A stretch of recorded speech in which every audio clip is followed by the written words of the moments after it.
So, how are you guys?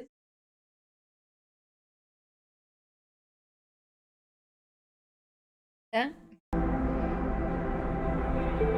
good.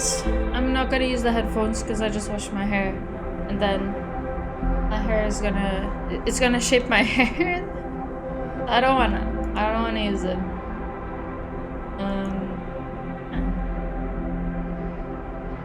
I'm excited for the game. Bitch. Okay, sure. Right. All right. Hopefully, you don't hear the game through my mic. And yeah, let's just get started. Easy. What's kitty?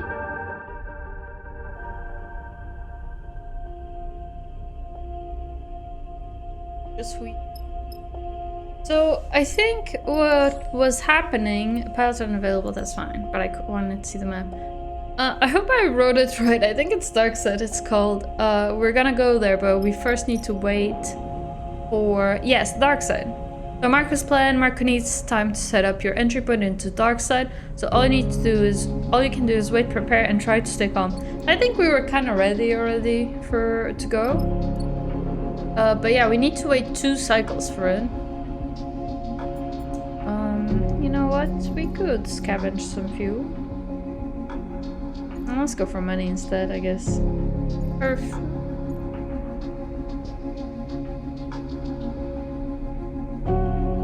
Get some fuel.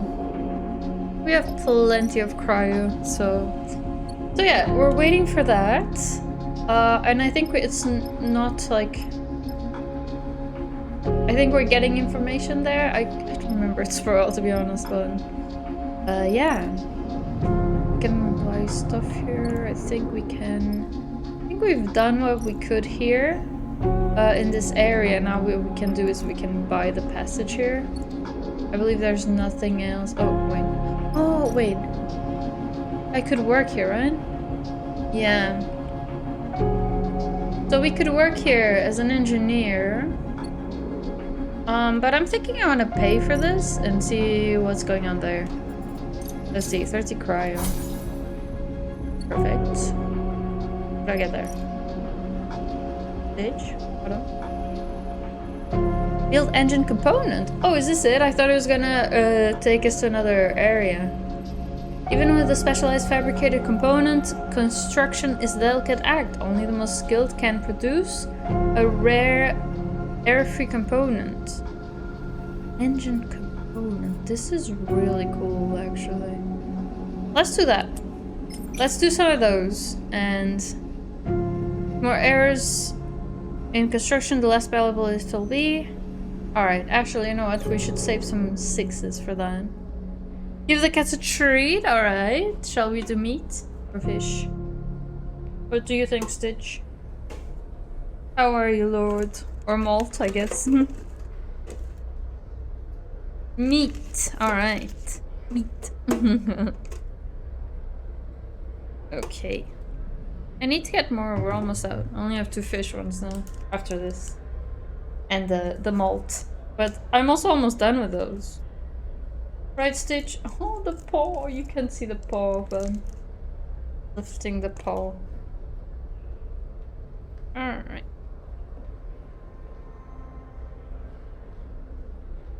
Look at that, I'm so hungry. Lilo, Hannah! There she is.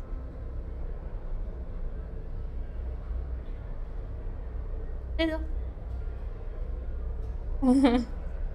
Yes. Oh, it's so cute when it... Hello. You're so gentle. Then this guy just eats my fingers. Hello. Look at her, so gentle. Like lifting his paw. So cute. He knows. He knows how to give his paw for treats. Although most of the time when I ask, he just checks if my hand has any treats. So, yeah. Here they are. It flows delicately, that's right. I really want to... I'm thinking about buying like a tripod for the cat cam. First of all, because the cat cam's kind of broken, so it's kind of hard. It has some like mechanism to change the angle and stuff, but it's kind of broken. Which is weird, because I brought it in the box that it came in. And it broke somehow. I don't know how that... Dude, don't eat the plastic, alright? But I'm thinking of buying a tripod, and my mic is on this side, and it's also when I put Lilu's bed. But I was thinking I would try to move the mic somewhere else and then catch her bed on the cat cam, and then the cat tree behind the bed, because she loves sleeping there. She's there all the time, so that would be cool. But it's gonna be a very specific angle. It's gonna be a bit difficult, I think. Alright, anyway. Is the game too loud? I think the game might be too loud for you guys.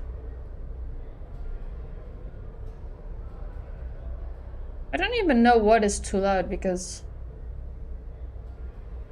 I don't hear anything. What are you guys hearing?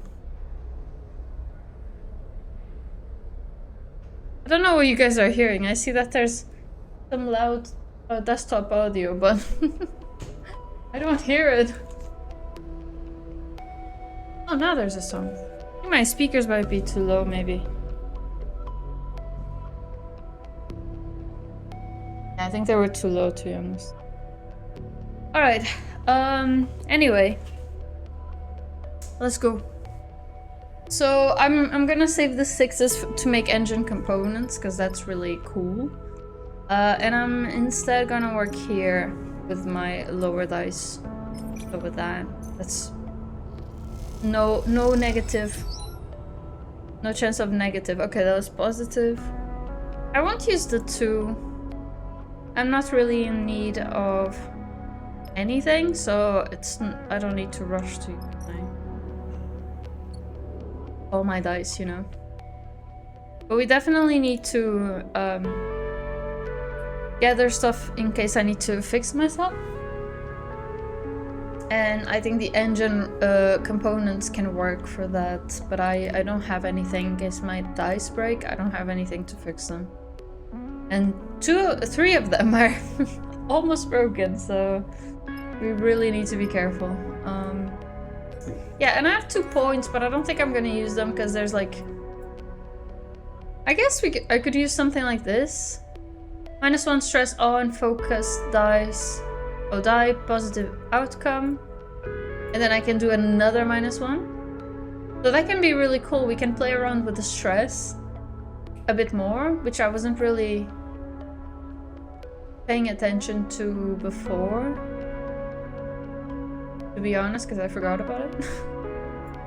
And I think we can we get both sides? Is that it? I don't want to try it, but it looks like we can get both sides, but I'm a bit confused because there's these arrows here. But this is selectable, so I don't know. Either way, so we can use focus, which accrues 1 stress to focus on action dice, so it gives us +2 to the lowest dice. But then there's a -2 stress on focused die positive outcome, so that means... I'm guessing that means that if I use the focus and my lowest dice gets +2, and then when I use that lowest dice with the +2 now, I get a positive, I get -2 stress? I'm not sure. But anyway, that could be really good, because if we can get a +1 to affect the dice, then there's a higher chance of a positive outcome, and we would reduce stress with that. And we also get stress from negative outcomes, so even if we don't focus, we might get stress, and then it's really just have stress, and yeah. So that might be a good idea. I was saving to get more pluses here, but maybe we want that. -stress on negative and positive outcome. That's really cool. Push costs, glitch not stress. That's cool. That's nice. Is it? Yeah. Nice, yeah. I'm thinking, yeah, because we have 2 points right now. We can't get any of these. I wanted to get next to the endure 0, so we don't get negative endure. Because right now on both Endure and Engage, we get 2 minuses. So if we put in a 6, we get a 4. And a 4 is like 25% positive, 50 neutral, and 25 negative. And I'm realizing this is neutral, not negative. Oh, sorry, you can't read that. Let me move up for a bit so you can see that. Anyway, yeah, so I don't know. I'm thinking we can get this +1 to affect the dice. We can work with the focus a bit more. So hopefully we don't lose dice. Hopefully. and then we can get minus stress effect on neutral and positive outcomes. That would be really cool, actually. Instead of getting another of these. But after that, I would get the 0 to endure, so we don't get so many negatives. So yeah, I don't know. We can also get a +2 on engineering or intuit, but I think let's go with the endure after that. But yeah, I'm gonna get this +1 to affect the dice. That's good. Good stuff. All right. But we can only push on missions. We can't do that here. Alright, let's go to sleep. I'm not gonna use the 2. It's not really worth it. In the cycle. But yeah, I really want to gather some stuff. The game is still too loud, isn't it? I boosted it too much, I guess. Fine for me? Okay.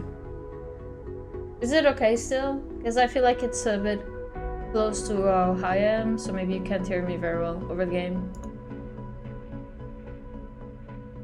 Okay. Alright. I'll trust you.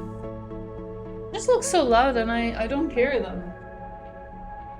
It's weird. Your voice is fine too. Okay, good. Thank you. Alright, so we got 4 1s, so that's good. That's great. I'm glad I got 4 1s. That's amazing. What do I do with 4 1s?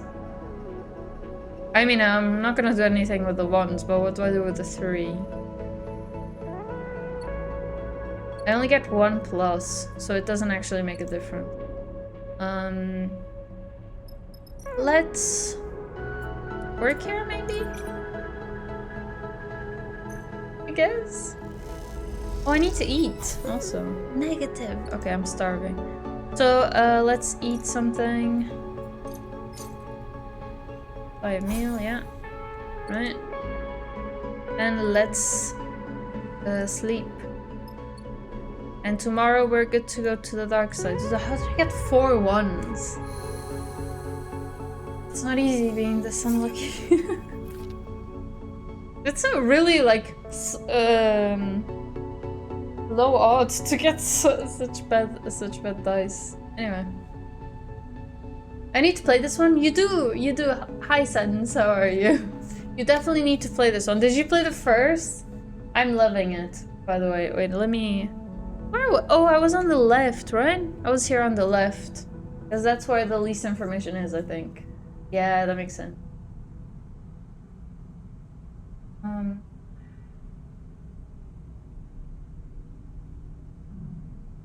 Really need to fix this once and for all. Alright. Yeah, I love the first one. I think you will like this one too. It's a bit different because now you have like I mean, I don't want to give you too many spoilers if you don't want to know, but basically now you have a crew and you can recruit people and you have missions. And the missions they're interesting. It's a very interesting game. I think it's a nice balance of like changing but also like staying true to the original, you know? They could have just made a new story, but it's kind of the same as the first, but I like that they changed it up a bit. But it's still true to the game, you know? I'm really enjoying it. I'd recommend it. And it's in the Game Pass. If you have the Game Pass, you can play it, so yeah. Anyway, this is Serafin, our pilot. You find Serafin and Marko waiting for you in the hidden room where you met before. They're chatting quietly, their shadows cast across the scaffolding by a small lamp. Sleeper, Marko's got something good. He nods to Marko. Tell them. Marko gives you a nod as you look at him, his mood quite conspiratorial. I don't know if it's as good as Finn thinks, but it's an opening. I heard back from a friend of mine who runs a yard on the edge of the cluster, a fair way out from here. Smart guy. He makes a tidy profit of selling fuel to Frey crews on their way into Darkside. He undercuts the Darkside dockyard's fuel prices, which include a cut for Utsubo. Oh, so they stop off at his place to fill up before heading in. Marko smiles clearly. This is his kind of business. This guy, he owes me a favor, and I'm gonna call it in. He can get a few of us onto a Frey crew, swap us out from the usuals who stay at his place, and let them have a few drinks on him. Alright. The crew, meaning us, will deliver the Frey complete with a stopover for cargo loading in Darkside. Okay. He smiled, which is when you do what you need to do. I kind of forgot what I needed to do. We'll have as long as we need, but the more time we spend there, the more likely they'll discover us. Marko looks at you. We'll keep our heads down, sleep, and eat on the Freyr. Okay. Okay.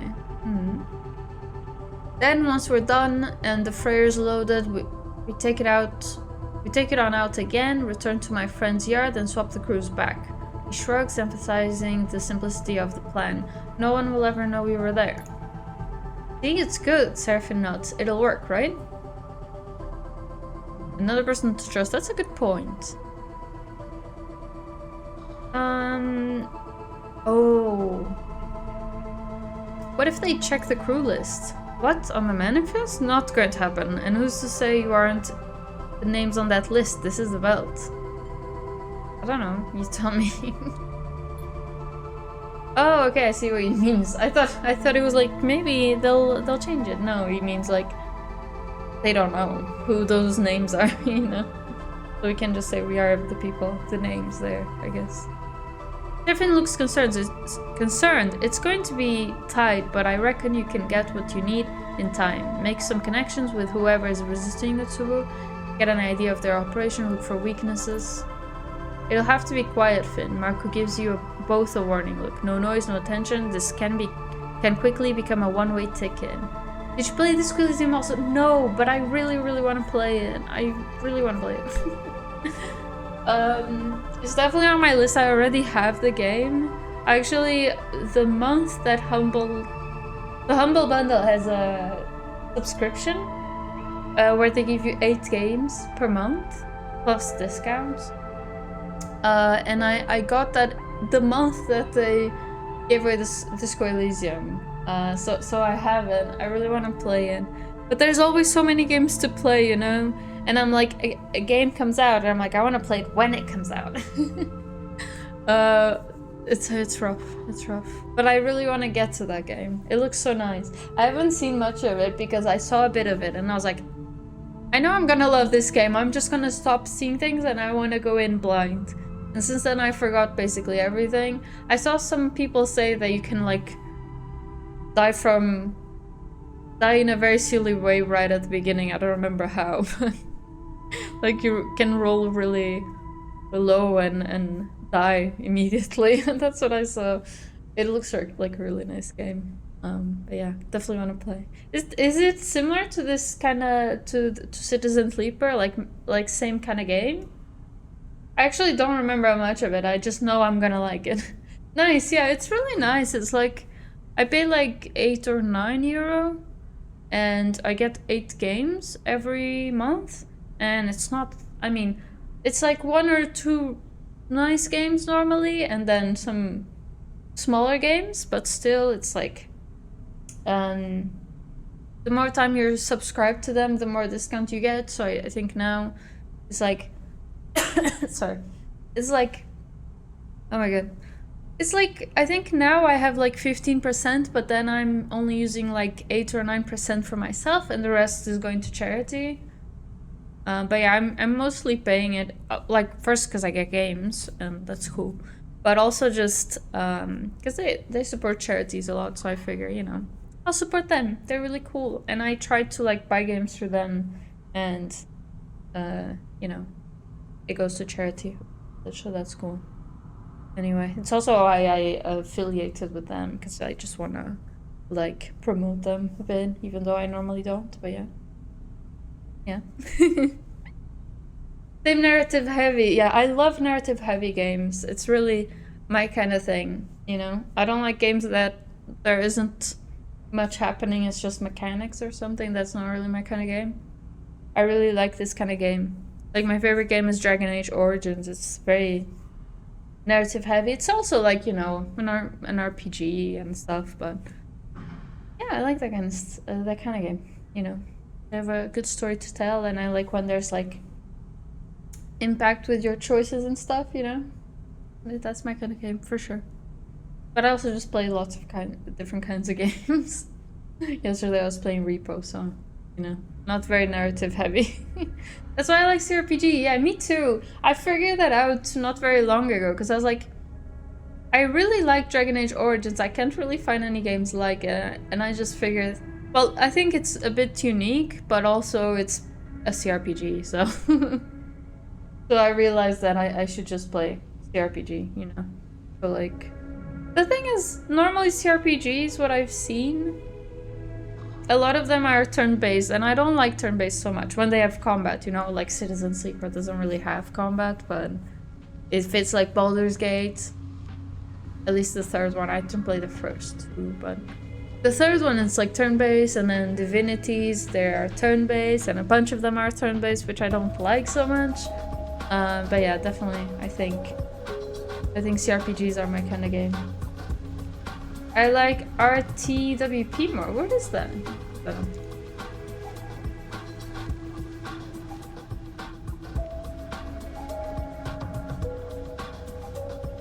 What does it say? Real time with pause, yes! That's what I like too. But like, what is... which games have that? Like, these kind of story-heavy games that are real-time with pause, I feel like it's the old Bioshock games, basically, which I haven't played, so I should just play them. But I do have Pillars of Eternity on my list, definitely. I'm gonna play that. But I feel like every time... So I didn't know what to call it, so I was always like looking like... Say, games like Dragon Age Origins, and it's either turn-based games or it's like old Bioshock games, basically.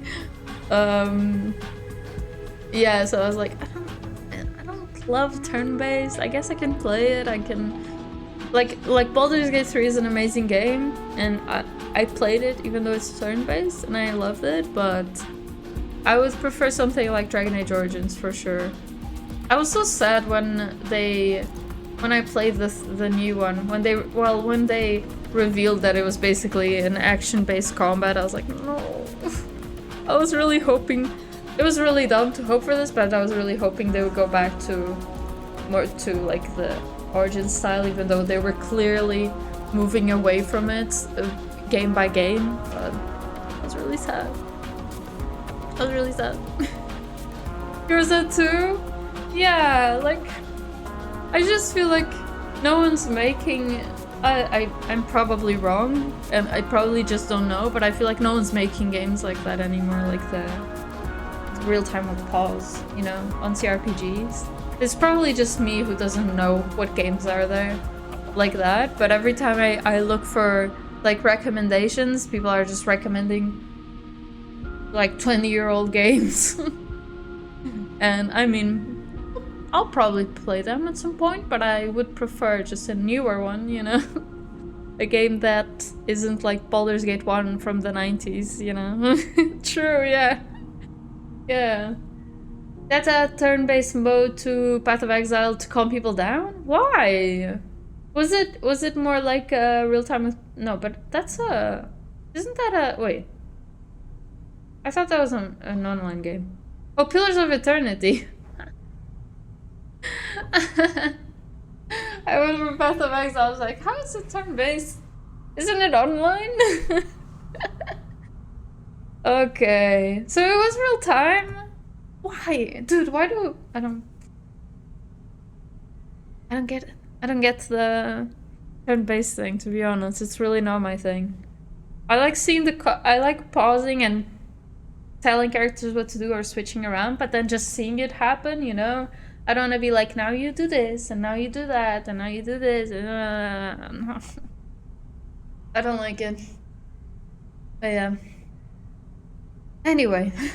They have the same acronym, yeah. Yeah, I'm more... I feel like when I just connected it to Path of X.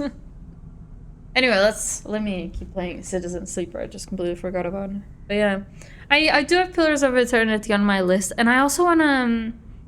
I don't know. There's so many games I wanna play, and now there's games I couldn't play before that I wanted, but I couldn't run them on my old computer with the stream, and now I can. So now, like, I don't know what to do. I'm just trying to finish, I'm just trying to finish the ones that are running now, so I can introduce... Oh, sorry, I'm so sorry. To introduce new ones, you know, without being like, oh, I have to go back to that other game. But yeah, anyway. There's too many good games, you know? It's rough. It's a good problem to have, though. Mark has an impressive lung capacity. He does. Look at that. He does. Oh, I've read this. Alright. Okay, Marko, you can breathe now. Surfing turns to you. Think you can handle that? With the power of friendship. Together we'll get it done. That's what it sounded like to me. Stefan and Marko exchange concerned glances. What aren't they telling you? I'm always so happy when I see people with the same opinion as me, because I feel like now I just see people who don't like that style of game. I know Lord also has a similar opinion to me, but like when Dragon Age was just before it came out, when they were releasing everything, people are like, how could someone possibly like Origins? Like, I like Origins, dude. It's an opinion. It's like, it's a subjective. Just because it's an older game doesn't mean no one could possibly like it. I'm pretty sure that game was, you know, a success. It was a successful game. A bunch of people played it. I'm pretty sure. You know? It's not so crazy. It's just, I don't know. It annoys me.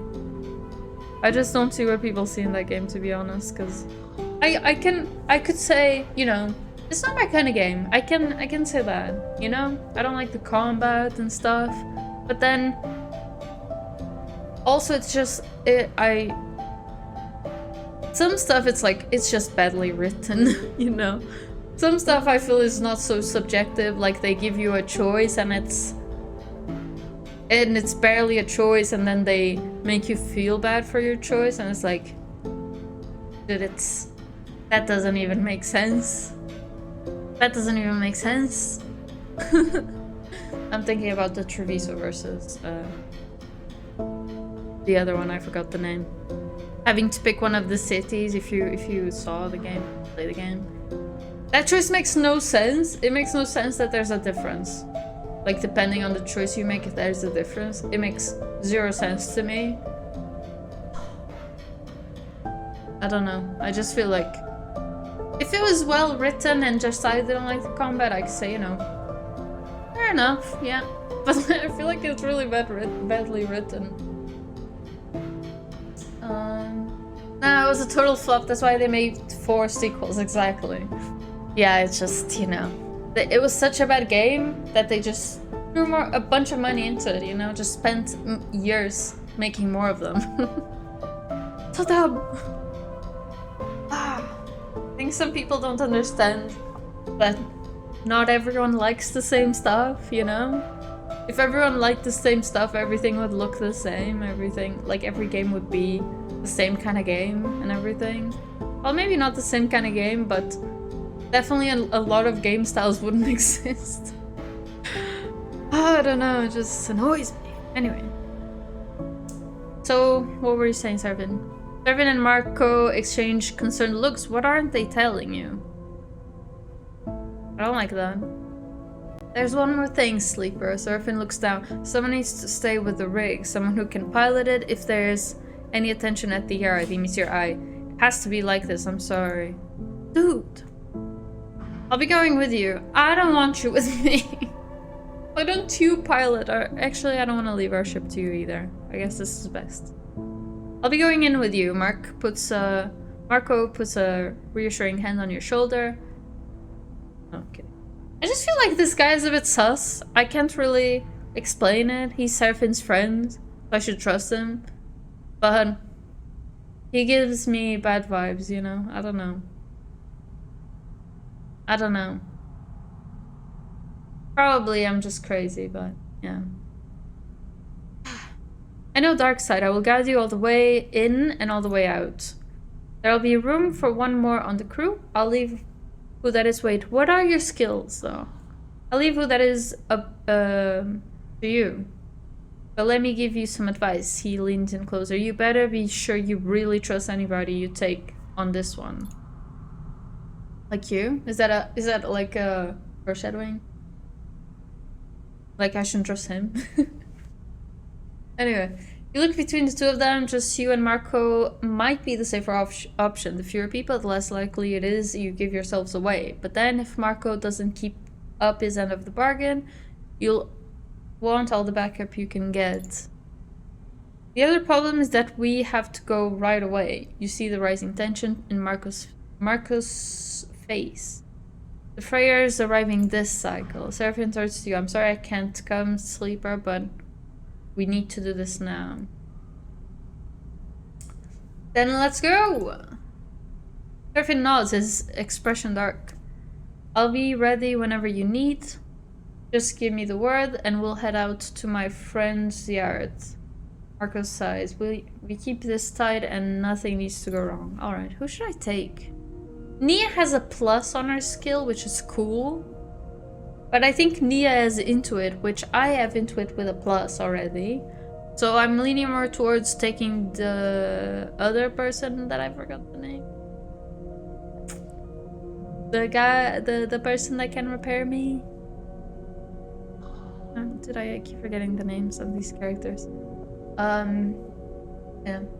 His words echo in your mind as you leave the hidden room, a creeping doubt settling itself in the pit of your stomach. This is it. Time to go back to Darkside. Can I use all my dice now and then go? Is that because I feel like every time we travel we get new dice, but this is a bit different, so maybe not. I don't know. Also, I just remembered something. Did you guys see the leak for Oblivion? Did you guys see that? Apparently it was already in a previous leak that they were working on an Oblivion remaster, but now they leaked the images from like this studio that works on remasters. Is it true though? The not so old Oblivion. You haven't. Oh, you should check it out if you like. I mean, if you care about that kind of stuff. Time-sensitive contract active. Should I not use my dice? I'm really not sure here. I'm worried about not using them, but I feel like... I mean, I have 2 6s and a 5.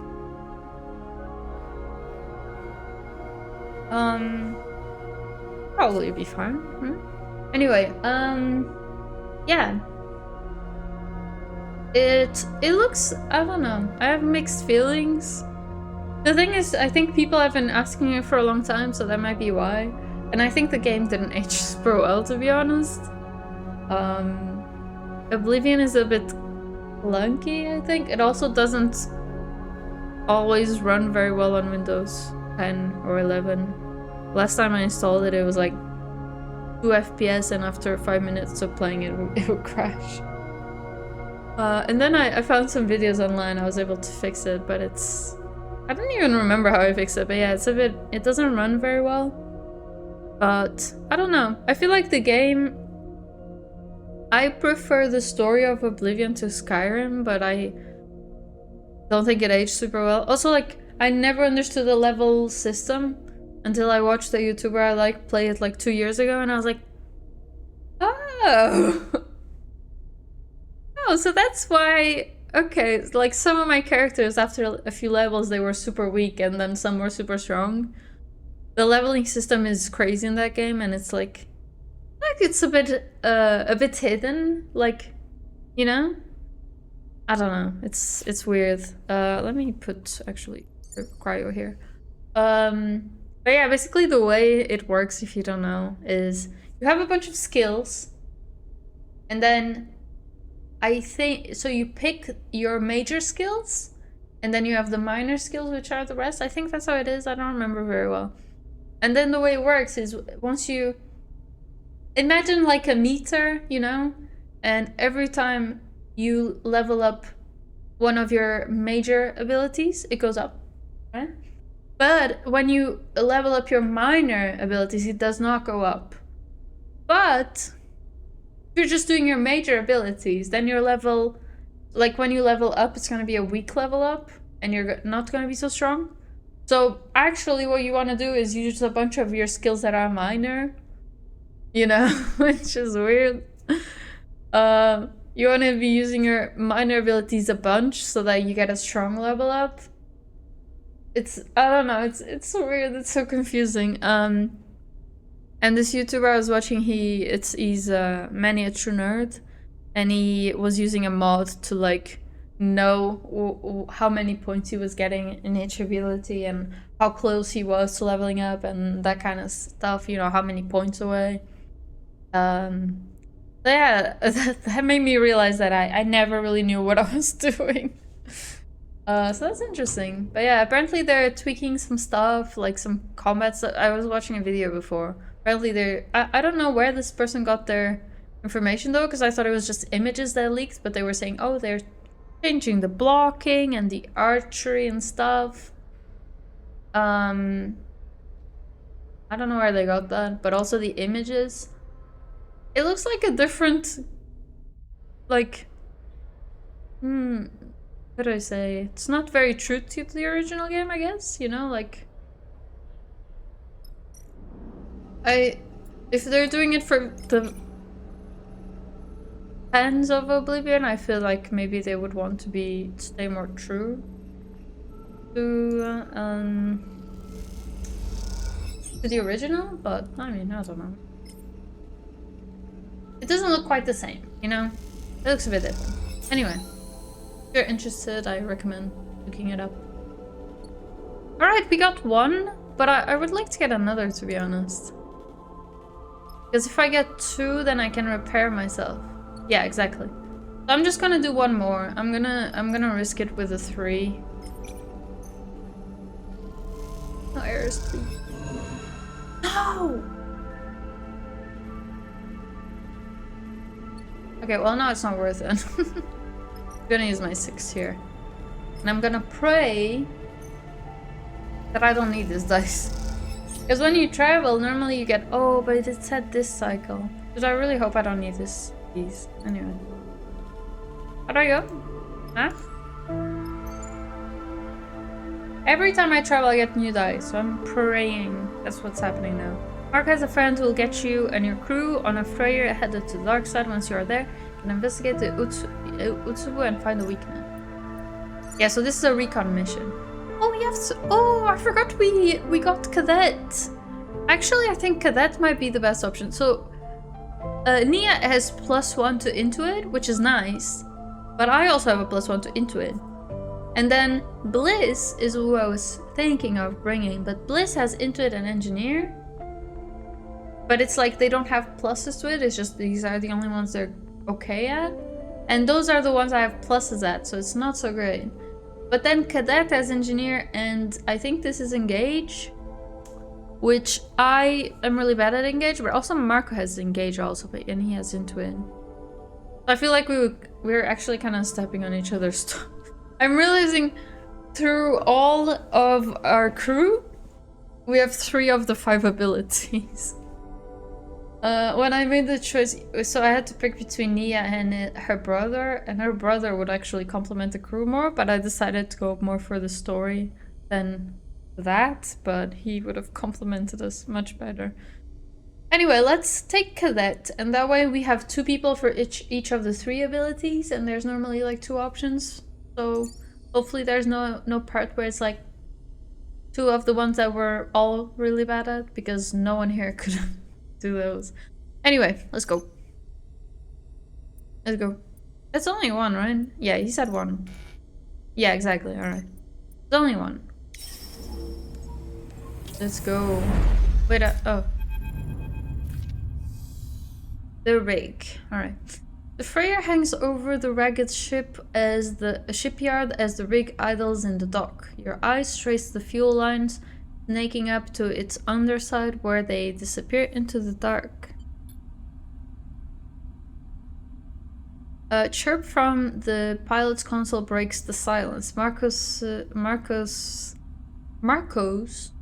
signal. I don't know. This is it, sleeper. Serafin settles back from the controls of the rig. He looks over his shoulder at you. You better get going. Well, don't get too bored. I'll do my best, Serafin smirks. Hope they have something to drink in the yard. You glide towards the back of the cockpit. Serafin clears his throat. Just don't do anything reckless, alright? As you float down the corridor towards the airlock, Marko comes to meet you. His usual gear swapped out for a plain set of overalls that you imagine are borrowed from the Freyr crew. You ready to go, sleeper? The crew we're replacing are already in the yard, so the sooner we get on board, the better. Gives you a look. How are you feeling? I'm not confident. Just fine, thanks. Marko meets your eye. If you want to do this, we need to trust each other. He pats you on the shoulder as you cross the airlock. I will say, like, why don't they remaster Morrowind, right? I feel like they, or like the first 2. The first 2 I don't know much about. But I know Morrowind is a very good game. But I mean, when I look at it, I'm like, that's... I want to play it, but it looks not great, you know? It doesn't look very good. I don't know if I can get past it. It would have been nice if they remastered it, but maybe Oblivion is way more popular, so they just went for that. I don't know. Anyway, the airlock cycles and Marko leads you into the yard through a series of shadowy passages that connect the 2 docking bridges. Okay. Now's the time, sleeper, Marko says as you work your way through the yard. Any questions, any concerns? Speak up now. Will we have to pass any checks? Marko shrugs. This Freyr is a known ship to Utsubo. It makes this route on a regular basis. I have no reason to suspect it. You reach a vertical tunnel and start ascending. At the docks, we'll probably have to give some enforcers a nod and a smile, but that's it. First 2 are non-remasterable. Yeah, it's like... I think I remember them... Doesn't one of them kind of look like a dungeon crawler? It's like... Then right, left, and it's like the... What is it? Like that Cyclopean game we played. Doesn't one of them look like that? Or am I imagining things? I don't know. But yeah. Second had the whole continent. Really? That sounds interesting. But I think they're all good, right? I mean, they might be too old, but like... I feel like I've seen people talk about the first 2 as well, and it's like they're all good. I've also seen a theory that says like the first Elder Scrolls you play is your favorite. And it's true for me, at least. I played Oblivion first. I mean, I only played Oblivion and Skyrim. But for me, Oblivion is the best one. It's my favorite. No. It's interesting, though. Anyway. Come out at the entrance to the other docking tunnel, the Freyr filling the viewing window. Lila? She's on Cyber's desk. He's gonna love that. She's okay.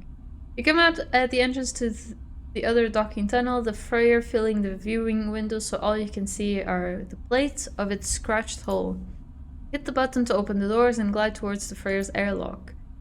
As you do, the fear settles in. You are going back to the dark side. The dark side. I keep saying to the dark side. A little. For more.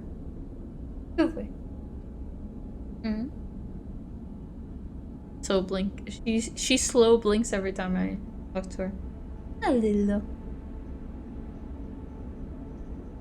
No, she's not actually. I might be annoying her. Alright, anyway. We're at the Freyr. Big bays, cramped cabins. Look at that.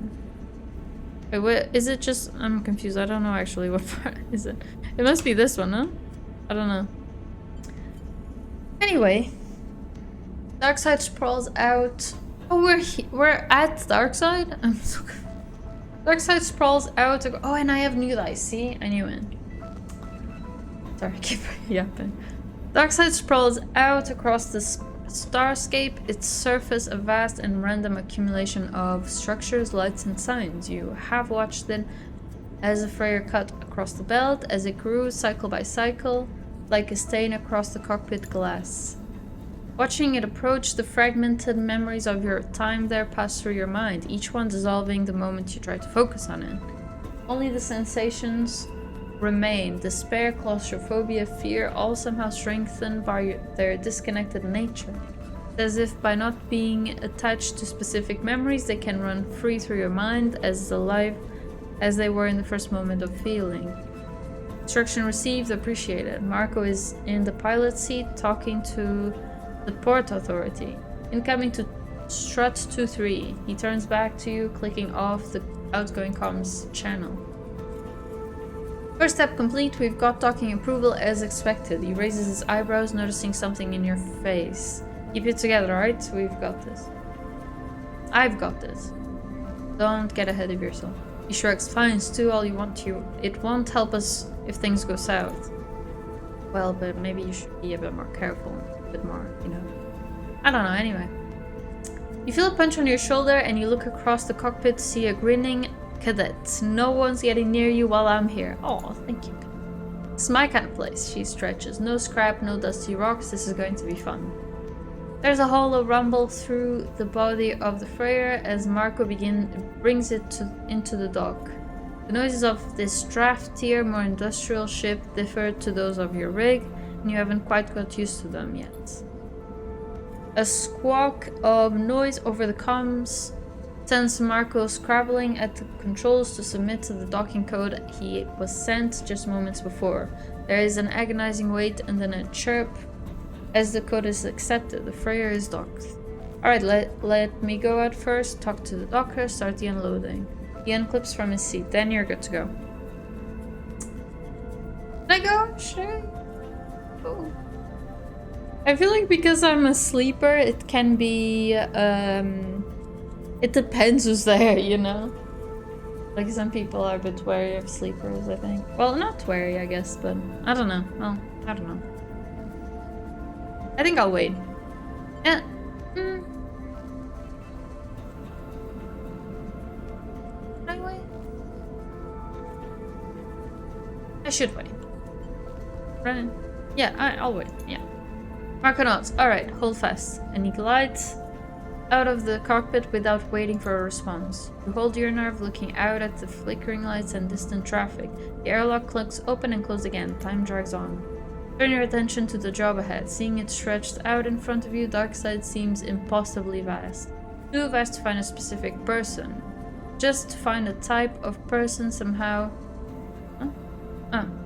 Somehow unhappy with Utsubo's gains, ready to risk their life to change this place and push to a point of desperation or anger, that might be a lot more doable. But first you must understand Utsubo. See how they run this place, where they meet, what they talk about, find where Utsubo is weakest, find where they can be broken, and think about the pressure that might be applied, not just by you, but by all of Darkside. Yeah, that floats. It's kind of hard to eat treats while I have to read all the time in this game. Yeah, that floats lazily in the air, spinning a small tool between their fingers. What tool? I hope Marko hasn't run out on us already. I probably should have gone, yeah. I mean, I feel like I should trust him, but...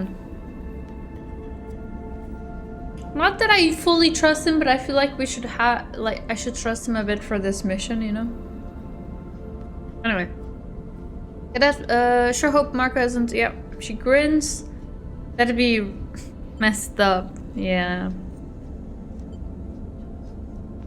Why can't I just agree? Hmm.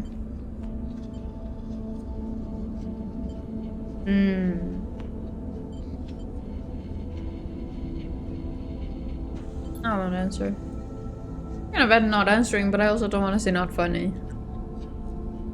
Anyway. The airlock cycles once more, and moments later Marko is in the cockpit. Sweat beating on his brow, he takes a moment, his mood uncharacteristically flustered.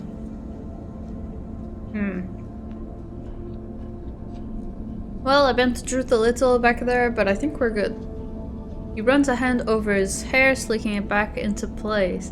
Luckily, I've had a lot of practice lying to dock workers. He gives you a wink. They'll begin unloading later this cycle, and they won't be in a rush, he smiles. We have our time as promised. But the sudden interjection evaporated any relief you were feeling. Utsubo are watching these dogs, that I know for sure.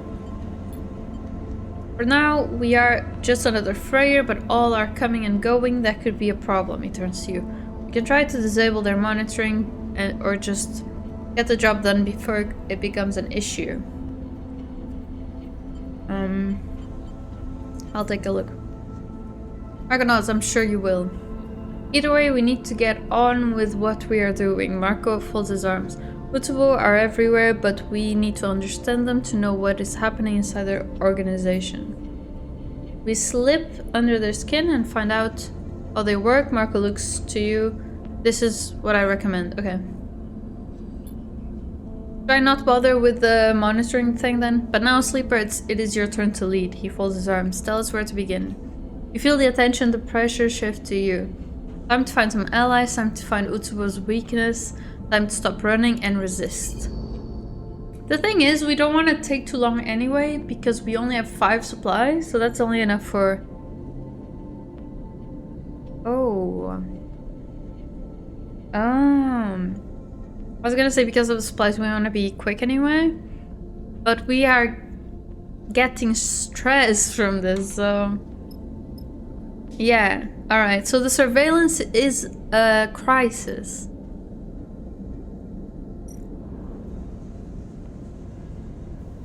Will that stress me out? Alright, so we can engage or eavesdrop. Safest way to investigate wash gate is by listening into the dockers, but who knows if you'll get the information you need.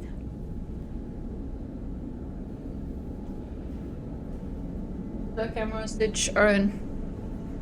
Fastest way to get information on Utsubo will be to pick up a conversation with the dockers. It's not exactly subtle though. Alright. What is this? The Rise. Track enforcers.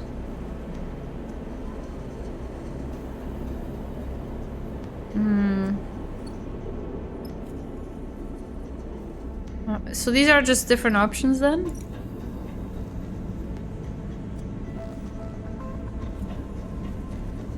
This is to infiltrate. Okay, the other one's to find. Okay. And this is engineered. So maybe I can focus on this a bit. Cut the wires until it goes offline, but which to cut? We have 2 engineers, so we could do this for a bit so we don't get the stress. Potentially. Yeah, alright. This is gonna take forever though. I don't know. That's a lot. Actually, if we do 4 more times with high dice, we'll be good.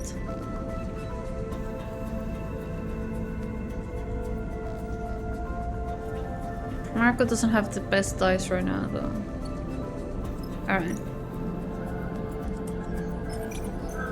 I'll do this anyway, because it bothers me having a crisis, to be honest. A 3 is not really enough for me to want to risk it. But a 3 on risky is not so bad. Negative. No! Dude, that was 25% chance. That's rough. Dude, what can you do, Marko? Your rolls kinda suck.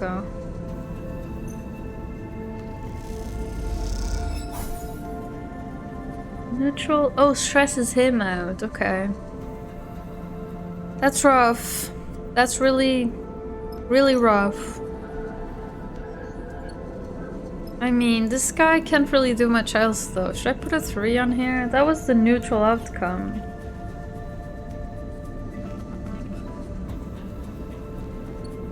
I hate this.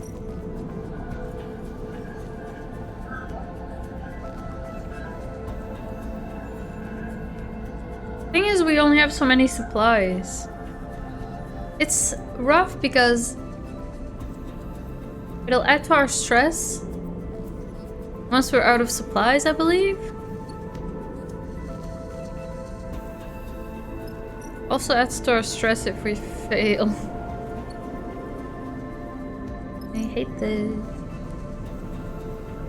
Alright, maybe I should go for the other one. Let me try it. Tracking forcers. Falling down will lead you... Yeah, this looks riskier though, to be honest. Oh, no, that's the wrong one. But Marko is doing the riskier thing, which is just talking to them. Well, I don't know. Dude, just neutral stresses him out. That's really difficult. I don't think I can have him lose stress either, so... Maybe I should go a bit slower, because... There's too much risk right now. Cadets can only do dangerous stuff, I think.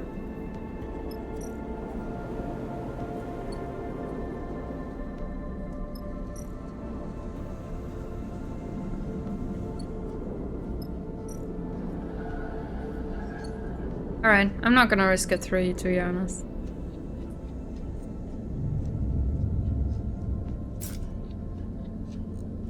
This is tough though, this is really tough. Oh, we got really good dice, okay. There's a 5 in here. You know what, I'm just gonna finish it.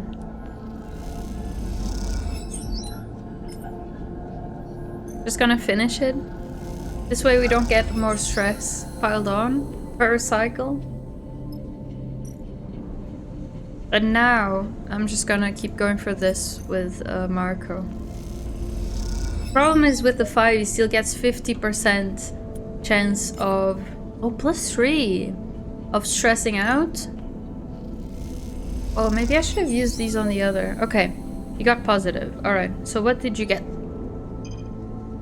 New location, alright. Docker's Rest, so we can extract the cipher. Rather than steal a pesky wholesale, it might be safer to hack the personal slates of the dockers and extract enough data for a fake.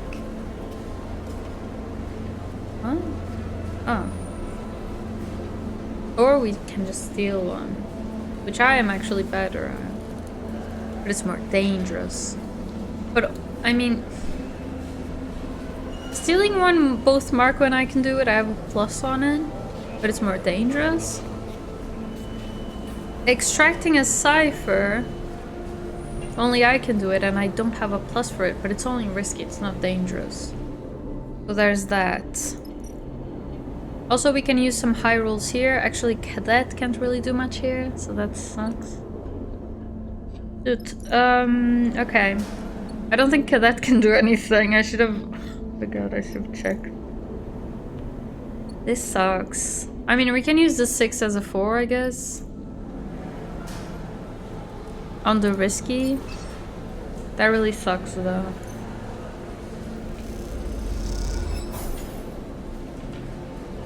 That really sucks. Thing is, we can do both, and it'll lead to the same thing. We do a bit of each, you know.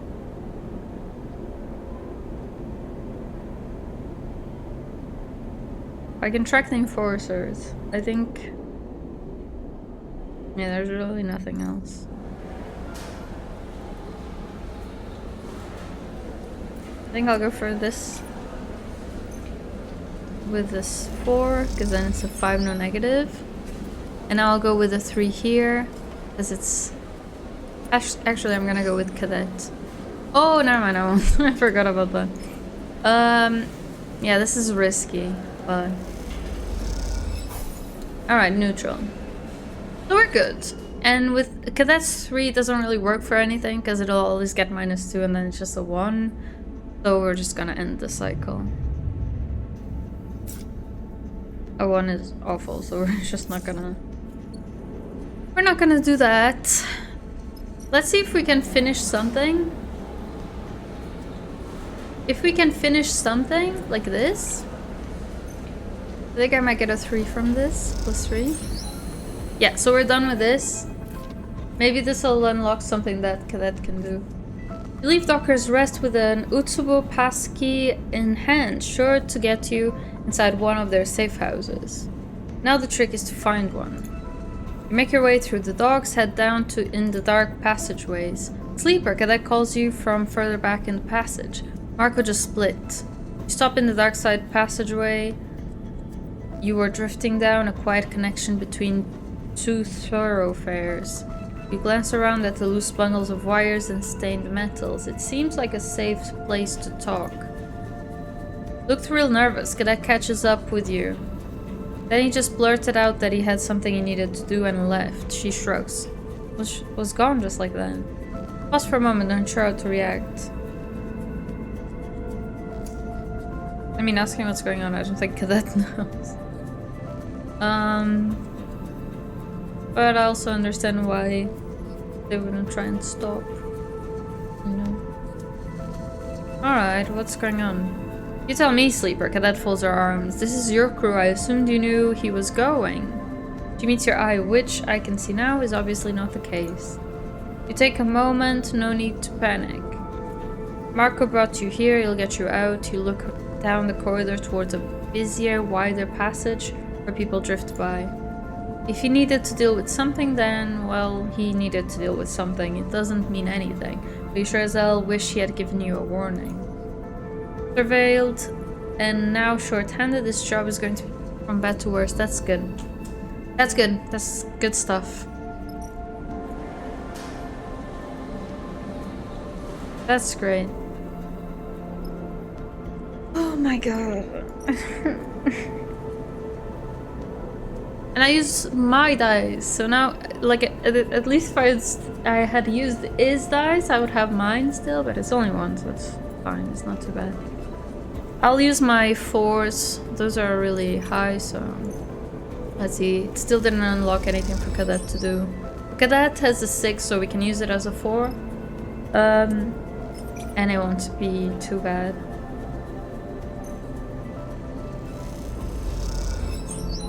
Alright. Can I use my 2? My 2 will be a 3. I'll use Cadet's 6 first. See how that goes. Neutral adds stress.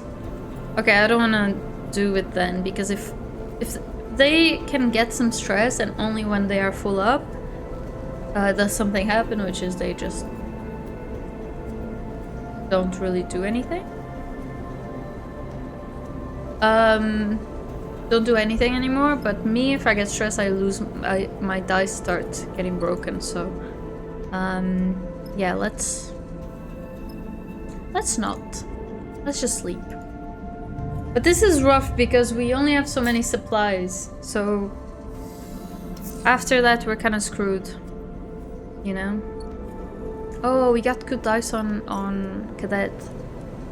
Not so much on me. But I think I have enough to finish this, and hopefully then Cadet can take over, because the rest of my dice kind of suck.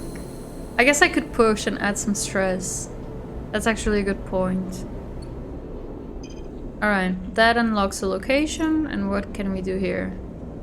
Unlock entrance. A simple door leads down into what you suspect is an Utsubo safe house.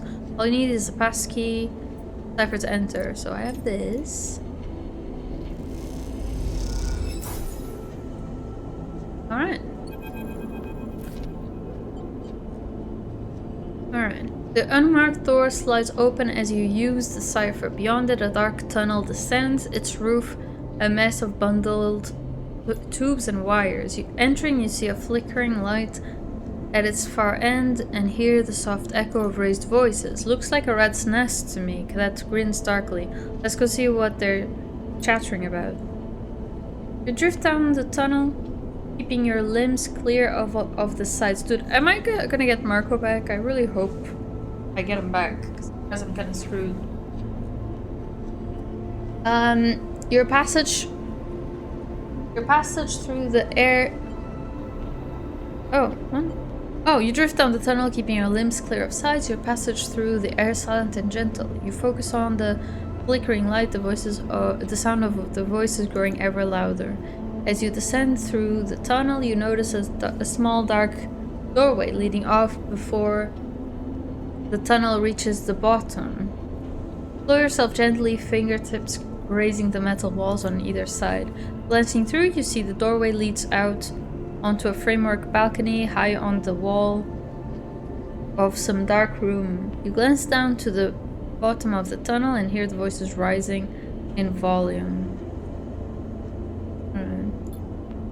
The balcony, Cadet hisses. Come on. She pushes ahead through the doorway. Come out onto the balcony overlooking a dark cavernous room, lit in patches with a bright area at the far end. It is filled with people, Utsubo enforcers and members, all facing forward, their floating bodies silhouetted by the pool of bright light ahead. And in that bright pool, two figures are arguing. Oh, is it Marko one of them? I hope not. Come to the edge of the balcony, a feeling of safety granted to you by both your elevation and the cover of darkness. Below, the entire room has its attention focused on the two figures in the pool of light, the watching audience keeping to the dark perimeter as if they were observing a piece of theater. Look at that arrive beside you, our attention like yours on the scene below. Oren, burly Utsubo warden. These are my territories, you need to withdraw. One figure, their features hard to define in the pool of light, gestures to the other. There is no discussion to be had. Dachi. Vicious Utsubo warden. The other figure laughs. You're pathetic, Oren. The wash gate is a joke, like you. He turns to the crowd and you see dark hair, dark eyes, and a smile like a slit.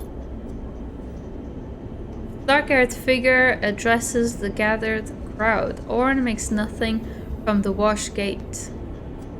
All that fray and he lets it slip by while he soaks up rides. What? He makes nothing from the wash gate, but he takes brides. What does he mean? Sounds like he does make something from it. I don't know, I'm confused now. Cheering echoes around the crowd. He's stealing from you all. Daichi, you piece of shit. Dragon is... What is this? This thing?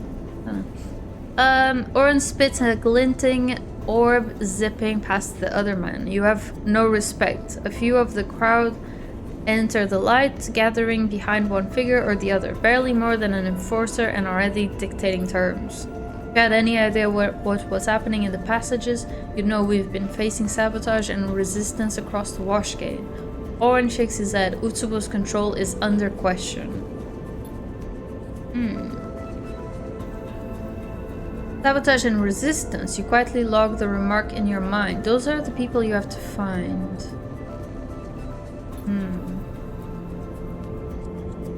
Daichi smirks in response. I still know how it is in the passages, but you are getting soft, Oren. He glances around. You can't deal with some angry shop owners. He makes a show of his mocking laugh. It's easy to mock, but they are organized. And I am close to rooting out their meeting places. Oren folds his arms. You wouldn't know where to start looking. If you say so, old man. In the end, it's only a matter of time before someone ambitious notices how weak you have become. Daichi draws a finger across his throat with a grin. The room erupts in shouts, both sides call out insults, while others from the crowd air their own problems. Okay. Some drifting into the light to heckle Daichi and Orin directly. Silence. A voice cuts through the room, raised above all others. The noise drops. You lean forward to get a better view. Ankita? That name is familiar. That name is familiar. Where do I know that name from? Is it like the previous game? Ankita. I think there was an Ankita in the previous game, no? I think so. I feel like, yeah, there was someone there. I don't know. It's probably not the same person, right? We're in a completely different place, right? A woman holds her muscled arms in the air, wide, strong posture of control, not surrender. Both of you, she shakes her head, her long braids snaking through the air as she does. Enough, this is not how we do things. Chaos is replaced by a disgruntled muttering. No one voice willing to rise above the murmur. Daichi floats to one side, arms coolly folded, while Orin fumes opposite him, his hands in tight fists. So this is how the Starward Vector... that's the name of the game, not what she say. So this is how the Starward Ward... Oh, that's weird. Starward Ward conducts its business. She shoots hard looks around the room. Animals fighting over scraps. Ankita, Orin eyes Daichi as he speaks. Daichi is the one disrespecting the leadership and the trust they have placed in. I said enough. Your weakness does not impress me, Orin. She turns to Daichi. And neither does your petulance, Daichi. Watch who you're calling weak, Ankita. Orin narrows his eyes. You may be Lane's favorite, but I have something that'll change all that. He looks over... Oh, he looks out. Huh? He looks out over the heads of the crowd. Bring him. Oh no. A figure is dragged into the circle of light, their head low, a greasy tangle of dark hair drifting over their face. They lift a hand and slick it back out of their eyes. It's Marko, isn't it? That dickhead cadet hisses from beside you as Marko's pale face catches the light gleaming with sweat. This one here has a very interesting story to share with us all. Orin gestures to the gathered crowd. Sure, you are all aware of the bounty Lane has put on the head of a very valuable escaped sleeper and their accomplices. This is great. Well, Marko here tells me, he smiles at Marko, whose eyes are fixed forward, squinting into the light, that same sleeper is right now on a freighter moored in the Washgate docks. I knew it. I should have gone out with him. I was like, I couldn't decide because I thought I should go because I wasn't trusting him. But also I was a bit worried because like sometimes people react a bit weird to our character because they're a sleeper. So I wasn't really sure about that, you know? But I should have gone. I should have. Maybe it wouldn't make a difference, to be honest, but still. I knew I couldn't trust him. A ripple runs through the gathered crowd, a reflection of the value of this information. You wonder how much cryo is on your and Seraphine's heads. To be fair, maybe he wasn't running to tell them, but he got caught and he sold us out. I feel like that's what happened, but also I never had a lot of trust in him. Something about him, I don't know. You look into Marko's eyes, attempting to see any indication of what this might be. A desperate bid to save himself or a betrayal of everything you agreed upon.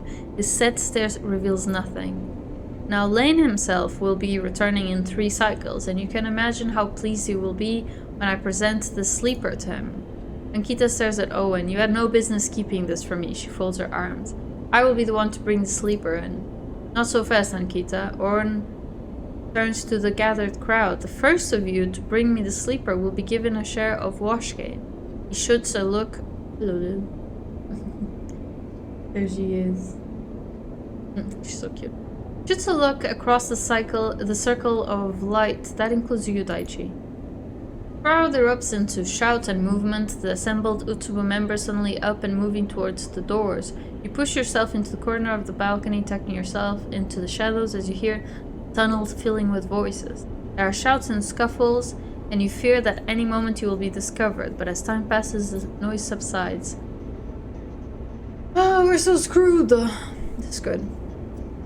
You only open your eyes when the sound disappears altogether. The Utsubo members on their way to your Freyr, the Freyr that is supposed to take you off dark side. You feel the panic rising, you are trapped here once more.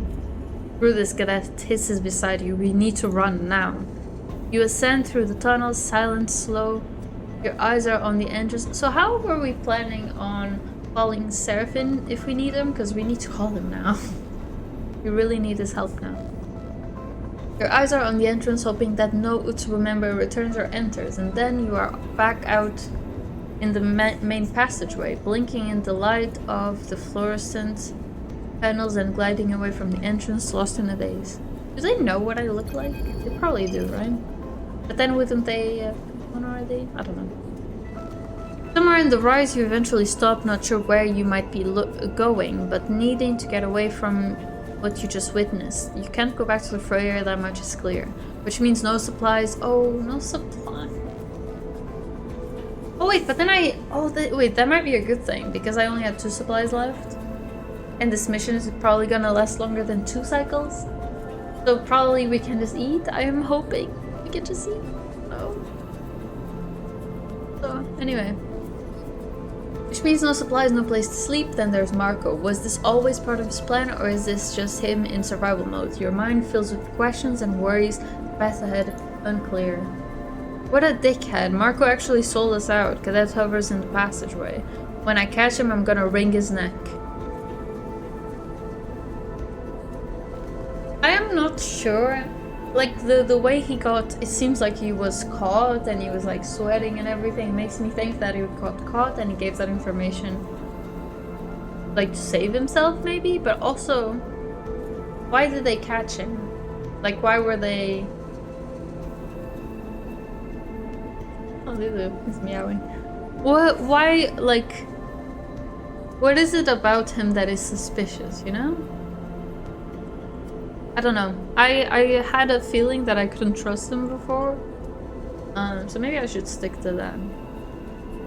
But it did kind of feel like maybe he was just saving himself, you know. He was in trouble and he was saving himself, which I can understand, you know.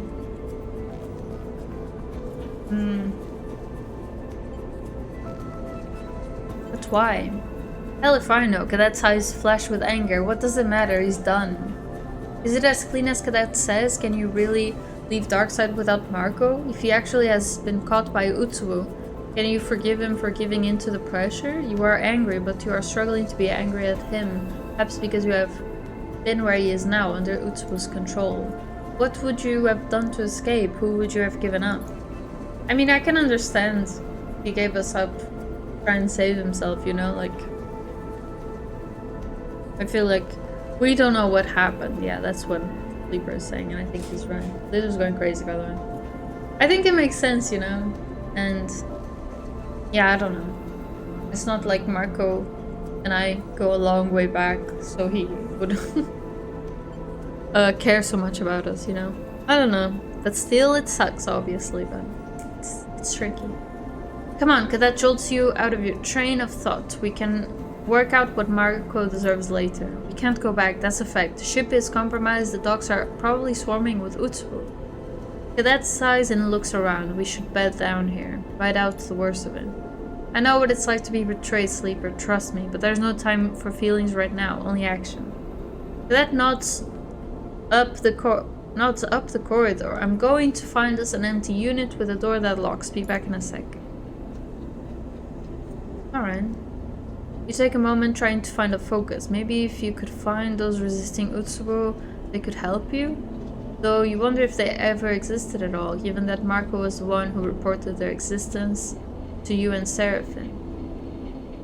Also, even if they are resisting, There's probably a big reward for them giving us up, so wouldn't they still do it? Can we really trust them? Was this whole thing a ploy to collect the bounty to bring you to Darkside? You search out Marko, perhaps he can answer you, for better or for worse. But then you recall Oren's words, sabotage and resistance. If that was an honest plea, then there is some truth to what Marko said. Utsubo is being resisted. Try together yourself, you have to bounce back to come up fighting, otherwise this place will drown you in its darkness. Alright, we found an abandoned unit. Oh, and we gain stress and crew stress every cycle, yeah. That's good, that's great, that's fun. And I have really shitty dice. Oh, but this one I'm really bad at anyway. Steal supplies. Oh, Flickero lives up to its name. Is it a dizzying strip of... Wait. Yeah. Screws and stalls piled high with tech, and you find supplies among all this. So the only thing we can do right now is steal supplies and end the cycle. So there's really nothing else we can do here. And actually, that is really nice roll. So this worked out really well because I was thinking, you know, where am I going to use cadets rolls? I need a place to use them. And look at this. Amazing. And a 5, hopefully we'll get a positive. Yep. Give me a positive. Alright, that wasn't too bad. I can just use another there later. I want to use my own because I have 1s and 2s and I get -2 there, so let's end the cycle.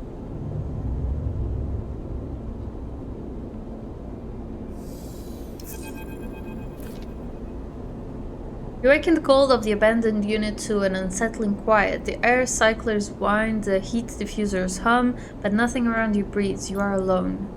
Slowly raise yourself, unclip the straps from the bunk and allow yourself to drift up into the air. Silence. And then in that silence you hear something. A scrape or scuff. It draws your eyes to the unit's doorway where a shape is settled in the dark. Hello, thank you so much for the raid, Hype Monk. Welcome in, raiders. How are you guys doing? Are you guys also playing Citizen Sleeper? I'm really loving this game, but I think we kind of got betrayed. Just, I don't know. But yeah, how was your stream? How are things? Also, you have a cat. The cat. Look at that. That's funny. Just did where you are, really? Well, hopefully it went well for you. Please don't give spoilers, because I like the how do you say? The not knowing, you know? I like not knowing. Like, yeah. Yeah, that's Stitch. And there's a Lilo, but she's not here. She's in there. She doesn't like to show up on the cat. Right, Lilo? No spoilers, alright, thank you. How... No words. Are you just like playing this game a lot? I cycle through games, so I do a different game for each day of the week. So I've been playing since it came out, but also like because I've been moving and skipped a few, but I really like it. It's really cool. I played the first one as well. I love the first one. I think they did something cool here where like they kind of kept true to the first game, but still like made some interesting changes, so it's not really just the same, you know? But yeah, it's really cool. I hope we can finish resupply now, and I hope Cadet is here. And I hope we don't lose Cadet. I don't want to be here alone. I also like can't really steal supplies because I have a -2 on engage, so no. This has been my story game I'm working through. Right, well, I hope you're enjoying it. I love the series, I really enjoyed the first as well. Yeah, it's a really nice game. Yeah, I love story-based games. I'm playing this. I'm playing Respawn Tuesdays because I play with friends, but then I'm playing this, Bioshock, and Until Then, which Bioshock not so much, but Citizen Sleeper and Until Then are very story-heavy games. I just love them. I just love that. And I love having like choices to make and stuff. It's really... Also do like the mechanic of the second one more. Yeah, it's really interesting. I think it's a good change they made. I think the first one is also really interesting, but I think if the second one they made just like the first one, I would be like, okay, more of the same, you know? I would still play it, but this is cool. But the missions are so stressful, and I feel like the tutorial could be better because I was very confused in the beginning. You kind of just learn as you do things, but then you kind of screw up, and then you're just stuck with those screw ups. So it's rough. Anyway, and then in that silence you hear something, a scrape or scuff. It draws your eyes to the unit's doorway where a ship is settled in the dark. Damn it.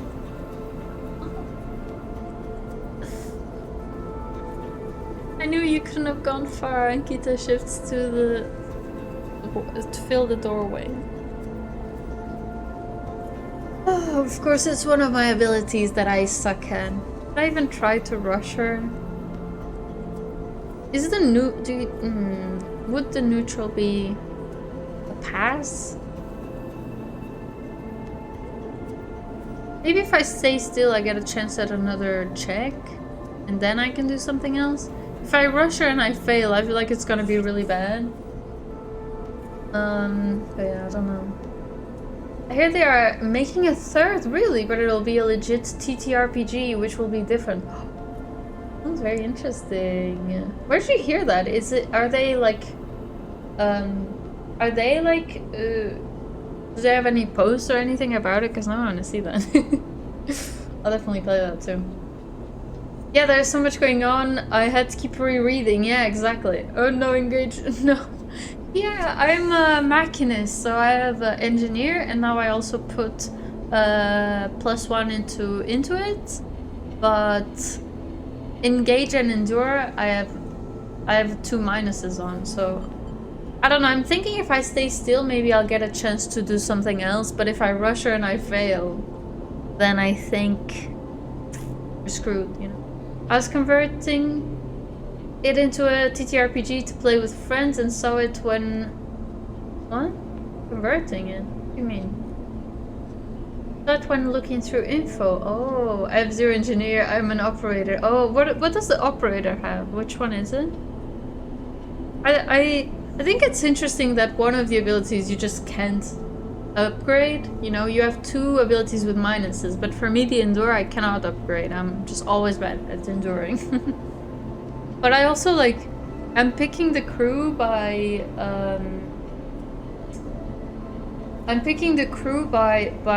just by the story. So like, oh, I don't know if you did this. Who do you have in your crew? Just wondering. Just see if you did the thing that I was about to talk about. I don't want to spoil it for you. The hacking ability, I can't remember the name. That, interface, right? Interface, I think. Alright, I'm gonna stay still and hope that there's another check I can do. Where's Cadet? Just calm yourself. And Kita holds up both hands. Let's not cause too much damage. He raises an eyebrow. May I come in? She drifts through the doorway. We don't need any extra attention right now. Oh? Oh?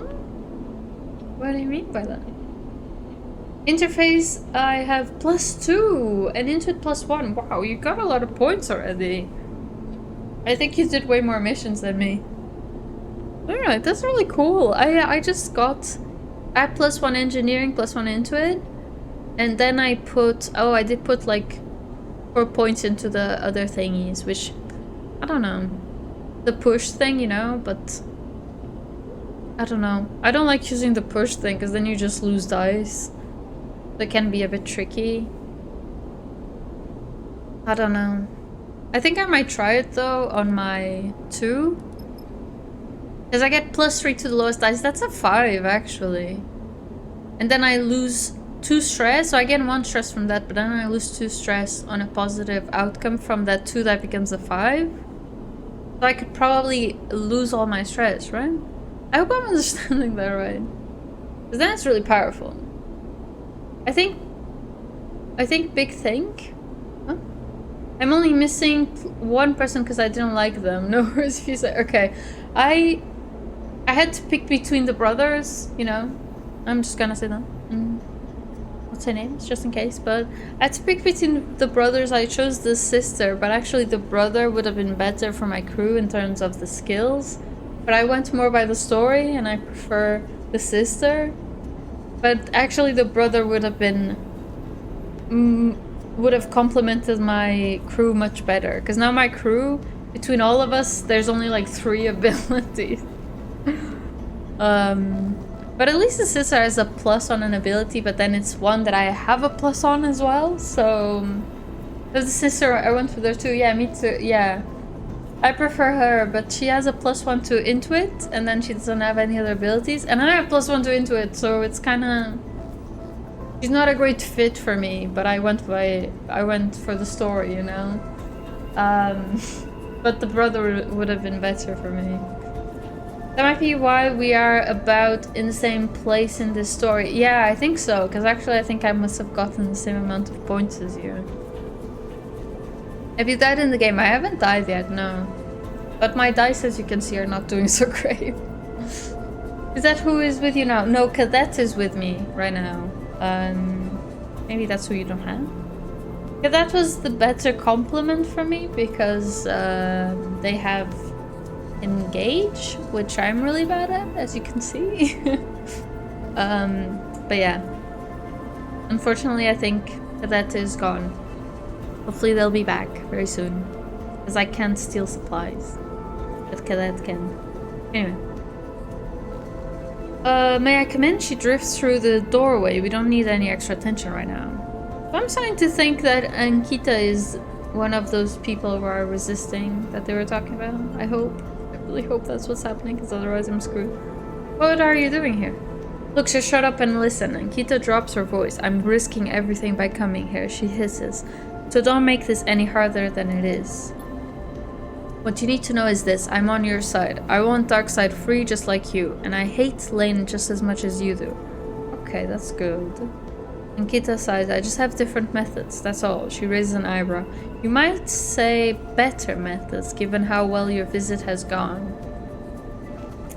Why should I trust you?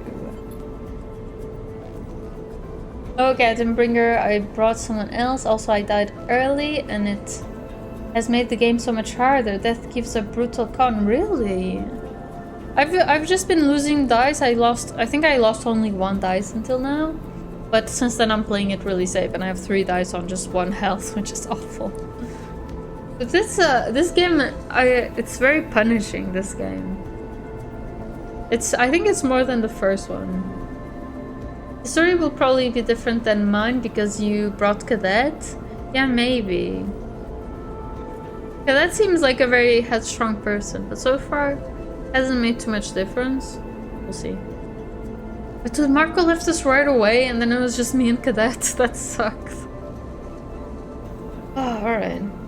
I'm the only person who can get you off Darkseid, so you better listen closely. Ankita hisses. It has taken me more cycles than you would believe to get this deep into Utsuru. And I'm not about to give it up for one escapee. But then Lane doesn't usually run all across the belt, chasing a lone escapee. Even a sleeper. Ankita drifts a little closer, overshadowing you. So you need to tell me now, what does Lane want with you? Why are you so important to him? I don't remember. Ankita raises an eyebrow. Please tell me you're joking. What you don't understand, Sleeper, is that I've been trying to keep you safe since I saw you arrive. But your friend hasn't made it easy. Getting himself caught by Utsuhu is bad enough. But then babbling about you being here? Besides, I can only protect you so much. Where's Marko? I don't run the gang, he's Oren's. I can't risk starting an internal war. Either way, you are lucky you aren't in the same position. And you have to thank me for that. Thank you. I'll ask again, Ankita meets your eye. Why is Lane pursuing you? Explain that your frame is changing. Explain that Lane is in your mind. Maybe the first one, I think. My person had a very, very personal relationship in this place. Oh, oh, thank you so much for the follow. Yeah, death is rough, and I don't think it ever tells you in the rules what happens. I don't think it does, yeah.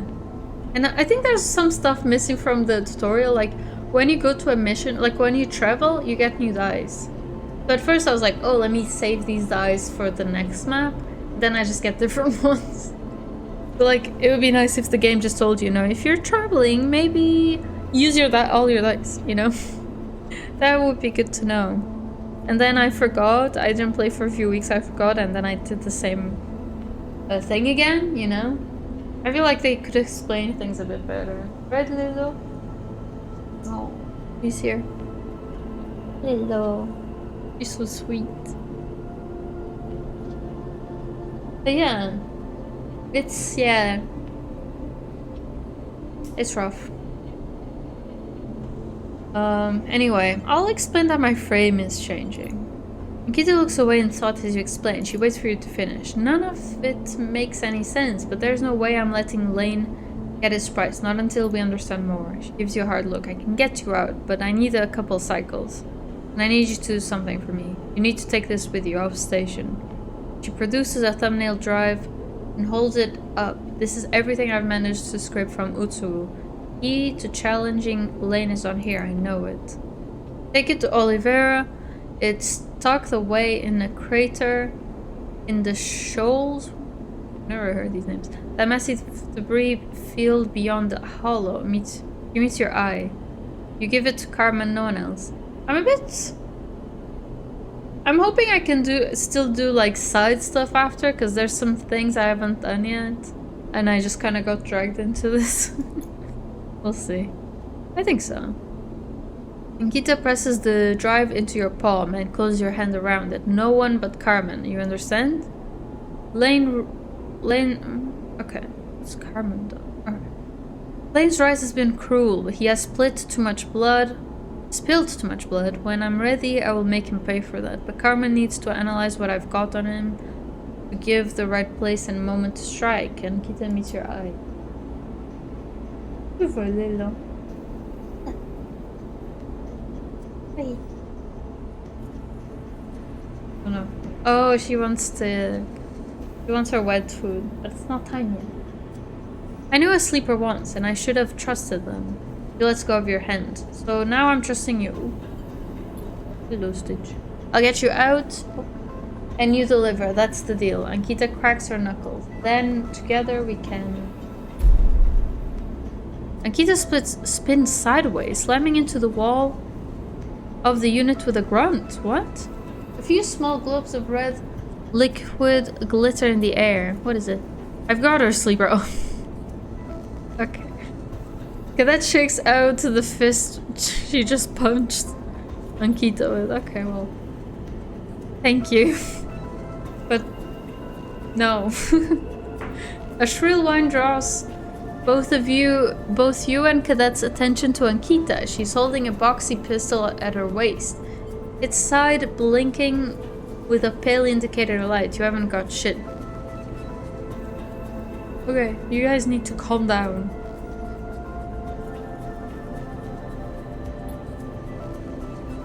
Ankita reaches up and wipes a little blood from her temple, her eyes not leaving Cadet. Solid punch, she smiles, but you should have checked who's on your fist first. Cadet looks at you questioningly. What the hell is this, sleeper? Ankita is helping us. Helping? Cadet shoots her an angry look. No more slimy deals. I have to go, sleeper. She glances between the two of you. You explain this whole thing to your friend if you want, but I won't be here when you do. 2 cycles, be ready to leave. She backs out of the unit. When Lane comes back, you go out. Neither of us wants him to win here. And a piece of advice, forget Marko. Keep your head down and wait for me. She raises a finger. You need supplies? Steal them in Flicker Row. Yeah, that's what I'm doing. Otherwise, keep to yourself. Ankita gives you a hard look and slips out of the unit. Alright. Well, we really need, okay, let's see, device. Search the passages. Oh. Finding Marko. She told me to forget about it. The rise is the last place you saw Marko. To find him, this is the place to look. But after his betrayal, you may not want to try. Yeah, I don't know. I mean, I might use some high dice on it. Because I have nothing else to do. I'll do this though. This way we have 2 supplies. So we won't get any more stress. And now the only thing we can do is find Marko. So I think I'll just do it anyway. I think, even though I wasn't really trusting him, I think maybe he got caught and he gave us up to save himself. Which, I mean, he gave us up, but I can understand him trying to save himself, you know.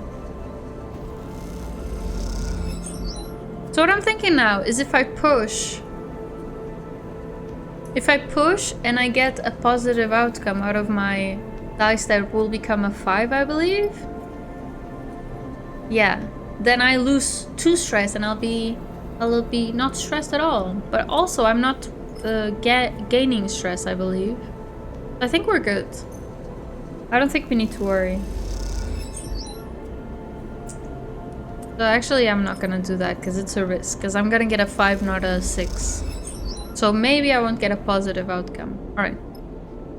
Oh, but wait, if I want to find Marko, maybe I need to rush.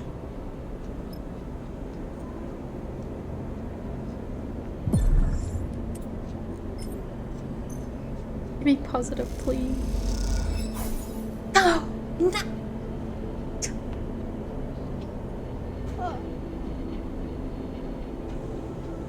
I shouldn't have done that.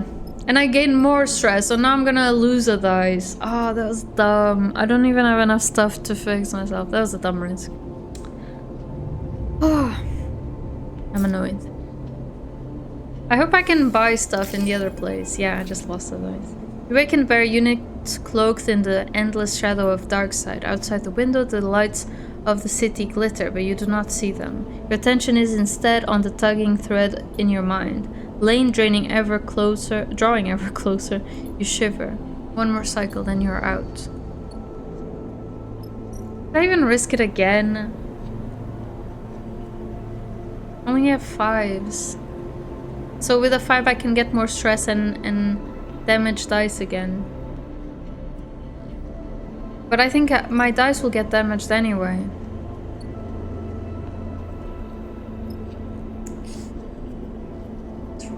I don't know. Yeah, I had a +2 for this whole place. Your playthrough has to be so much rougher. Yeah, I definitely have to give up a lot of stuff for this. Because now, like, if I get a positive here, it's 50-50. If I get a neutral, then I lose another dice. And I think this is also like you lose a dice each time, each thing. But I also can't lose stress. I have no way to lose stress, so I don't know what to do here. I'm not sure about this, because I think the way this thing works is like we're gonna lose 1 health from the dice each time. And if we get another stress, then we start losing 2.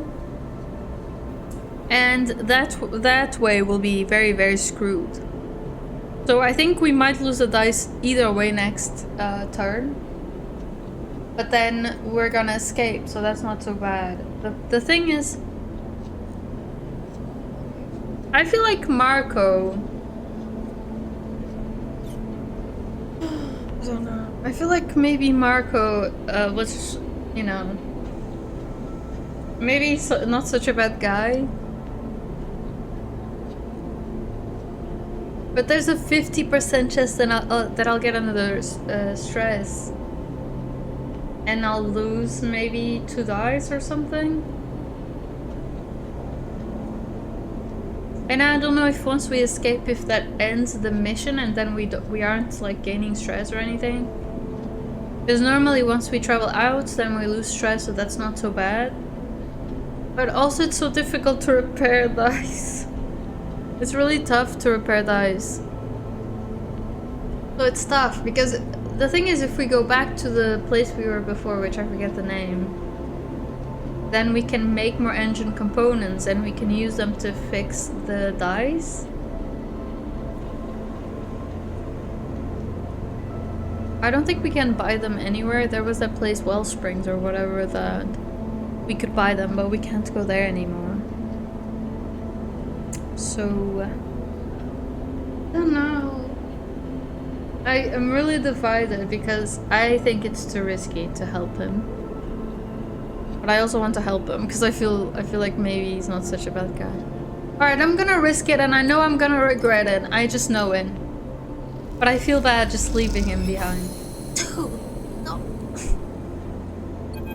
Marko, you better be worth it. Though you have no specific memory of it, there is something unpleasantly familiar about the place you have found yourself in. Among the many stack units of the Rise, framed by scaffolding and stretching away from the dark side's reflectors in a way that is only possible in 0G. Huh? Okay. You have found yourself in a cold corner. Here, a locked door is marked with Utsubu's sigil. A single eel, curled back on itself, its mouth around its own tail. This is the kind of door behind which Utsubu keeps his secrets, its assets. Assets like you and Serafin were, like Marko is now. Oh, this is... Oh, engineer.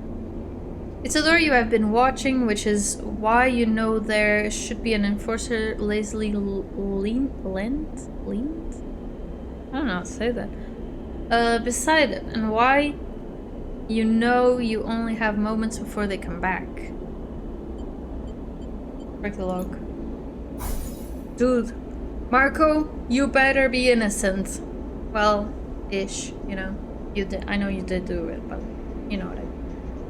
You slip a shipbreaker chisel from your belt pack and jam it into the lock, glancing over your shoulder as you try to enforce the mechanism. The tool bends and flexes, you force it sideways and hear a crack as the bolt shears off inside the mechanism. You wrench the door open, you're in. A dim corridor stretches out ahead of you, lined with I hope I don't lose 2 dice. Okay, still thinking about this, sorry.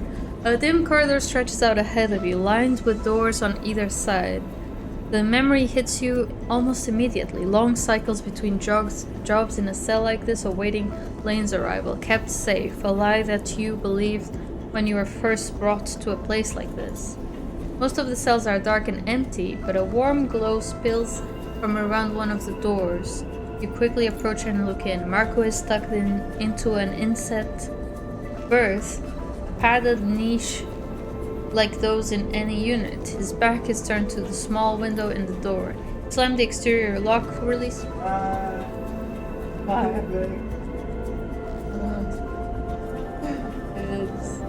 We have Portuguese olive oil. Anyway. You slam the exterior lock release without thinking. Marko turning over to face the door as it hisses open. Dude. I really hope you didn't bring us here to betray us, alright? I'm doing this because he's Serafin's friend. I'm more trusting Serafin because I've always thought this guy was a bit... I don't know, I never trusted him too much. Sleeper, he freezes for a moment, unsure of your intentions. He raises a hand as if to protect himself, put something between you and me.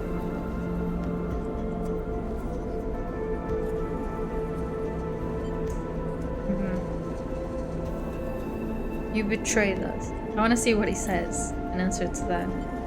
Marko frowns, his arm still up. I didn't have a choice, Sleeper. He frowns. Why did you come here? To accuse me? He laughs. Why are you laughing? Marko pushes himself up out of the berth. Let's not do this here. You came for me? Let's go. He glances desperately at the door behind you. You back out into the passageway and Marko follows slowly, tentatively. Time to leave. Lucky me, Daichi floats in the corridor, a knife glinting in his hand. I came to squeeze a little more information from Oren's prize here. He points the long knife at Marko, but it looks like I just got everything I need. Oh my god, look at this! Oh my god. He closes the gap, raising the knife. Now stay still. I'd prefer to deliver you to Lane in one piece. This? Dude, this was not worth it. It was not worth it. Because now I'm probably gonna die or something. I don't know. Anyway. This is why I was thinking I wanted to use my points as soon as possible on removing one of the, like the ability making engage to a 0 instead of -2. But then I ended up I had 2 points, so I ended up using them. But I wish I didn't use any of the 2 points on push, because I don't think it's very worth it, to be honest. I regret that. If I was starting the game again, I would not have done that. But now I have to pick between endure and engage, and both are really bad. So I'm gonna try to engage, because I feel like that trying to run is probably better than attacking him. So let's do that. No! You're stressed! No! Knife cuts deep as you turn, and Daichi guides it into your ribs. You grab his hand with both of yours and hold the blade in place. His grin catches the light, as sharp as the blade. Marko, please help, yeah. Marko slams into you and Daichi, and you feel the knife withdraw and shift. Marko strikes again and again at Daichi's head, forcing him back. As he hits, globes of red fill the air.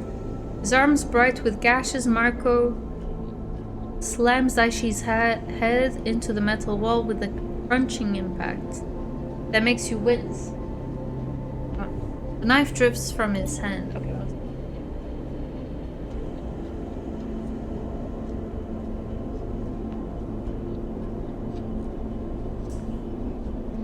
You got him, nice. Yeah, I did come to get him, but honestly, I don't know, because I have so much stress now. I think I might lose 2 dice.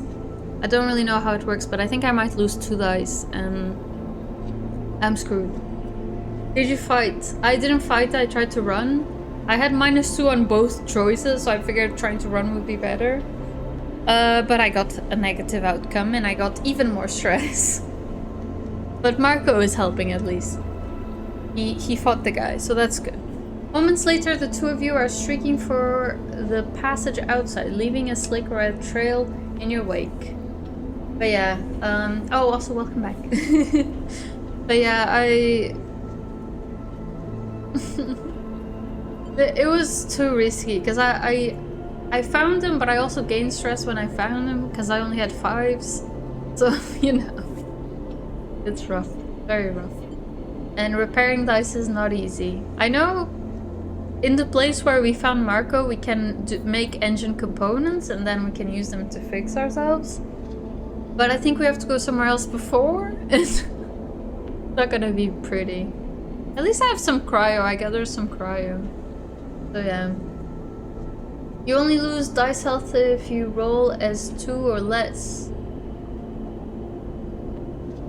Oh, really? Oh, I didn't know that. Ah. Interesting. Well, I hope I don't. I was lucky with the neutral. Stress isn't too bad. I flirt with it a lot. Really? I'm so scared of stress.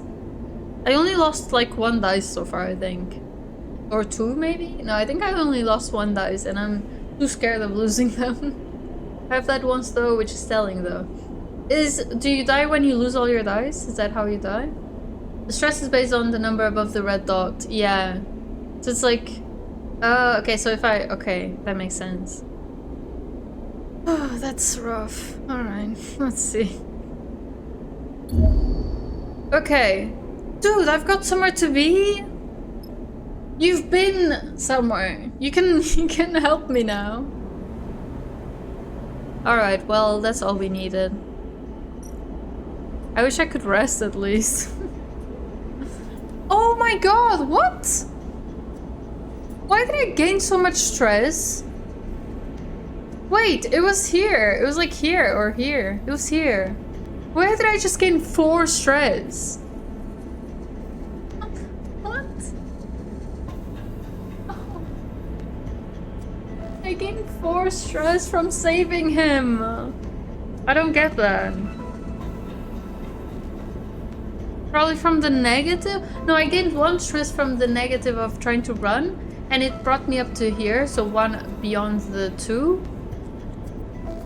But then I just gained 4 stress. Just out of nowhere. I don't know if it's from him being completely stressed out, but that was also not my fault. That's so weird. I've been on 1 dice left more times than I can count, really. But how do you do anything with 1 dice? That's very scary. I don't know why, maybe. Yeah. It's weird. It must... I don't know. I'm very confused right now. Oh my god. Well, at least we have supplies, so I won't gain another. But I think I'm about to lose all my dice.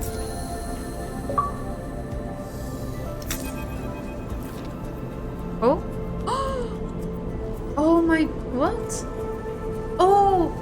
The dice that still had more than 1 health both lost 1, but then the other 2 just rolled high. That's so lucky. I got so lucky. But I really need to lose some stress. Like right now. Marko groans as he rises from the berth. You manage to bind his wounds from Daichi, but they clearly still ache, and he looks pale and weak in the unit's harsh light.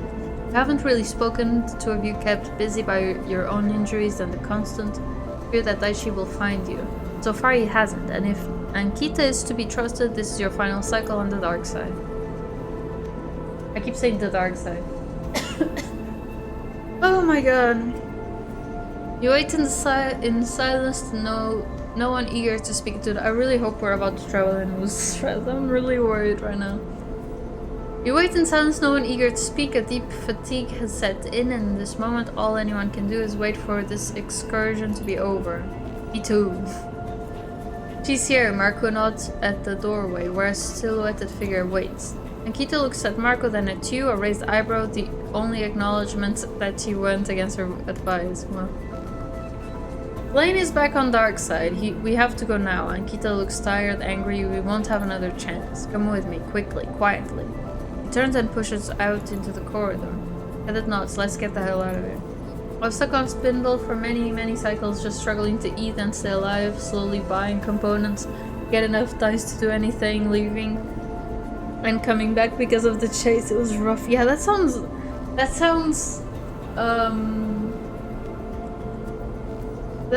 like, I don't know, what's the word? Sounds like sounds awful going through it. I can't think of the word, but anyway, yeah. It does sound rough. This game stresses me out, and I've never been in that bad a spot.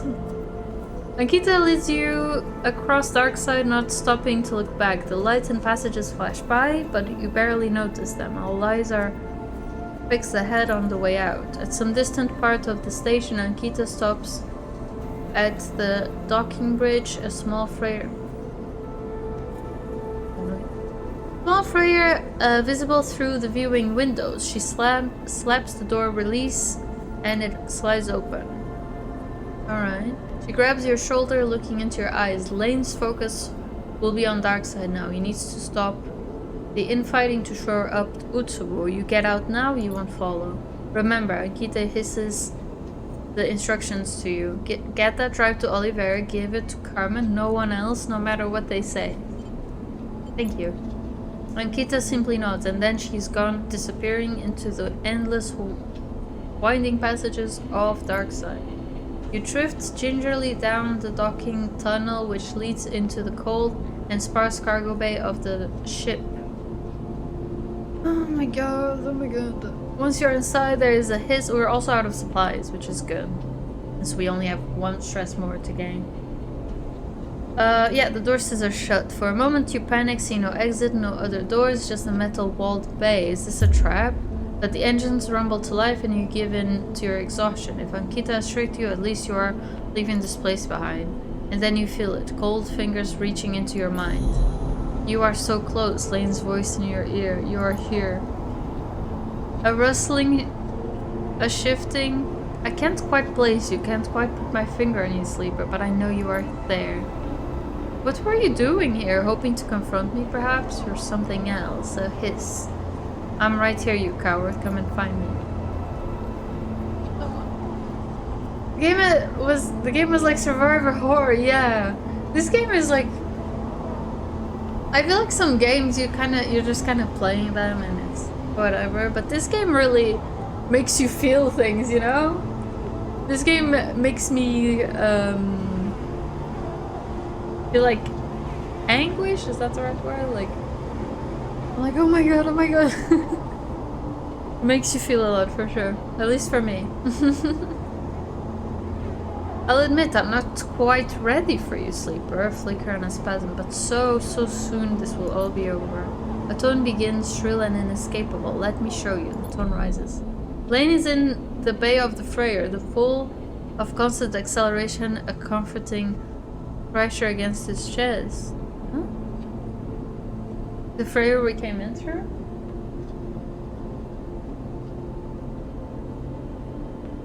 Yeah. I thought Lulu might be doing something bad behind my monitor. She's cleaning her paws. Pull of the constant acceleration, a comforting pressure against his chest. Wait, what? I'm confused.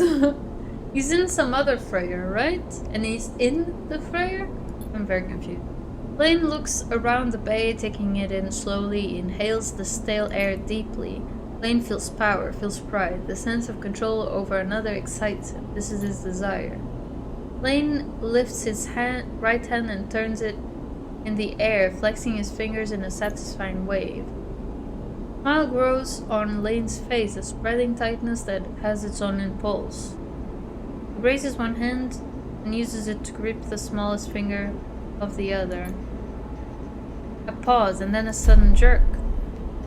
Lane snaps the finger back against the joint. His pain is instant, as is yours. It burns your vision away. Oh my god. I was confused too. I think we are seeing through his eyes. I think so too, but it just says he's in the Freyr. Like, what Freyr? The one I'm in? The one I was in before? Some other Freyr? Yeah, it's a bit confusing. But yeah, I think he's in some other Freyr. And we're seeing through his eyes. I think you're right. When the white-hot blindness has faded, you look out on those same metal walls. You hold the same finger in your hand, and as you release it, you see the crooked shape it has been bent into. Oh. A shiver runs through you, and you reach back into your own mind to see if any trace, any fragment of Lane remains there. You put your hands on your face and push, as if to push him out of from your head. No, I think the one he was coming back from, she said he's coming as we were going. Yeah, I think so. Did he just bend my finger? Oh my god. But he also bent his own finger, right? Weird guy. The ship continues out on its starward arc, away from Darkside, away from Lane, but you can't help but feel that some part of him is still there, behind your eyes, concealed beneath the pain of that stabbed finger. That is crazy. It takes a long time before you are ready to discuss everything. First there was... Oh, we're at the rig! Oh, this is that station, okay. First there was the journey to the yard, then disembarking from the Freyr. Oh my god, look at my dice. Okay. Then explaining to the waiting crew why their ship was impounded, something Marko offered 1,000 apologies for. Thankfully, the crew of the ship that brought you out of Darkside, sent by Ankita, took the others aside and settled them. Huh? Oh. Through the promise of remuneration? Or the threat of violence, you aren't sure, but you expect they will leave together for Darkside soon. Do your best to explain your encounter with Ankita to your crew, but the mention of her name sets off a significant reaction in Blitz. It seems to have history, a relationship that fell apart. That's so scary. You broke his and we broke ours. Very weird, very freaky, yeah. It's weird. Very weird. It's also concerning that he has that power. I'm glad I'm not the only one who stumbled over that word, yeah. I don't know how to say that. I know how to say it in my language, but like remuneration? That sounds wrong. I don't know. I stumble over a lot of words in this game. They use a lot of big words. This removes themselves from the conversations, and later on you find them in the berth staring at the wall. All time you find yourself in a daze. Your skin hurts and your muscles tremble. You don't feel yourself. You rest for a while, and as you do, conversations echo around you until you find yourself able to rise. Sleeper, Marko comes to you in the quiet of the rig. Can we speak a moment? Alright. Marko nods. Thank you, Sleeper. He looks down. I know I almost cost you everything, but you have to understand something. When they caught me, I was looking for someone important to me. That was why I wanted to come with you. I just wanted to get a message to him. And to know that he was alright. He screws up his face, each word bringing him pain. And I admit, I thought I might be able to bargain on his behalf to get us both out.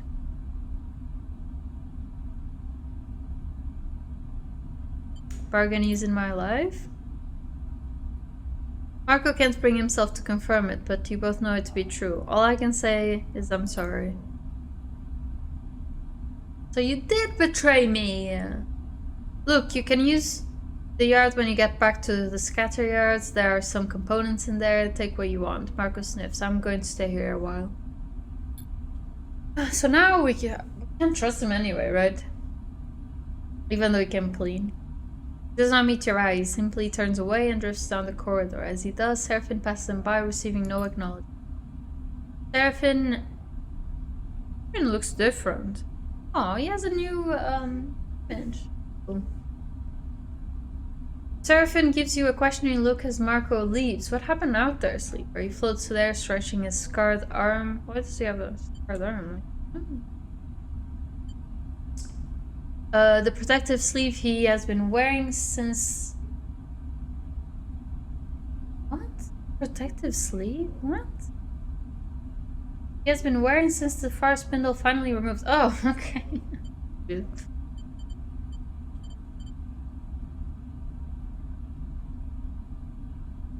Well, shouldn't we say all of this? Marko betrayed us. Seraphine shakes his head. What do you mean?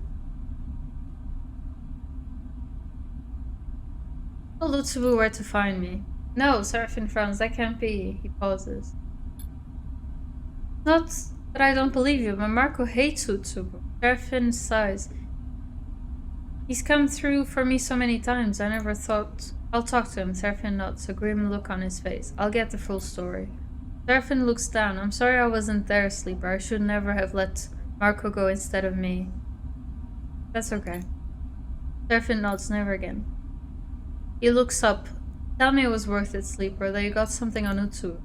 Explain about the meeting you witnessed, the conflict between Oren and Daichi, and Ankita's intervention. Explaining Ankita takes a bit more effort, but you try to remember everything that happened. You explain Ankita's instance that she was working against Darkseid, how she got you off the station. You explain that Utsubu itself is coming apart with Lane absent, and that this will draw his focus away from the two of you. Seraphine waits until you have finished to respond. So this Ankita got herself inside Utsubu. He raises an eyebrow.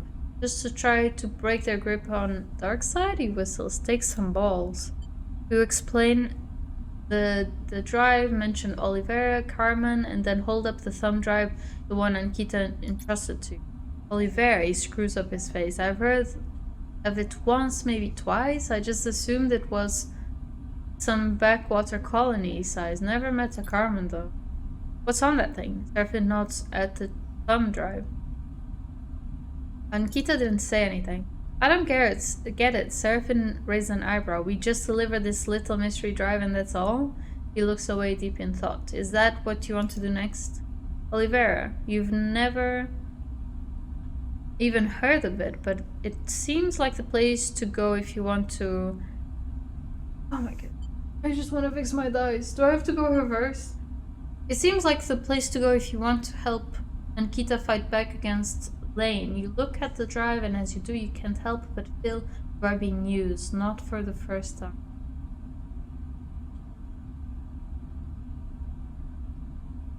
That's not good.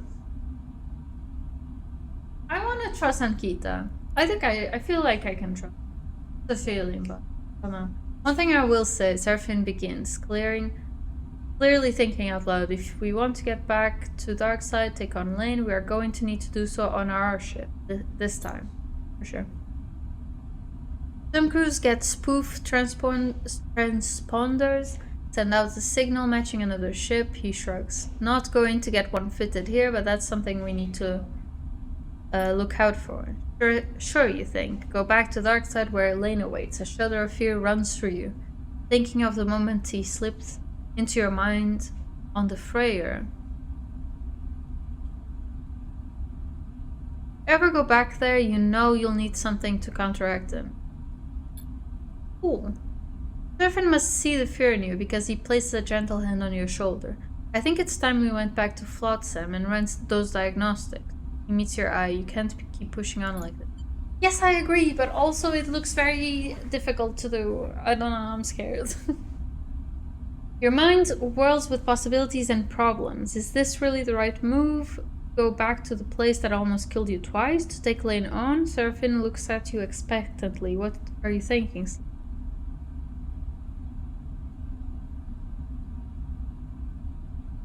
You need to prepare. I couldn't agree more. Serafin shakes his head. Next time will be different. We will be ready. We will come up fighting and Lane won't have a clue what's hidden. We need work, we need a crew. Serafin starts counting off his fingers. We need to take that thing to Oliveira and we need you strong, Sleeper. Speaking of, Serafin takes out a box of components. I kept myself busy these past cycles, working in the fabricator bays on scatter yards. I figured you could use some spares. Oh my god. Serafin, I love you. Oh my god. Oh, sorry.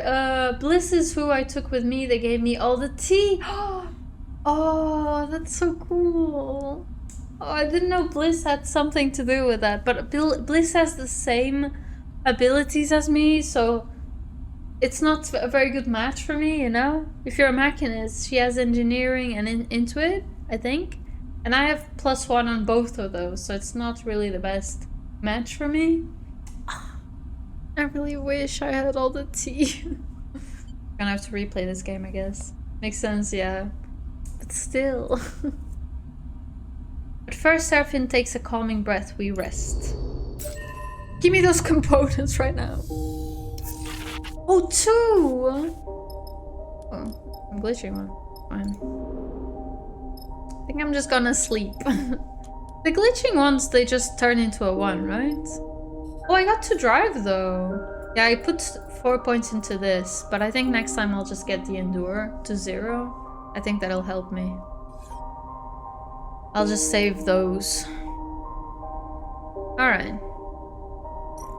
Definitely repair my... Oh, just 1 dice. And I'm not stressed anymore. Why did I get glitch? How does the glitch work? I don't know.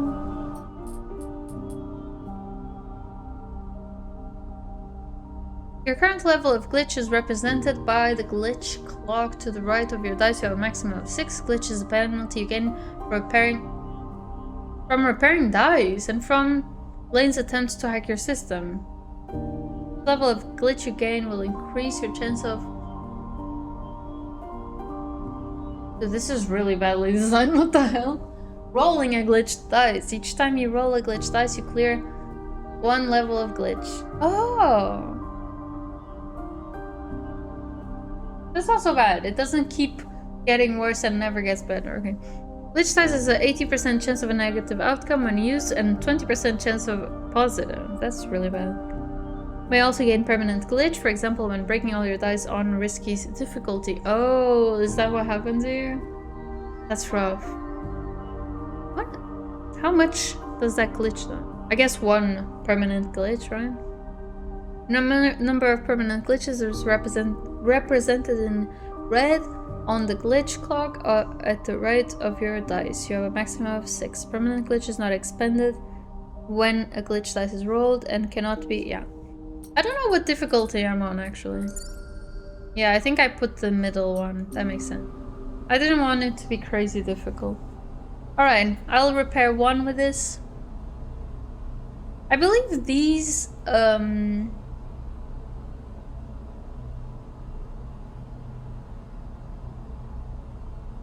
okay, this is just better. I think these are just for this, I could be wrong.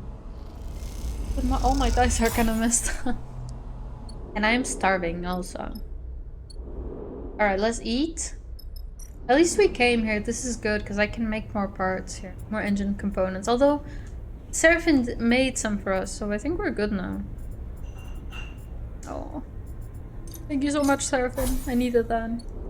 I really, really needed that. But we can make more here as well. I'm not gonna do anything now. With all my glitched dice, you know? But I will try to rest. No, wait. Resting is just for stress, yeah. So I don't want that. I'm just gonna end this cycle. Oh, sorry. 70, oh, okay, yeah. They do tell you, yeah, but it's, I don't know, still I feel like it's a bit confusing. Alright, 2 glitch shits. But we're getting there, we're getting lower and lower. I've died once, so I have permanent glitch dice. I shall not lurk, we are in the same spot. Oh, okay, thank you so much for the lurk. Yeah, I don't want to give you spoilers, so... But I hope I'll see you next time. And I'll... Actually, let me follow you, I want to catch one of your streams. But if you're playing Citizen Sleeper, maybe I won't, because I also don't want spoilers. I'll peek, see where you're at, and maybe, you know. Anyway, thank you so much. Alright. What can I do here? Oh. Oh. Alright, I want to focus on supplies now. And I wanna do this. That's safe, so okay. But I also... Actually, I don't know.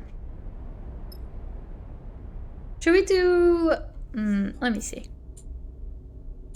I don't think I want to go to Olivera yet. I think I want to do the frame thing first. But it's so dangerous. I kind of wish we could just get 2 more points.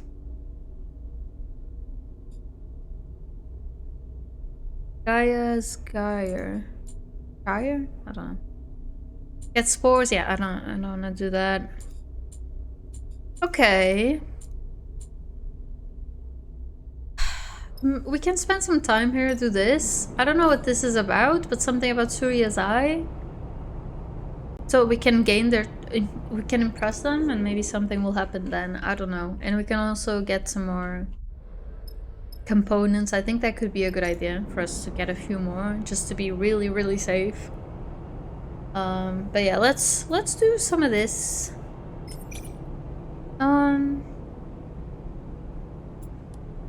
Yeah, alright. Alright, one more, and let's see what comes out of this.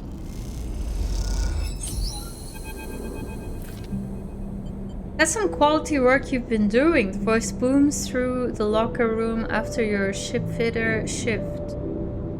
But why are you doing grunt work, Sleeper? You turn... Oh, there's Surya.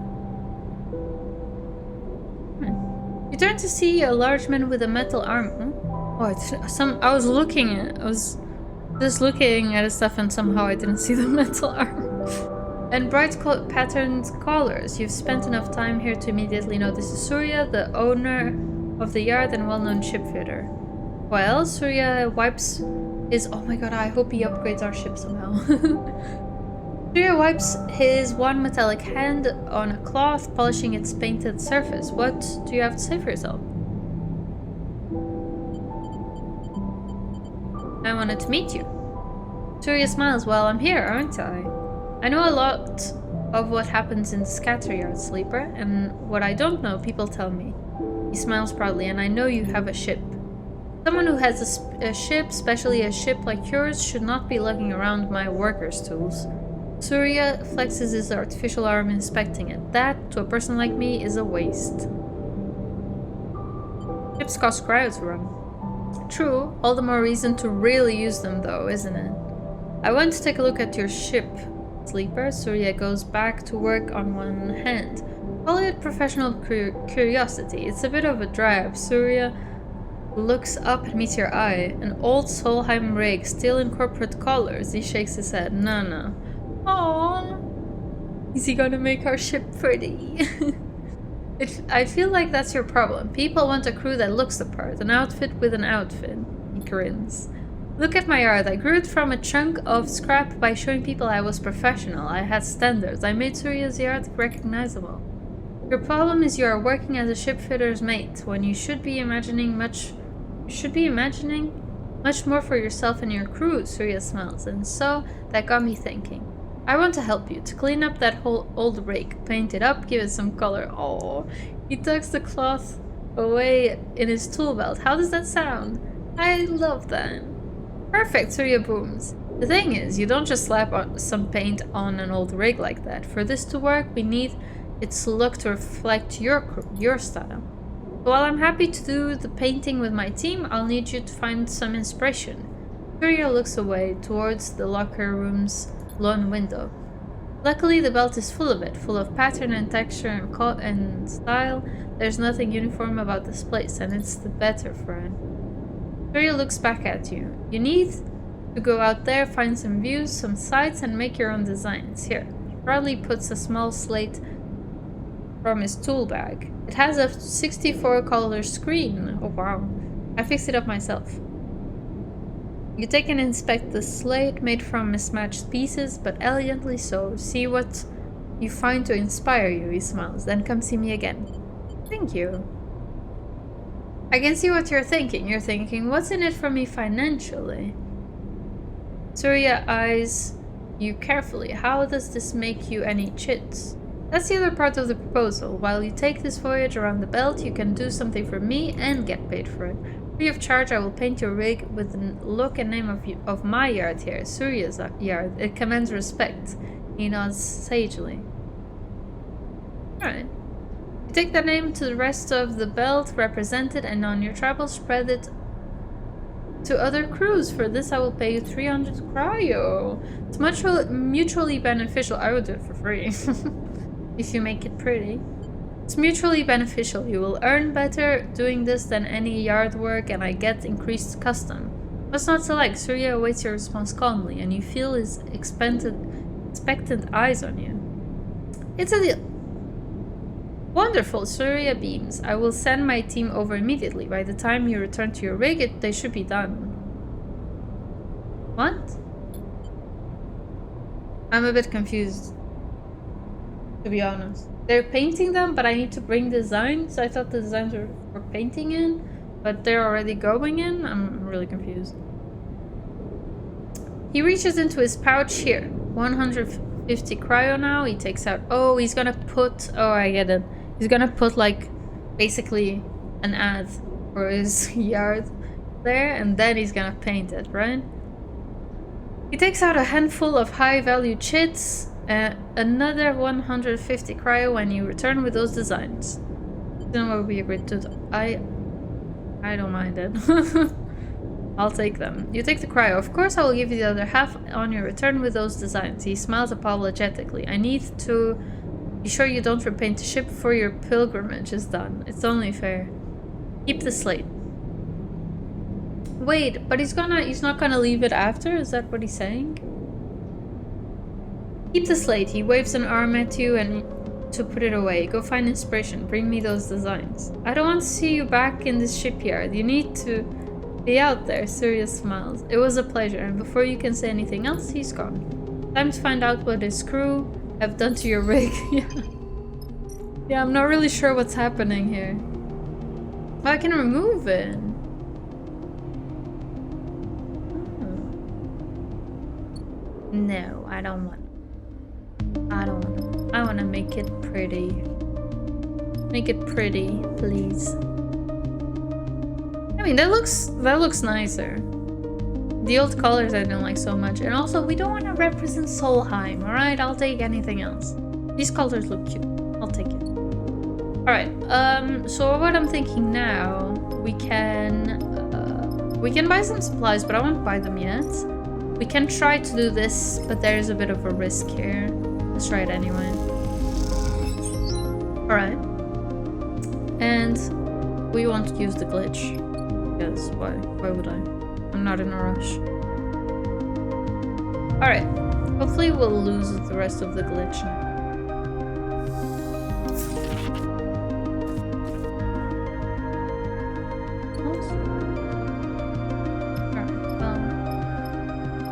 get glitch? I already forgot.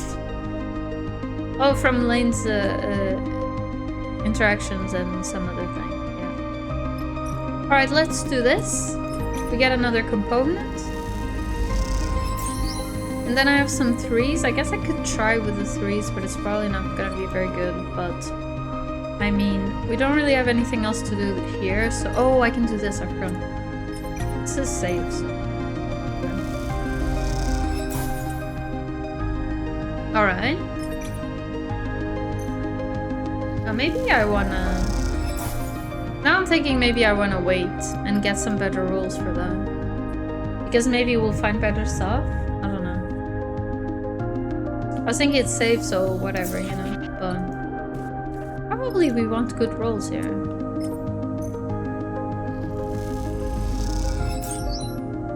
Engine components, yeah, let's go. That's what I want. Me more. I should have saved those. That was kind of dumb. Kind of dumb of me to not have saved it right away. We have so much cryo also now. Alright, we got 2 supplies. I think maybe we want to fill up on supplies and yeah, let's fill up on everything and let's go for odd jobs.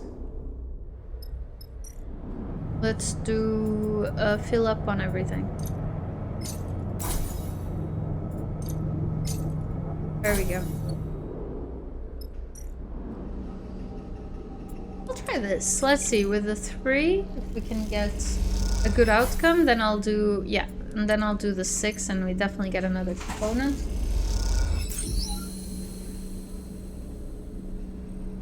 Second.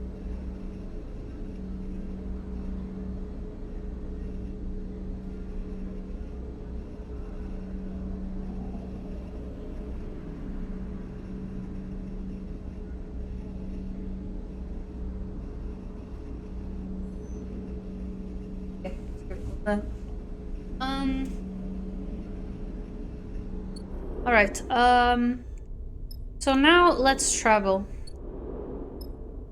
What way? So we have to go to... Where is it? There? Oh my god. Can we just go there? We have to go... Oops. We have to go to Helion Gate at some point. Didn't he say let's go back to Flotsam? Serafin said that, right? But it's none of our stuff. Oh, find a tech in Flotsam. That's why he said that. Oh, we did find a tech in Flotsam. We need a ship mine now. Give the cats a treat. What shall we give them? Fish? Look at Stitchy nose. Definitely knows. Fish, alright. So yeah, I think we make sketches. Oh, across the belt. So yeah, I think definitely we need to go to Helion Gate. But maybe we can just go maybe we can go to the Hollow, see what that's about, because I don't think we've been there. And then we can go to the other place, because the ship mine thing is dangerous and I'm really worried about it, to be honest. So, like, if we can fit our ship with more stuff, maybe it can help us, I don't know. Anyway, look at this kitty. He's so happy about that. My desk has so much stuff in it. We still haven't bought, like, stuff for the office. We just have the desks here and then boxes and stuff. We want to buy some shelves and, like, drawers and stuff, but we don't have any of that yet. Still picking. Hello, Hannah. Hannah.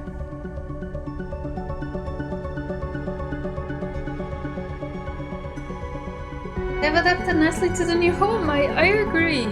I think... Oh wait, sorry. I think so too. It looks like Stitch there, you can't even see her colors, I think. I think, like, I was living in a small place, obviously they were very stressed by the move and everything, and it's a new territory.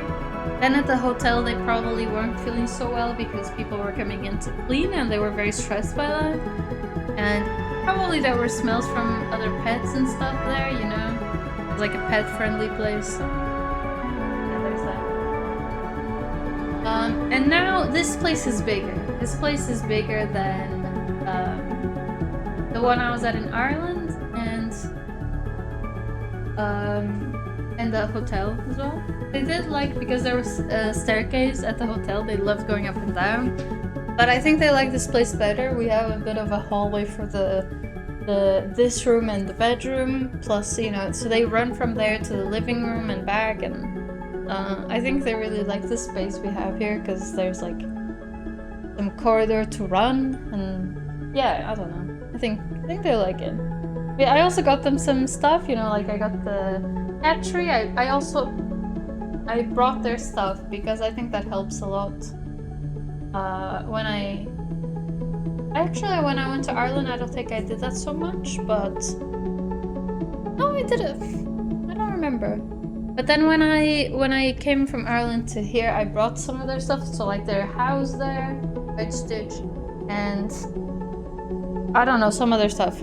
Like a bunch of their toys and stuff, and I think that helps a lot. They have their stuff that smells like that. But yeah, they adapted really really well. I'm really happy for that. It was so stressful with the flight. It must have been awful for them. Actually, Stitch, I covered this carrier with a blanket and he was like, okay, sleep. And he didn't do anything the whole time. But Lila was going crazy. Even with medicine to calm her down, she was going crazy. Right, Stitch? And we couldn't get a direct flight, so we had to do 2 flights, right? Anyway, yeah, I'm really glad they are good now.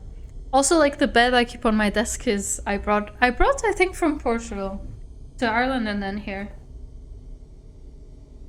They never used it that much, but Lilo sleeps on it because I put it on the desk and there's a window here. So a lot of times there's sun coming in and she just sleeps in the sun and she loves it, right, Lilo? Cute. Anyway, I think I want to go to the Hollow, and then if we can like fill up on stuff there and everything, we'll go to Oliveira and then come back. I don't know, maybe we can go here, then Greenbelt. I think we have something to do in Greenbelt. And we can investigate that place a bit and then go to Helion Gate maybe? Or maybe to the Far Spindle, I don't know, we'll see. Let's go to the Hollow first. So I think our ship looks nicer now though. And also I just don't want to have the Solheim stuff, you know? We don't want that. Alright. Alright, so we have 2 things to do. Hollow View. Sketch a design, right. You find the high window... Dude, what are you doing, Lilo? I don't know if you can hear her. She's messing with one of the boxes, trying to get in. Anyway. Find a high window. Within one of the radius bridges and look down into the core of the hollow. Good spot for sketching. Should we sketch this place? I guess what we pick to sketch will change our design. Maybe not. This place looks kind of cool. But maybe I should pick places that mean something to me, I guess. Alright, Hollow Heart. The Hollow, with its brash scrap dealers, is intimidating to newcomers. Spend a little time here and you'll find your place. Then let's find our place. Intercept signals. Locals bounce signals off the inside of the hollow shell. From pirate radio to shop adverts. Tuning in might teach you something. That 2. Alright, what did we find? What is this called? Something jelly? Jetty. Bella's jetty. Alright, we can eat here. We can buy supplies for a good price. Alright. I should eat, actually. Alright, another location. Debris dealers. Oh, fuel here is good price. That's a good price. I think we've seen it for 3, but I'm whispering. Sell processed scrap. Can I use it for something? No? I'll just sell it then. I don't think I can use it for anything. 30 cryo is good. Should we sell all of it? I'm a bit worried I actually need this for something. I also forgot to use the rest of the raw scrap I had, because there's some map where you can make raw scrap into processed scrap for no cryo, and then you can come here and sell it, I guess. So I'll probably just sell all of it and later go there and make it, and then maybe if we come back here, I'll sell it again. Alright, let's sell the rest of it, yeah. I've convinced myself. I've done it.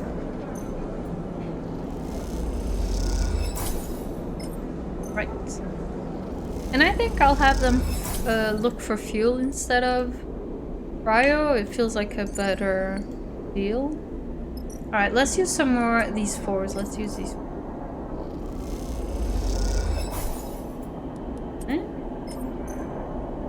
We get a neutral, I think we'll find another place, maybe? Yeah.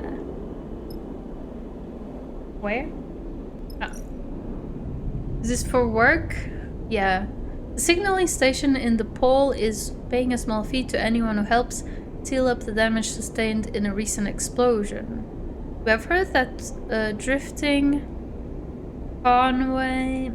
should I use my 2 here? The 2 will turn to a 3, so it's not such bad odds, but I mean... I don't know, maybe I'll just lose energy, it's probably fine. I've heard that a drifting Conway munition may have been responsible for the damage to the pole, but is that just a rumor? Let's see. Let's see if... okay, neutral... Oh, I got some money also.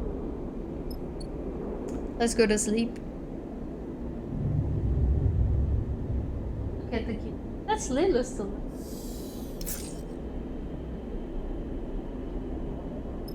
Alright. Do we get... Oh, we got 1 fuel, I think. I'll take it. Alright, and I'll do 5. Just so we can be done with it. Unless we get neutral, then we're not done with it. Alright. What else did I find? Oh. Signal ship. What is this? Intercept signals. The signal ship gathers broad spectrum signals from across the debris field. Sorting them is too much work for just... Oh my god, they're both in the country.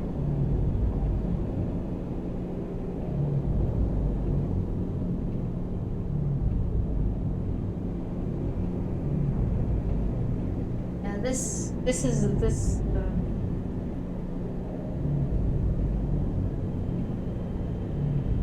doesn't hold up.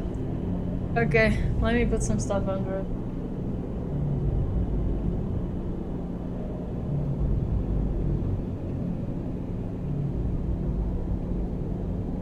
Look at that. Amazing. Anyway.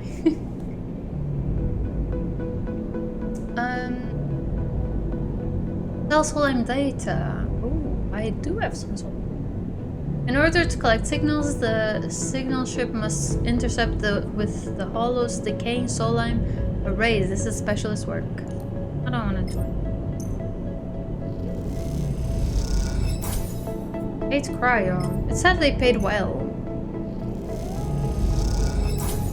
Crew eagerly accept the data and hand over the chips they owe you. That is not a lot. Not very, very good. Fun.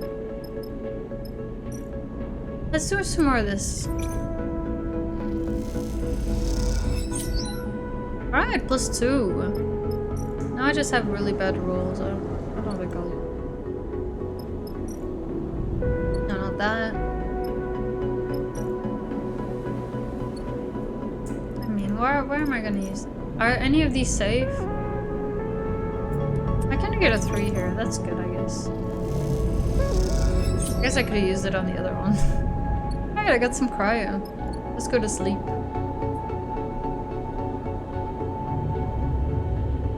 I have some... My glasses are 13. That's slightly better. Oh, look at those rolls! Oh my god. That's really good. Let's use some 4s here. Take the 6.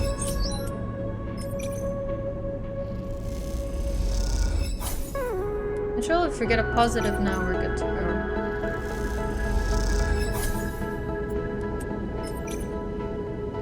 Good to go?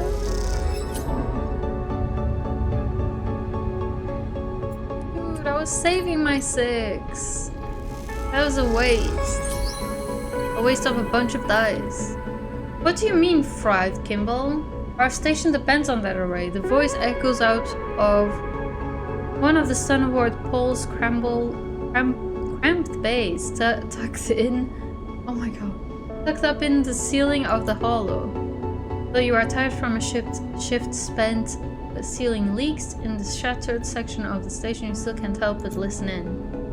I have been patient, Kimball, but now with the repairs almost done, you're telling me we can't broadcast anyway? The voice comes from a doorway nearby, and as you float past, you glance inside. You see a woman facing away, addressing the back of a man half buried in the guts of some complex machine. I'm sorry, Kimball, she concludes, but that just feels malicious. Huh?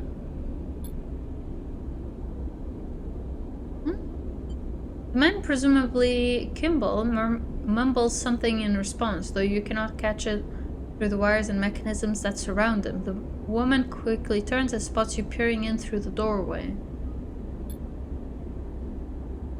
Hi. Gives you a curious look. Oh, she quickly smiles. Hello. She closes the distance. I'm Cyrene. Offers a hand. I've seen you working on the repair. She tilts her head. We appreciate your efforts. Happy to help. Cyrene looks over her shoulder at Kimball and then back at you. How do you feel? She pauses, calculating about the war in the inner system. Corporate cruelty. Couldn't have put it better myself. Did you know that Senate Stat has already started shipbuilding at Cinza? What? Cyrene watches for your response. Cinza? One of the 3 sisters in orbit around Ember, she raised an eyebrow. You haven't left the belt, have you? Cinza. You hear a grunt from Kimball, his head still buried in the machine's innards, and it is unclear if it is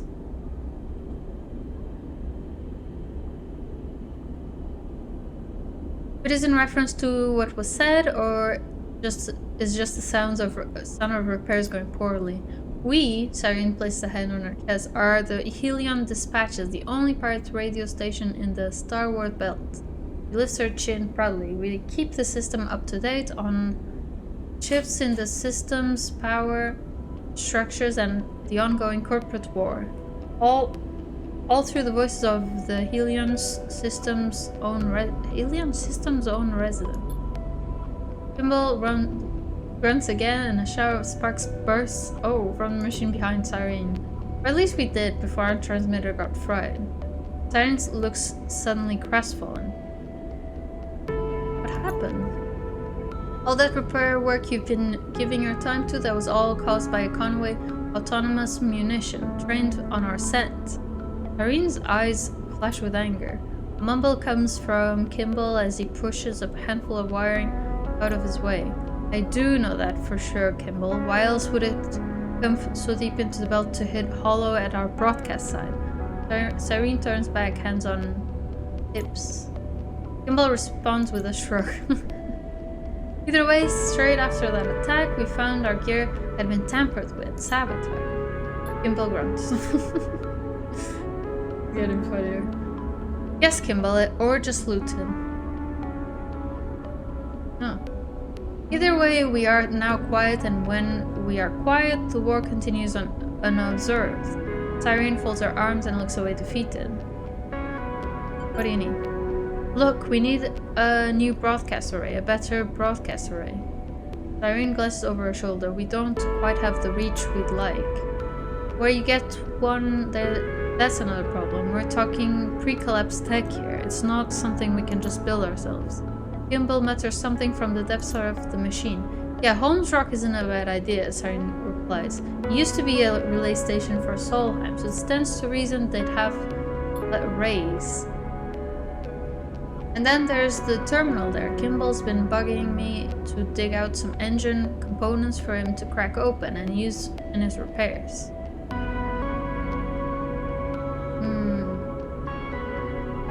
I do have some engine components. I also have 3 dice with 1 health, so better make it worth my while. Or we can just make more.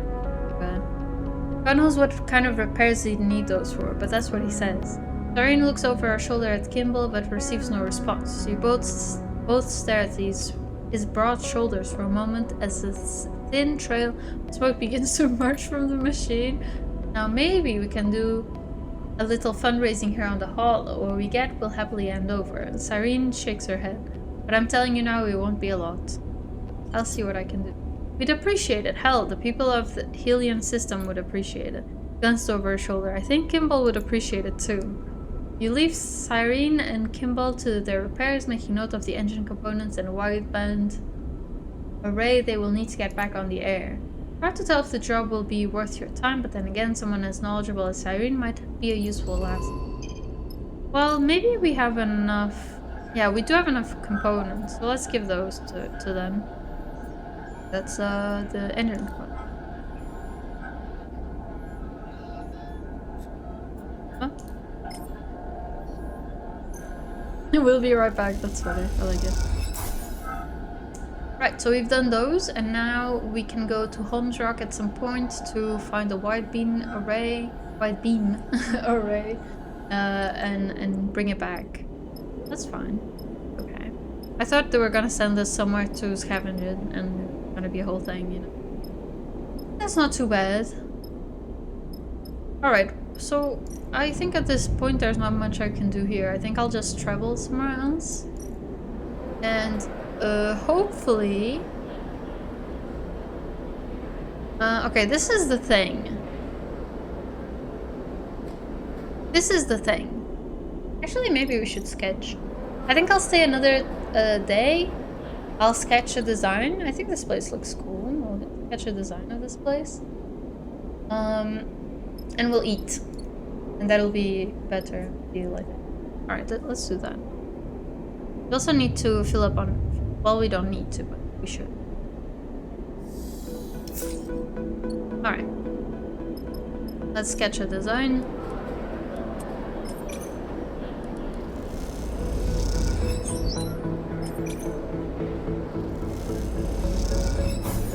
Use the low roll, see how that goes. Let's see.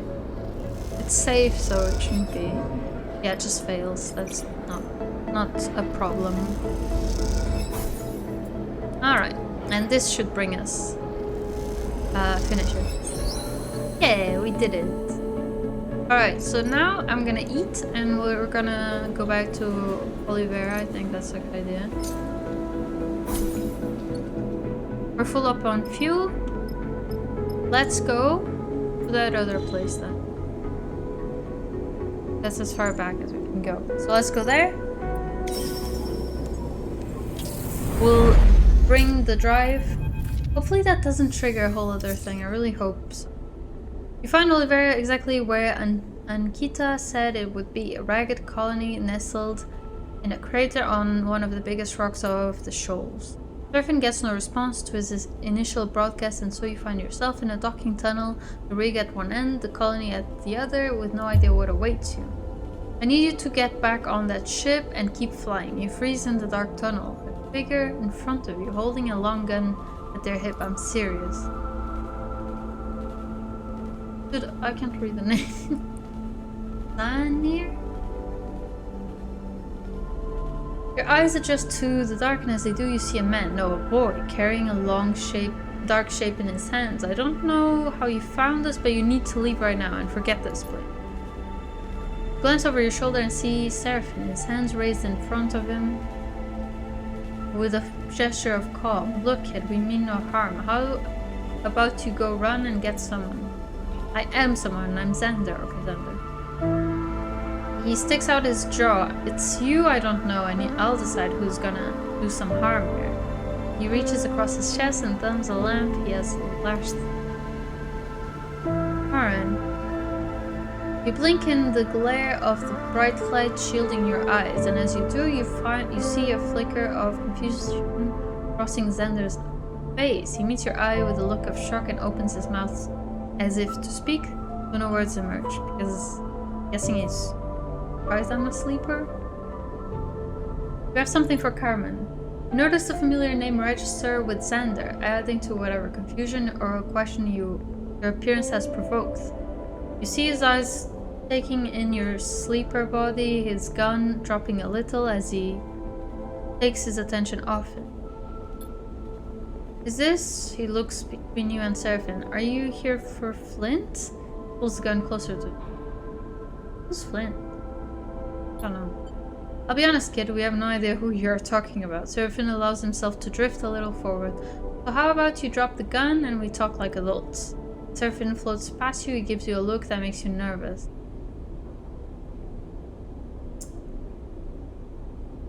Wait, is he kind of being threatening? Because I don't like that, Seraphine. Let's all stay calm. Xander? Oh, Cadence. Xander? The voice echoes along the docking bridge. Xander, what are you doing? A figure appears at the end of the bridge behind Xander. A young woman, clearly older than the boy in front of you. Found these two trying to sneak in, Cadence. Cadence. A weird name.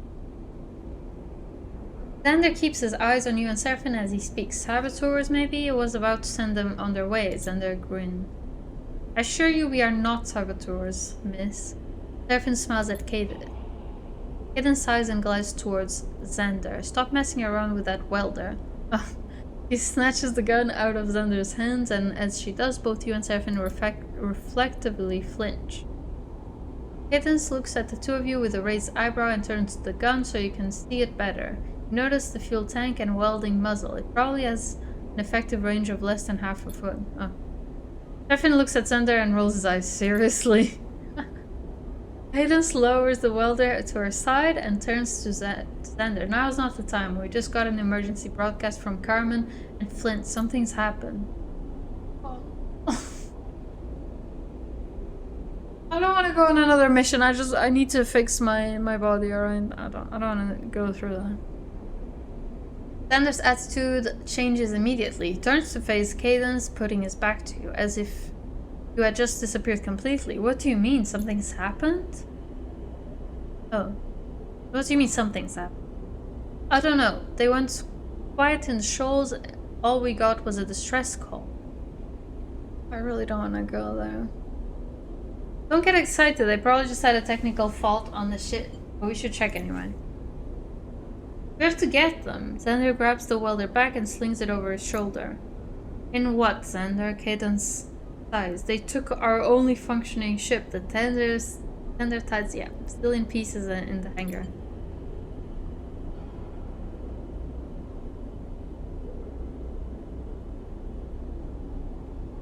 Oh.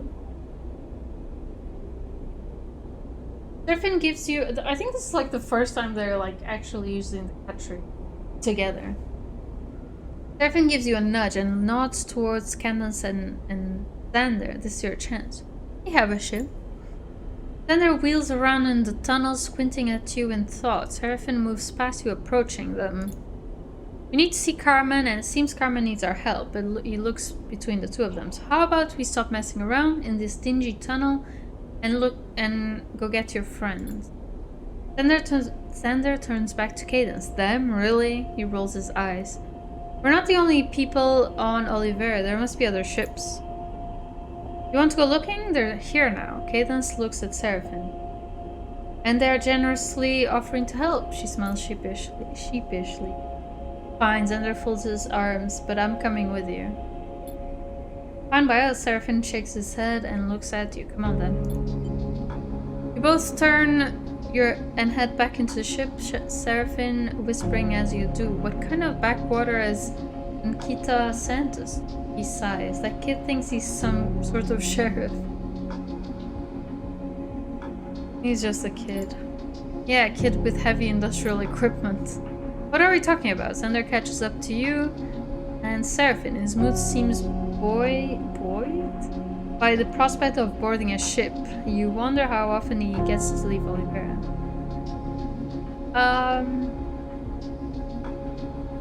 Did I say you?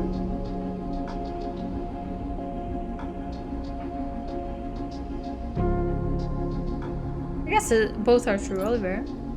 Oh, you haven't seen the half of it, Xander winks. Wait up, you turn to see Cadence gliding up the tunnel. I changed my mind, I'm coming too. You guys better both be good at whatever we're about to do. Give me a minute to go grab some supplies. She glances at Xander, just in case. Seraphine cuts in. I'll give you a hand. That alright, sleeper? We'll be here in a sec. He looks at you. You pause, but Seraphine doesn't seem to wait for confirmation. As he and Cadence head back into the dock, you are slightly thrown off by his eagerness to be helpful. This is the first time you've actually seen him be welcoming to anyone coming aboard on board the rig. Weird. When you get to the cockpit, you notice Xander looking wide-eyed at the consoles and switches. Cool ship, he grins. After a short wait, Cadence and Seraphine come back into the cockpit, all loaded up. Seraphine pats Xander on the shoulder. Might want to strap in there, kid. Xander and Cadence find a place to settle as Seraphine buckles himself into the flight seat. Alright, he turns to Xander. Show us where to go.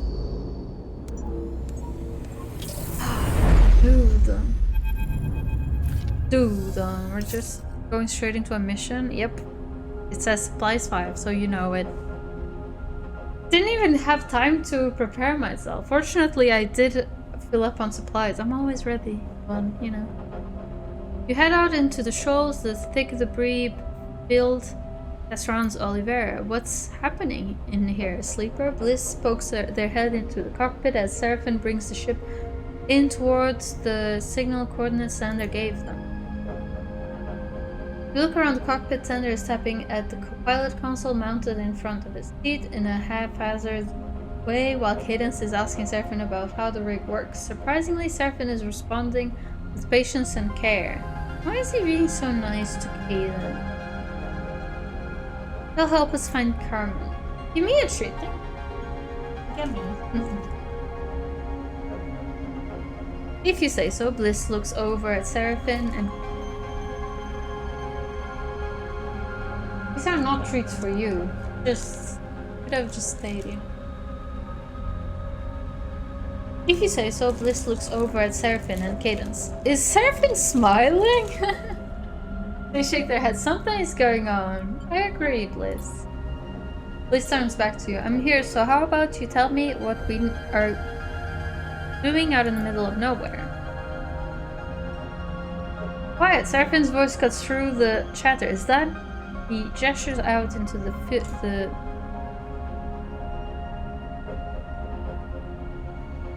debris field at a sparkling, ragged-looking shape tucked beside a rock. Xander rushes to the cockpit glass. Carmen. A moment of tense silence grips the room. That's his ship. I thought Carmen was a woman. I thought that's a woman's name. When Bliss exchange concerned looks, this isn't good. I'll bring her in. Seraphine's eyes are fixed on the wreck of the crumbled ship now. We don't know anything yet, so everyone calm down.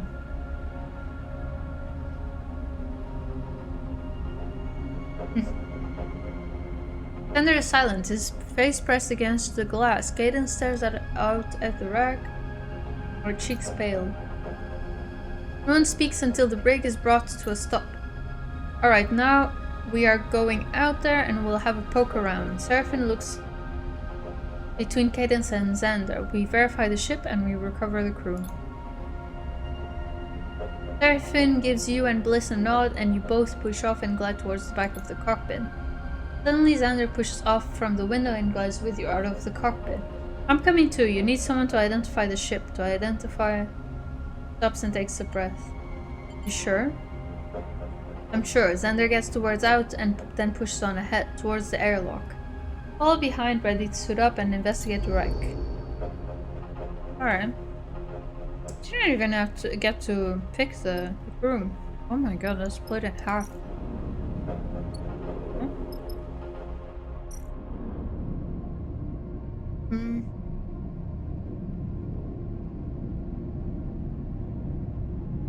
Okay, we got some good rolls here. Start with my...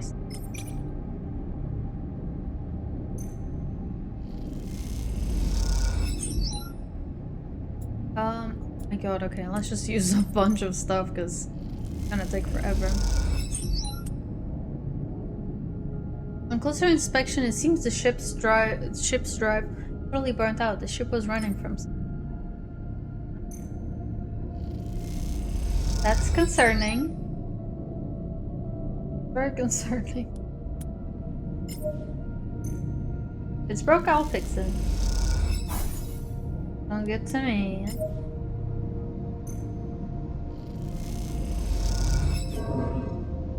Dude, how did you get a negative? Can I risk it? Why not? I can take one stress before I get very scared and start playing very safe. Alright, let's end this cycle. Yeah? Let's end the cycle. That 3 is pretty bad. I guess... no. Alright, a 5, 6. Can you get a positive, please? Perfect. Thank you for the neutral. Let's go. Alright. Perfect, alright. Search of Carmen's gutted ship has impacted the mood in the rig. As more and more evidence of an attack has appeared, the quieter Xander has got and the more Cadence has retreated into the bunks. Now with the search complete, you are gathered in the cockpit to discuss what's been found. Come on, Cadence floats by your door, hugging herself against the coal. Tell us already. Xander is perched on the back of one of the seats.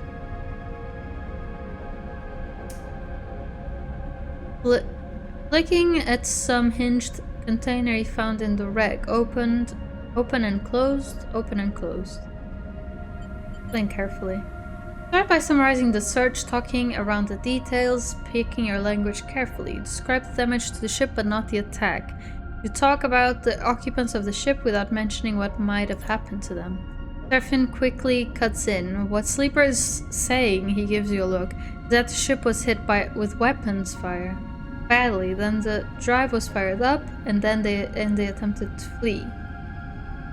The drive burned out and the ship, after hitting multiple rocks and bits of debris, came to a halt here. He takes a breath. We found no bodies.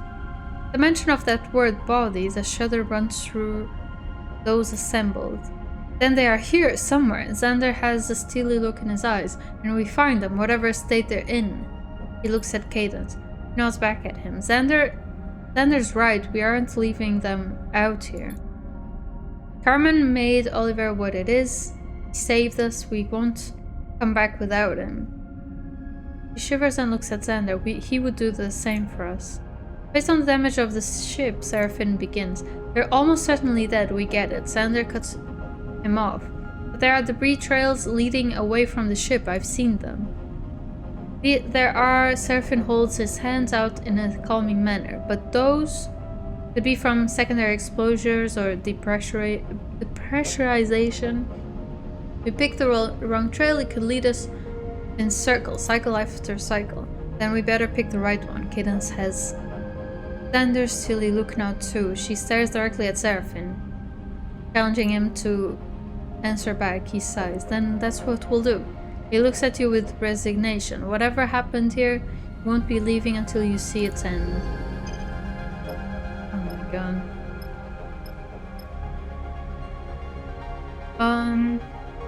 I mean, this is the closest one, I think, so check that out. Are they are all the same, right? The, like, thingies to do? Yeah. Alright. I think this makes sense to start with, right? 10-word trail. Alright, let's explore it. Get a 6 in there. Dude, the Bliss can't do anything here. And this guy has a 3. I'm not gonna use a 3 on a dangerous thing. Let's just end the cycle. It's gonna be rough. Very rough. Bliss can't really do anything. Please get a 6, Bliss. Okay. Thank you for that. That's great. Stuff. Alright, I got a 5. I'll use my 5. He's got a 5. I'll use his 5.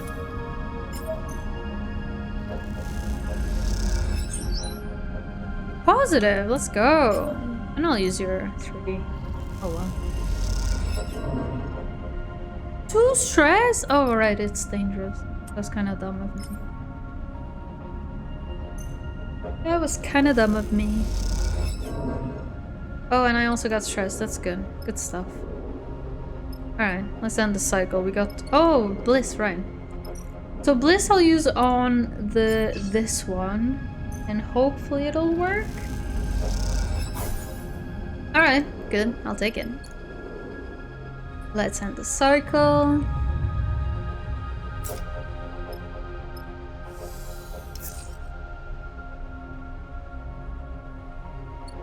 Okay, Bliss got really bad rolls, which is okay, because Bliss wasn't gonna do much here anyway. I'll use a 6 here just to be sure it's done. I should have used the 5 actually. Oh well. This isn't leading us anywhere, Sleeper. Bliss's voice comes over the comms. I'm sorry, but we have to call it. You look out at the scattered debris gleaming in the sunlight. Bliss is right. This trail is going nowhere. If Carmen and Flint did head out from the ship this way, there's no way you'll find them. And if they didn't, there are still more places to look. Bliss interrupts your thoughts. We won't give up on them yet. You think of Xander and Cadence and how they must feel right now. The search must continue. And 2 more places to look.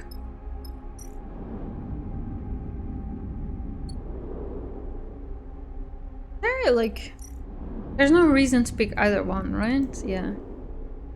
Just trying to look if there's anything that would give us any hints, you know?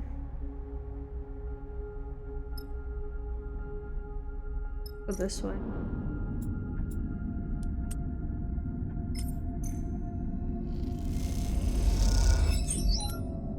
Six. And I'll use this 5 as well. This one has less though, it doesn't it? Dude, please don't get stressed. Perfect! We did 2 in one go. Ooh. We found something.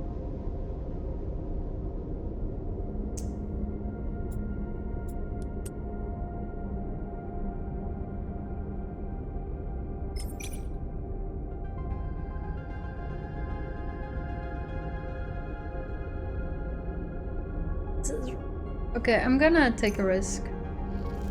I have an idea if this goes wrong. Alright, well that was worse than I thought. My idea is if I push and I get a 4 turns to a 5, that's 50-50. And maybe I'll lose 2 stress. Or maybe I'll just win 1 stress and be screwed, actually, now that I'm thinking of it. Let's wait for a 2. So this was, that was really dumb, I'm just realizing. That was really dumb. I should have waited for my lowest dice to be 2, then it would have been a better chance.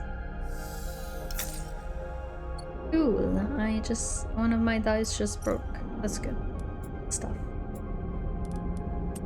Got a 6 here. Oh wait, Bliss can actually do something here. Let's use this. Use the 4 as well. Alright, let's use my 4. Oh, I got more stress. Oh my god, I'm so screwed. I am so screwed.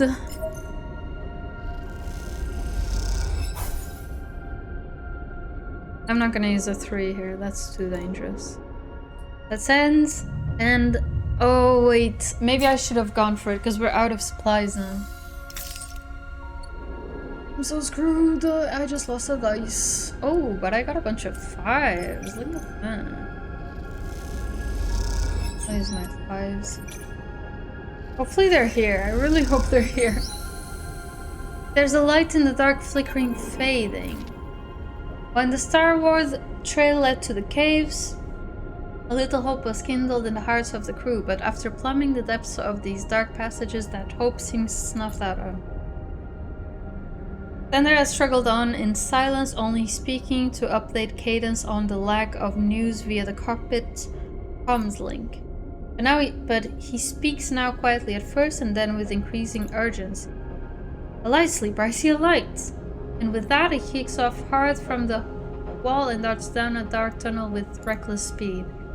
Follow, but the tunnels are winding, and you quickly lose Xander around the corner. You kick off from the same wall, trying to close the gap, but when you come around that same corner, you can't find Xander anywhere, dude. And then you see it through a thin slit in the cave wall, a flickering, fading light. You cross over to it and see scratches and chunks scraped out of the rock. Someone has dragged something through here.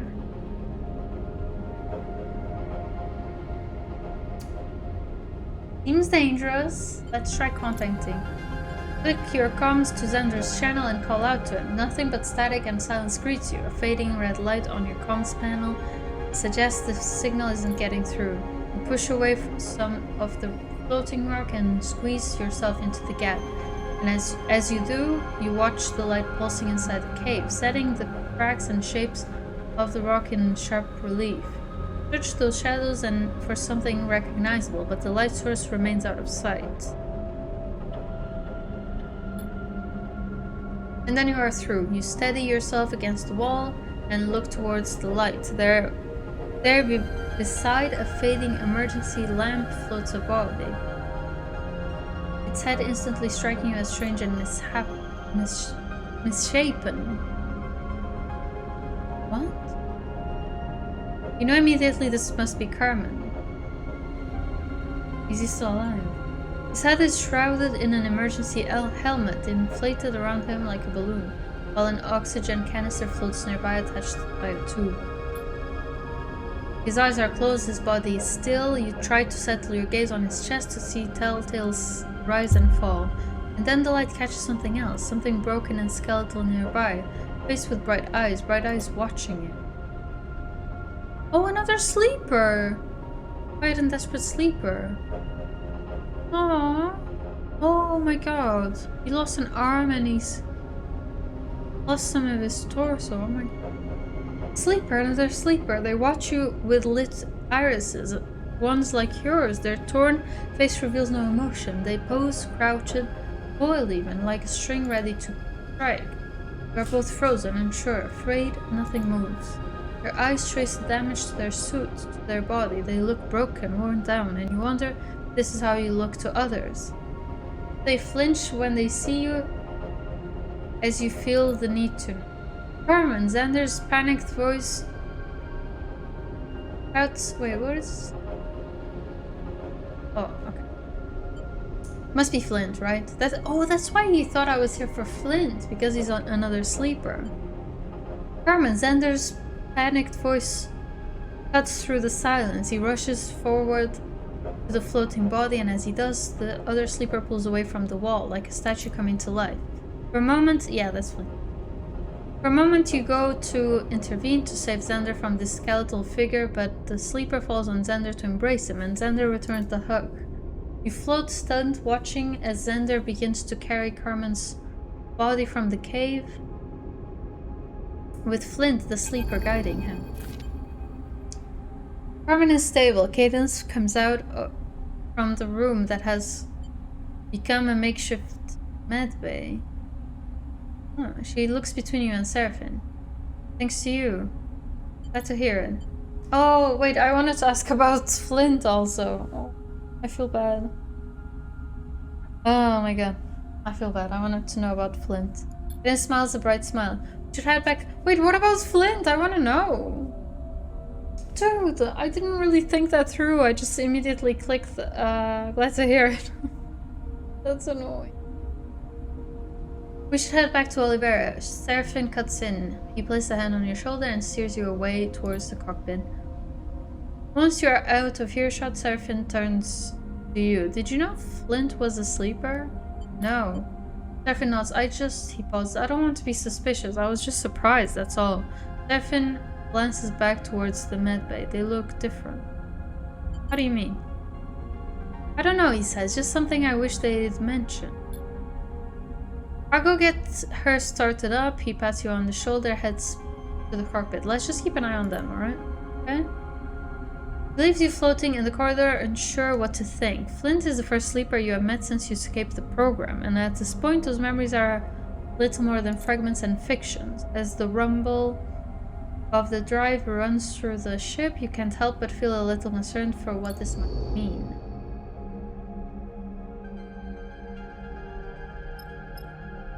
Alright, at least going back we should lose all the stress and we won't lose any more dice. And, well, did we lose any dice? Actually, I don't think we did. Alright. We lost, it's okay because we can... Yeah, we did lose one. Oh, I'm starving. Dude, please tell me you guys have food because I have no supplies either. We're left alone with Xander and Serafin in the docks while Carmen is carefully carried from the rig by Flint, guided away into one of Olivera's many tunnels and passages. Okay, I believe you. Xander shrugs his shoulders. Serafin raises an eyebrow. Believe us how? That you aren't saboteurs. He shoots you a sheepish grin, although you never know. I appreciate that. No problem. He nods to you with the kind of seriousness that only children possess. Tell me, kids. Serafin folds his arms. Why are you so protective of this place? I mean no offense, but who'd want to sabotage a tin pot colony in the middle of the shoals? Xander bristles at the comment but controls his anger. You don't get it. Olivera is a refuge. Why do you think we're hiding all the way out here? He glances at you and then back at Serafin. I would have thought you'd understand what's at stake here. You've seen Flint. What? I don't get it. Wait, what?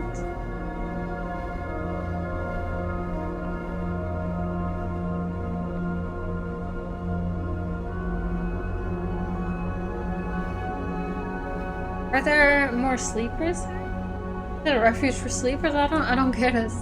Very confused. Serafin pauses, unsure of how to respond. He looks embarrassed into silence.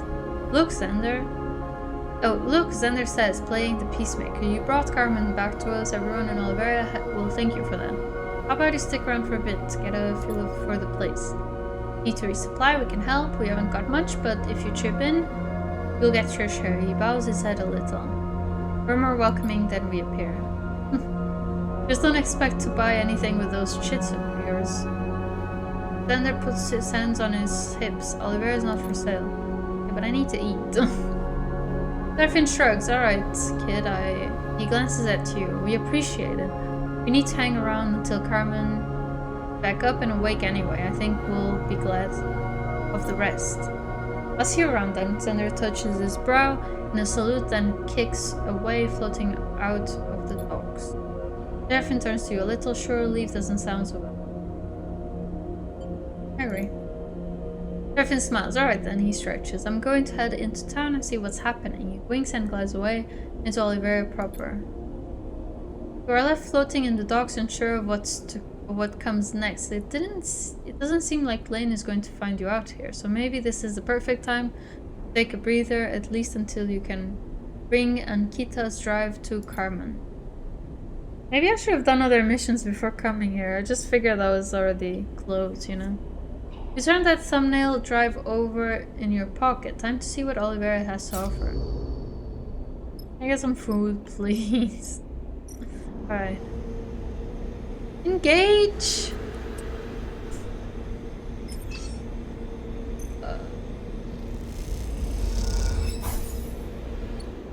Ooh, the... Alright. Just fix it. There we go. What else is here? Rising tension. Okay. What? What? To leave the rig, you find a figure waiting for you in the docking tunnel. You think of Xander's hostile greeting when you first arrived. Is that him again? What? I wasn't even leaving the rig. Oh, that's Flint! Bandaged up? There, I guess. Where are you headed? Flint leans away from the wall, now out of the battered suit you first saw them in. The damage to their frame is concealed beneath their overalls. You're still aware of it, just beneath the surface. Farmstacks. Same, Flint nods in the direction of the colony. I'll join you. Float together through the docks in silence. Flint makes you nervous, and their insistence on intercepting you, the cycles hasn't exactly calmed that sensation.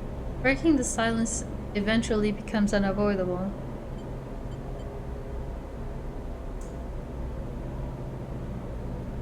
How are you doing? Flint stares ahead, continuing their glide, better than Carmen. The mention of Carmen's name recalls the image of him floating unconscious in the light of your work lamps in those deep and winding caves. You suppress a shudder. Flint gives you a sideways look, their mask-like face betraying no emotion. It's good you found us. They pause as you both move through a doorway. Could have been sooner, they blink, but better than nothing. Looking at Flint gives you an unsettling feeling, like catching your own reflection in a polished hull plate. Is this what others feel like when they speak to you, watching the crooked mask, the lit irises for signs of human emotion? Interpreting the stuttering emulations of facial expressions as they cross your doll-like face. Flint turns away and you realize they might feel the same looking at you. Each the other's mirror, each reminding the other the gap between being and being seen. How did you escape? Escape SNRP, you mean? What? Oh, I was thinking escape the attack to the ship. That's what I thought I was asking. Alright. Escape SNRP, you mean? Flint pauses. We aren't there yet, friend. We can share war stories another time. We arrive together at the winding entryway to the farm stacks, the gulping pulse of irrigation pipe humming in the walls. So sleeper. Oh, endure! Endure! So sleeper. Flint's face curls in amusement as he uses mononym. The mononym. What? What's a mononym? Everyone refers to you by. Olivera asks, why don't I have a name? That's a good point, actually. Olivera asks all of those it harbors to contribute to the colony. Show me what you can do.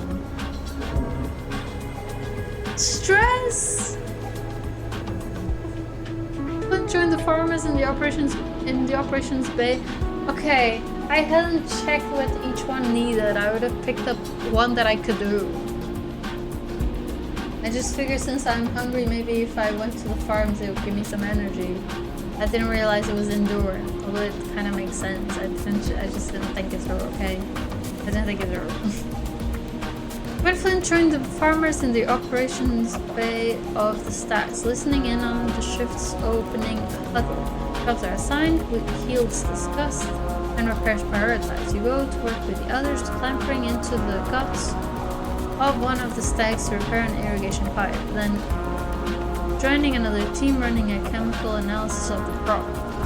The pulse of the stacks becomes deafening the longer you work. The pulse of the machines feeding their crop of kelp, algae, tubers, leaves, and roots, increasingly distracting and irritating. You chafe against the other workers who treat you with suspicion and distrust. This leads you to an increasingly angry, clumsy, and in the end to step back and let the work run on without you. Something makes you look to one side, a glint that catches your eye, and there is Flint, taking a rest of their own. You see a glint again, Flint turning something over in their fingers, watching it spin. A vial of stabilize. My last vial, Flint speaks without taking their eyes off the drug. Even though the haze of your lost memories, you can recall the fizzing, sickening pulse of that injection. The dependence your reboot freed you from. Saving it for a special occasion. Flint pockets the vial and meets your eye. You don't need stabilizer, do you? Flint moves away from the wall they were resting against. I noticed you were different from the first moment we met, but I didn't realize what it was until now. The way you work, the way you move, without dependence. I see it now. Flint folds their arms. Tell them, yeah, about the reboot. Tell them about the process you and Seraphin attempted on Darkseid, the one that Lane interrupted. They listen absent-mindedly, watching the workers instead of you. That's not all though, is it? Flint meets your eye. There's something wrong with you, more than just your decaying frame. Your signal, your presence smells different. Lane did something to me. I've come to know that feeling, the feeling that I am an object, a tool to be molded, to be shaped for someone else's use. Here in Oliveira, people are different. Flint looks out at the workers, but I still know who I am, what I bring to this place. All of these people are at risk because of me. That means you two are a risk to your crew, to me, and more importantly to this place. That is what is worrying me. Volendo. Can you hear? Oh my god. Que foi? Ah, é? Que foi, Lila? Oliveira will welcome you just as it welcomed me, Flint stretches, and it will do so in spite of itself and its own safety. Let me open the door. Do what?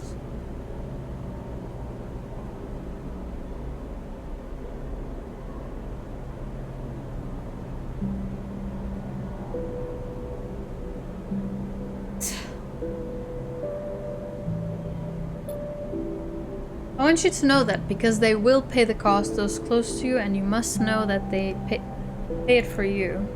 With that, Flint turns and glides away, leaving no space for a response. You watch them leave, their billowing cloak revealing and concealing the glinting and ragged parts of their exposed skeleton as they go. That's good. Oh, I was into it! That's weird.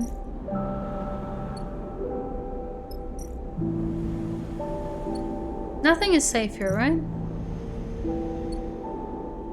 I don't think. You know what? We can use... Oh, wait. We can use the 2s. They become 3s, which is not so bad. Oh, we get supplies from here. I'll try that again.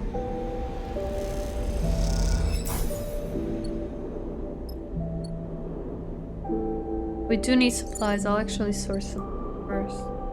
Wait, actually no, I should go for fuel anyway.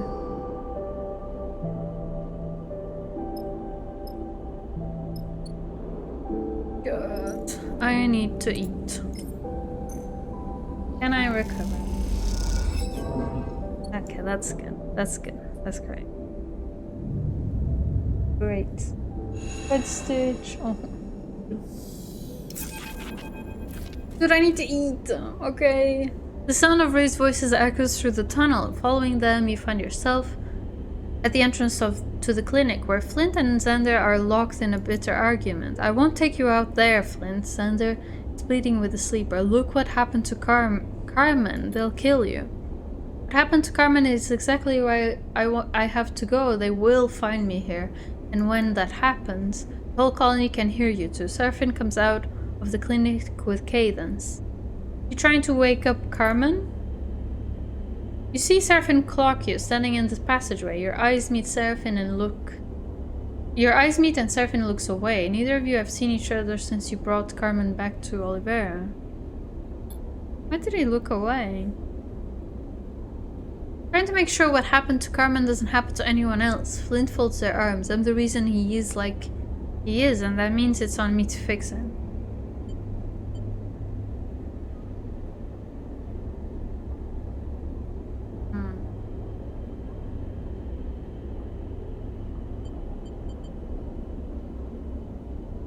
Just wait, because I don't think you'll tell me, to be honest. Trying to be a hero, Flint? Seraphin squints at the sleeper. Trying to stop SNR coming down on this place. Flint gives him a dark look. Mention of SNR, Seraphin's eyes jump straight to you, and Flint follows his gaze, finding you waiting in the passageway. SNR, the company that created you, the company you escaped. The idea of them bearing down on this place sets your nerves on edge. You have long since slipped their grasp. Lane disabled your tracker in exchange for unwavering service, a gift that became a trap. But Flint is still on the run, and if SNR attacked Carmen's ship, they can't be far away. You look at Flint and see the fear in their eyes.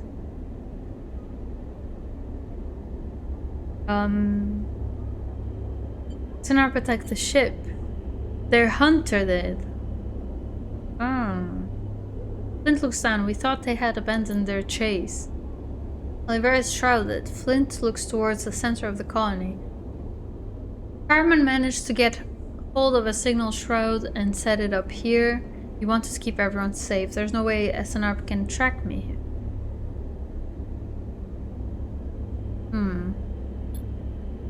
Am I missing something? Seraphin interrupts. If they can't find you here, what's the problem?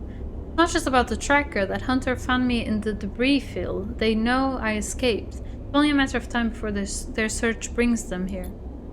Then why'd you leave this place? It's kind of weird. Silence falls on the group, and as the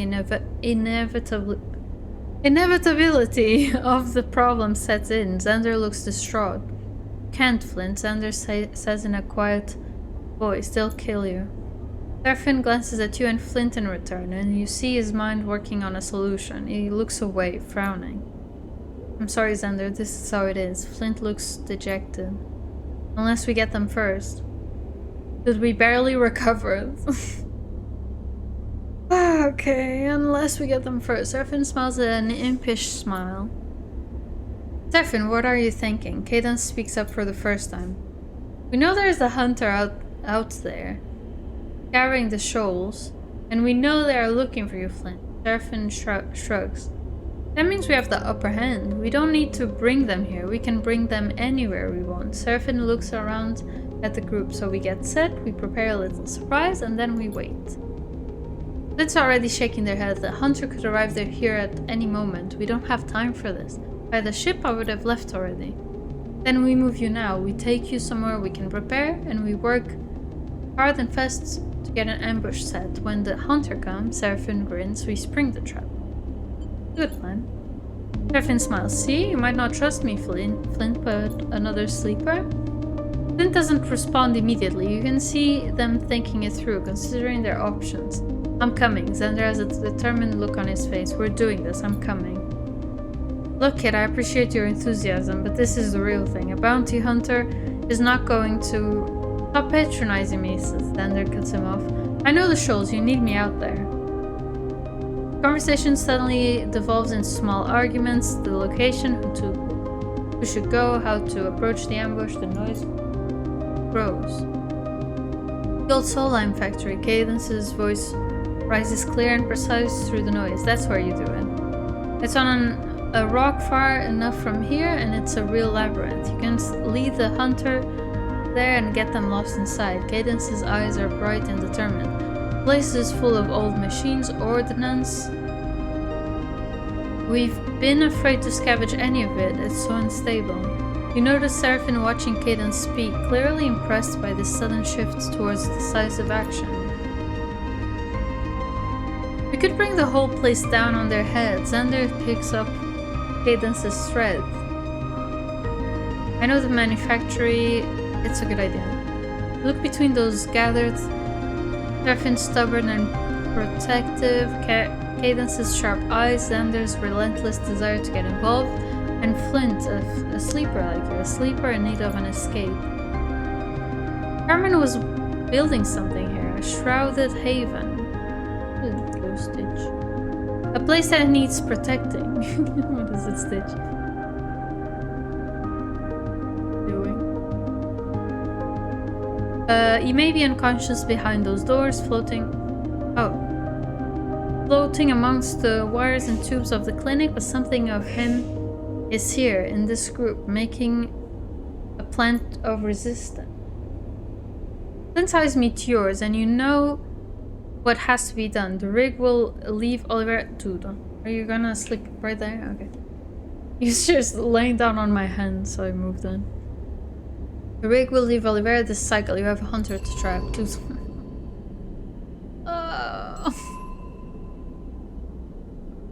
I don't wanna go. I am hungry, alright? Do you mind if I eat? Maybe. Maybe gather some, you know, supplies. Maybe. That sound good to you? Did I really need to gather some supplies? Give me 3. Come on. Give me 3. Please. Give me another. I wanted to use this on getting more people. Alright, I got some energy there, actually. Alright, we're good to go. Let's go. Can I rest a little bit? The odds are so bad here. Oh, it worked! Oh, I got so lucky there. Alright, let's go. What is that explore? I can barely move my mouse with you there. Oh, never mind. I don't know. Danger, that's good. That's good stuff. Yeah, alright. Oh, who shall I take? I think I'll take Cadet again, because they have Engage, which I don't. Yeah, let's do that.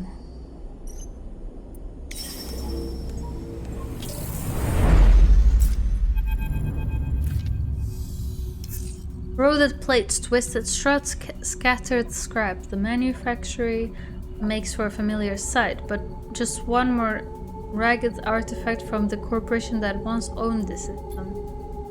Despite that, something about it sets you on the edge, perhaps because it also will form the crucible for your attempt to take on an SNR hunter, the kind whose entire job is to bring in escaped sleepers like you, dead or alive.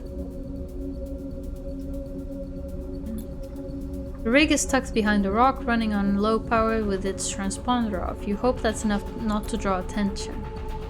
I'll talk us through it. Seraphine turns back to Flint, Cadence, and Xander, all of whom are cramped into the cockpit along with your crew. You have to make this place look like a colony. That is what the hunter will expect. Cadence suggests first, a voice quavering a little with anxiety. We can seal up some of the holes, maybe install some lighting, fake it up. Okay, Seraphine nods reassuringly. That's good. What then? We force them to go deep. Xander cuts in and everyone looks at him. He pauses. A little intimidated by the attention, but Flint nods at him to continue. I've been out here before on a salvage run. There's an assembly line that runs through the whole place, filled with old manufacturing machines. We seal doors, activate machines, make it a maze of malfunctioning construction arms and dead ends. Alright then, control their route, I like it. Seraphine smiles at Xander, and if we get lucky, maybe one of those old machines will do the job for us. I doubt it. Flint joins in. We'll need the eating plastic. Alright? Stop it. We'll need the ordnance from the silos, mining, charges, fuel. Whatever is left from this place was churning out Solheim goods. They furrow their brow. We blow the place to make sure. Silence passes through the cockpit, the danger of what you are about to do, to attempt, dawning on everyone present. Okay, Seraphine has a dark look. That's the plan. We can detonate the ordnance with a command from the rig. Simple wideband comm signal. We'll get them. Seraphine pats Flint on the shoulder. Once they go in, that hunter isn't coming back out. Turns to you. Anything we miss?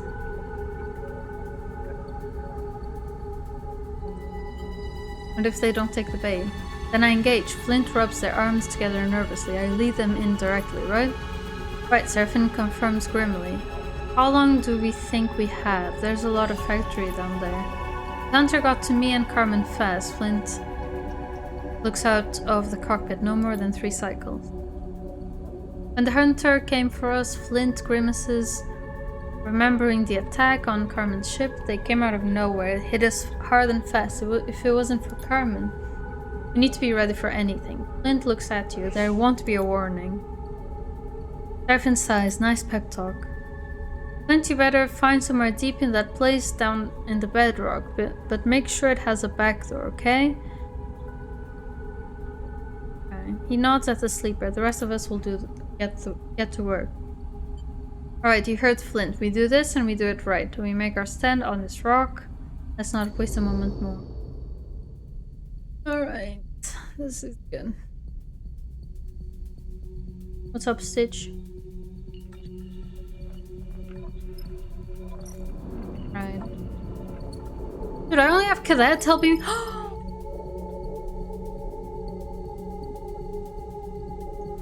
I was supposed to pick 2 people.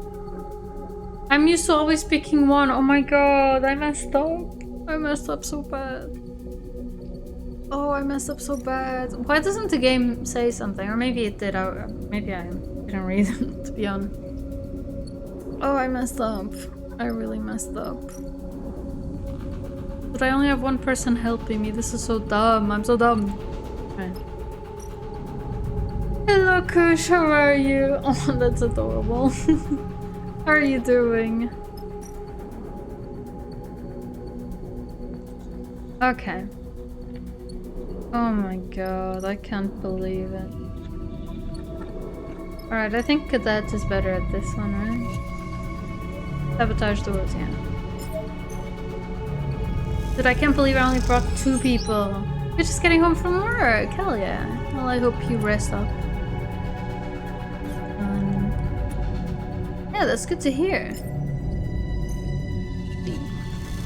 Oh, I think this is gonna be bad. Yep.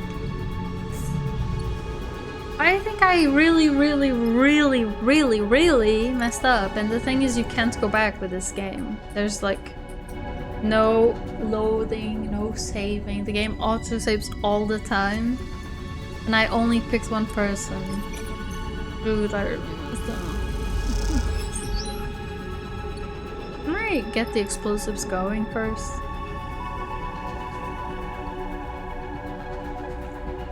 Okay, but that's risky. I'll save the 6s for that. Maybe this isn't too bad. Okay, sure. Just stress me out, sure. Dude, oh my god. Let's push. And we'll lose 2, and we won't lose a dice this way.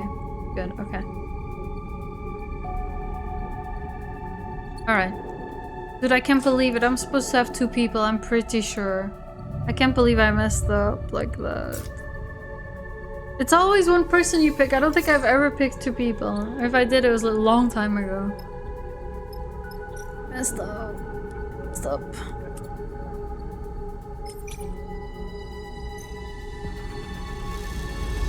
Alright, let's use our good dice here.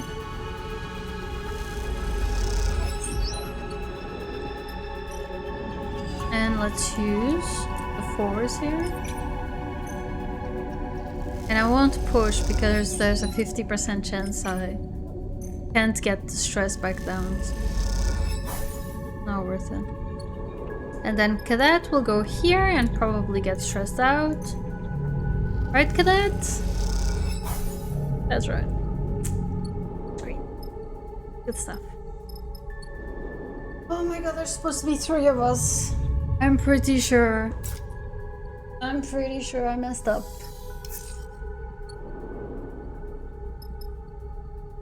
It's here. Dude, this is so dumb. How did I mess up? So bad. I should have been risking more as well, I just realized. I should have been risking a lot more.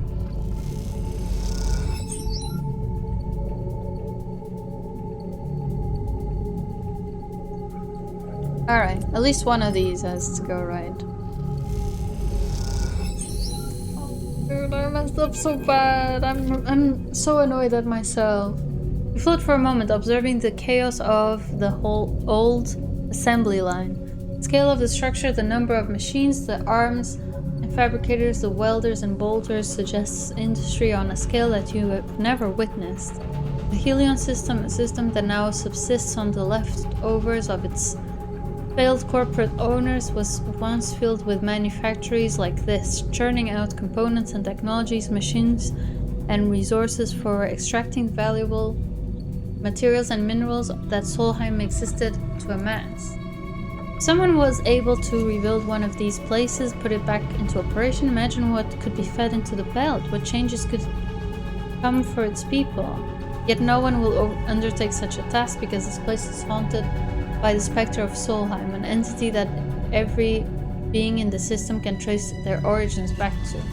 An entity that turned the entire system into a manufactory, a machine for accumulation, and that did not distinguish between human and machines as it did. Look at the broken machines, worn down and rusted. Some of them have been put back into. Use this past cycle as part of your plan, and those jerk or turn randomly, blindly groping for components that will never be fed to them.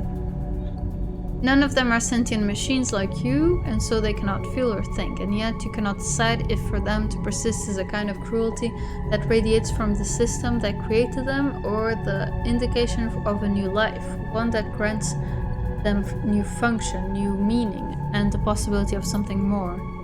Creepy, right? Xander floats beside you, his voice hissing through the close-range comms. Maybe the hunter will get spooked by those twitching arms. He imitates the scattered movements of the factory machine. I just realized that also me splitting between two things was dumb, because clearly we didn't have enough people to do this whole thing.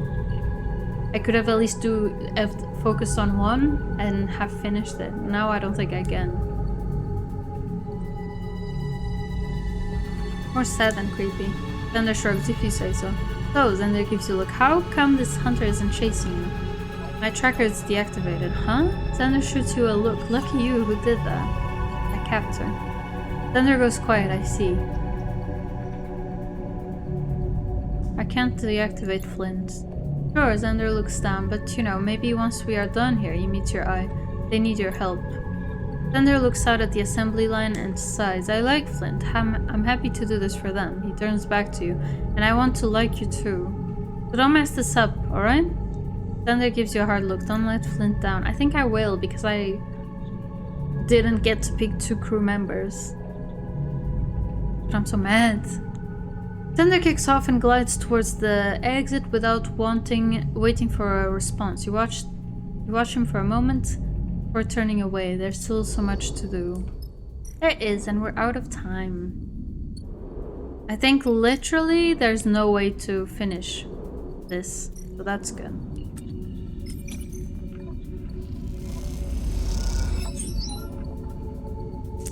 Yeah, even if I push right now, I can't finish it. I also got bad rolls. This sucks. This sucks. So annoyed at myself. I really messed this up.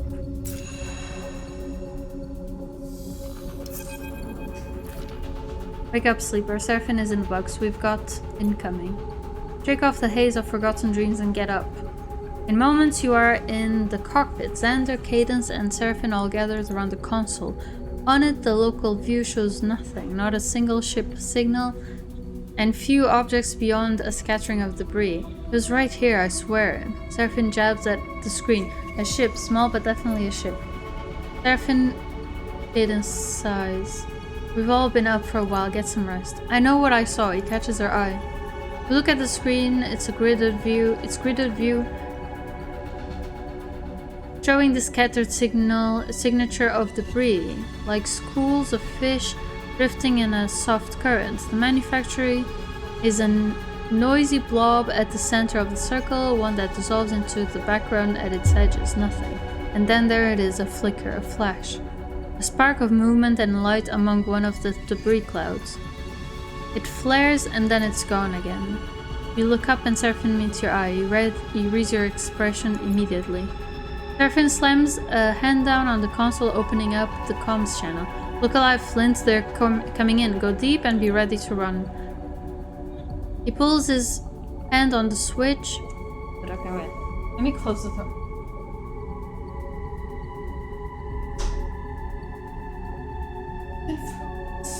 Oh, sorry. He pulls his hand off the switch. They heard that. Then you see it through the cockpit glass, the flare of an engine. I think we can't do this. I was only able to finish one of the three. Then you see it through the cockpit glass, the flare of an engine, faint and masked, but driving a squat, dark ship out of the debris, the Hunter. Ship seems to idle a little near the manufactory's asteroid, drifting past the dressed-up shell of an old factory. We didn't have enough time. Cadence nervously clasps her hands together. Hunter isn't going to buy it. I know, because I messed up. You look out at the ship and it does seem to be hesitating, keeping to the edge of the asteroid's radius, not wanting to approach the docks. This place looks abandoned. The Hunter might just strafe the whole facility. Seraphine swallows hard. We need them to dock, to come inside. Stare at the dark ship, willing it to move closer. Come on. Then you hear it cracking through the wideband comms. Flint here. I'm nearing the deepest point of the facility. There's some serious ordnance down here. Should I go deeper? He's baiting the Hunter. Seraphine doesn't take his eyes off the ship. Reaction is immediate. The dark ship shifting to the far side of the manufactory. It disappears out of view, descending through the framework of the facility's shell. Good, but we didn't ready the explosives. We're just fucked. Shit, they're entering in at the side. We won't be able to track them. Seraphine punches the console in frustration. I hooked up some basic monitoring devices in the assembly line. Sender calls over from the console. Few shitty cameras repurposed from the factory monitoring systems. Not much, but hopefully enough to tell where they are at. Cadence, Seraphine, and you crowd around the screen. Xander flicks between noisy black and white images and feet of static. You squint into the fizzing dark, trying to pick out any detail. Then suddenly you see them. A shadow? Shut up! Sleeper also? Yeah, it is a sleeper.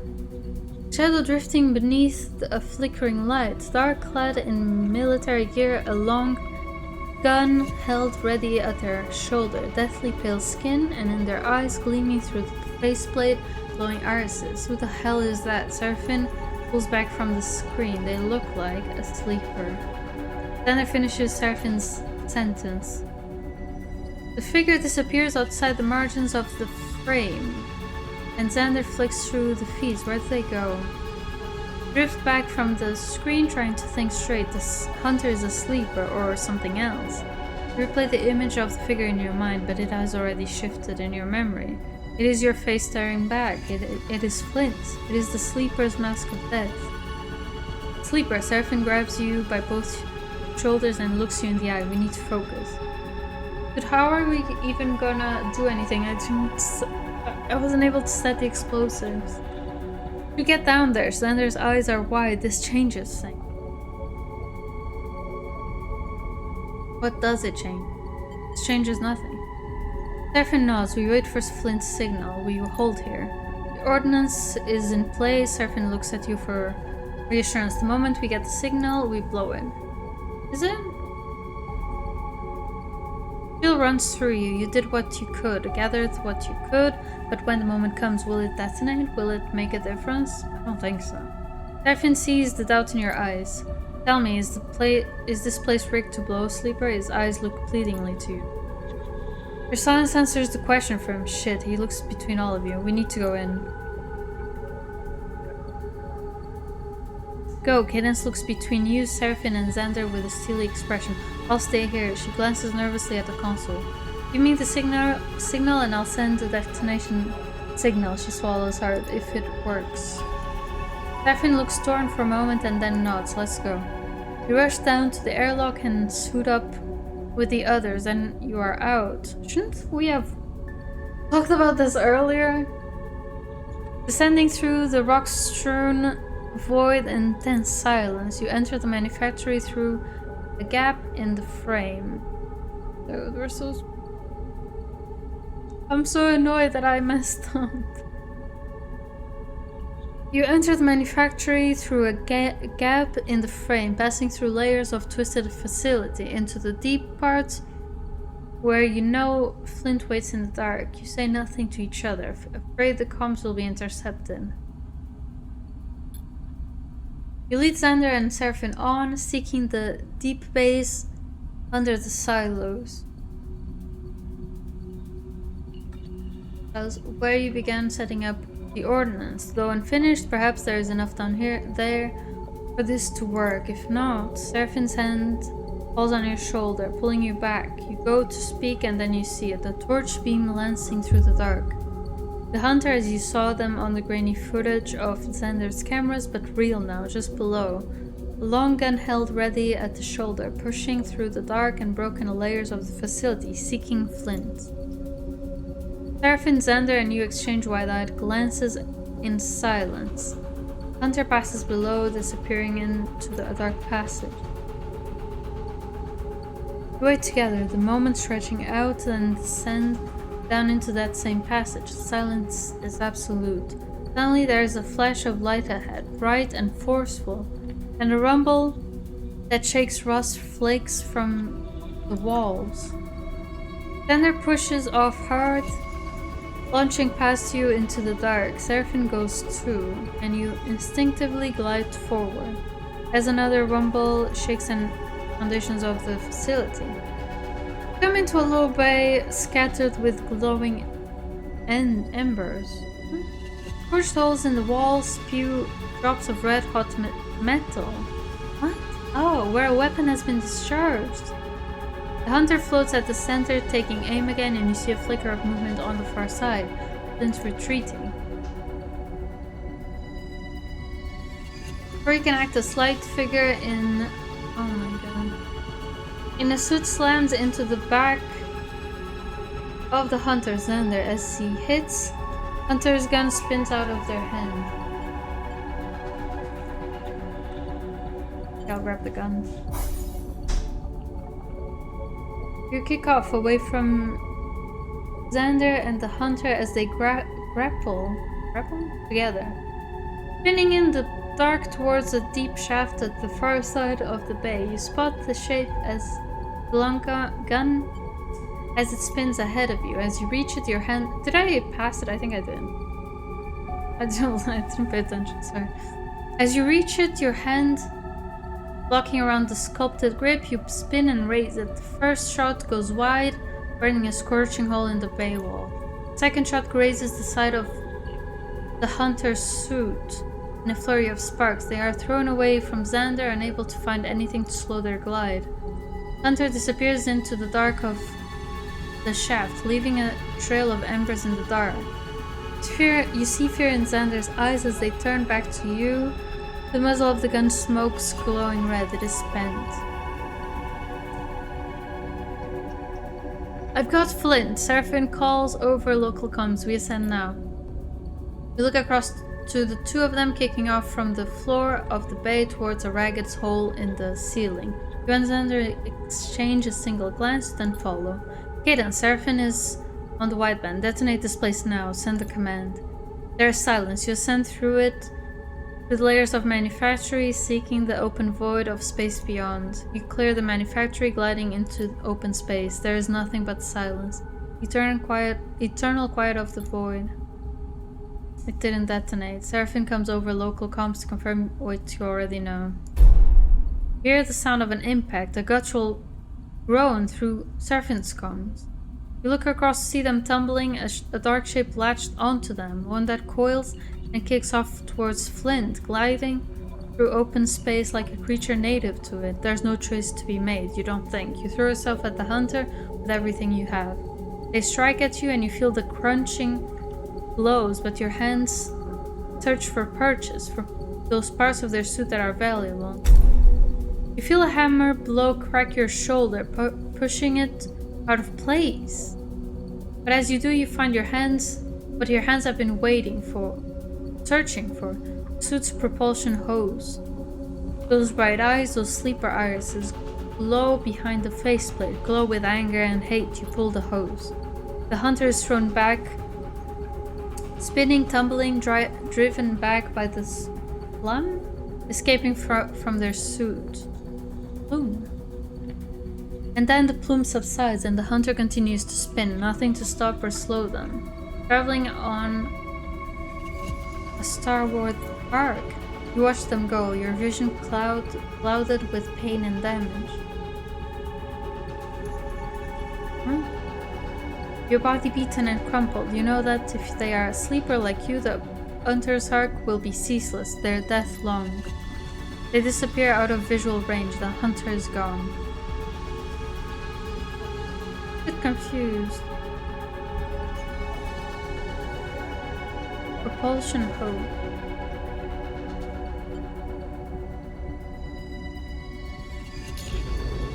That just sent him out, I guess?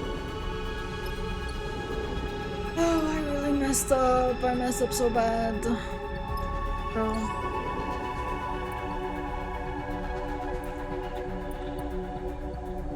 Done, right? There's nothing else to do.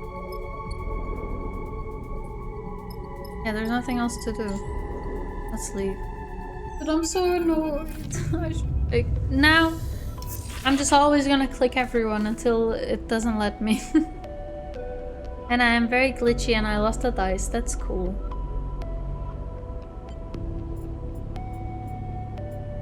I need to use these engine components to fix myself. That's the less I have. You limp back to Oliveira, the mood in the rig one of deep exhaustion, but as the colony appears visible from the cockpit, the satisfaction of having run a terrifying gauntlet and come back in one piece shifts the mood.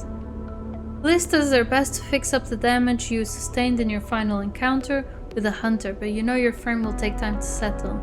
Oliveira at least is a welcoming place to rest and recover. As you come in to dock with the colony, you feel a wave of relief. Serafin pats you on the shoulder as you both wait for the airlock to open. That hunter, he sighs. SNRP is crueler than I could have imagined. Doesn't surprise me. The nasty logic, send a sleeper to catch a sleeper. Serafin shakes his head. I'm glad we bought Flint some freedom. The airlock hisses open, revealing the docking bridge where Xander first confronted you. This time, another more substantial figure waits in the passage. Yeah, Carmen's good. I hear you're the ones I should be thanking for saving my life. Carmen leans against the side of the tunnel, one arm clamped against his waist. So thank you. He nods at the two of you. Good to see you up. Just about, although I'm told I shouldn't be. He smiles slyly. Carmen! Cadence rushes past the two of you, gliding into Carmen with an embrace strong enough to leave the injured man off balance. Alright, careful, you don't want to put me back in the medbay now, do you? Carmen pushes Cadence back with a gentle grip on her shoulders. Flinches as he does his joke, clearly holding some truth. Sorry, Cadence smiles, I'm just glad to see you up. Frown crosses Carmen's face. Where is Xander? You losing your vision, old man? You look back to see Xander and Flint behind you in the tunnel. Xander smiles widely at Carmen, betraying his happiness to see him. I'll be just fine. I'll be just fine, Xan. Carmen's words are confident, but his tone should suggest he isn't convinced. You notice his hands are tightly balled into fists as if resisting pain, and wonder if he should really be up at all. Carmen turns to you and Serafin. I think we need to talk. How about two of you and Flint accompany me to the medbay? Carmen winks. Flint pushes past you both and goes to Carmen. Alright, helping him out of the tunnel. As he does, they exchange a few words, but you are too far away to make them out. When Seraphin exchange glances and followed behind them into Oliveira. Alright, Carmen leads you... Oh, one upgrade point. We need one more and then we can remove the -2 on engage. Carmen leads you to a small recovery chamber in the medbay, where his bed is set up. A handful of tubes and wires float gently beside it, attached to boxy devices. Flint has already left the group, leaving just you and Seraphin with Oliver's injured founder. Carmen meets your eye with a hard look. So, how did you two end up stumbling onto our colony out on in the shoals? He raises an eyebrow, because we're not usually open to visitors. Ankita sent us to you. See a flicker of recognition in Carmen's eyes when you mention Ankita. Produce this thumbnail, holding it out for Carmen to inspect. Told Sleeper to deliver this to you and you alone. Seraphin folds his arms. Carmen pauses thoughtfully. That's a name I have not heard for a while. Takes the drive. It seems I should thank you again, he sighs. Perhaps I owe you some explanation, my... Ankita and I used to work together a lifetime ago. Carmen shakes his head. We went our separate ways, but then she turned back up in Oliveira. I established this colony as a refuge, a way of starting again. Carmen clasps his hands together. The belt is changing, and I'm afraid of what is coming. Ankita took refuge here for a short while, and then one cycle she was gone. Carmen shrugs. That's not unusual for her. Each of us has our own demon.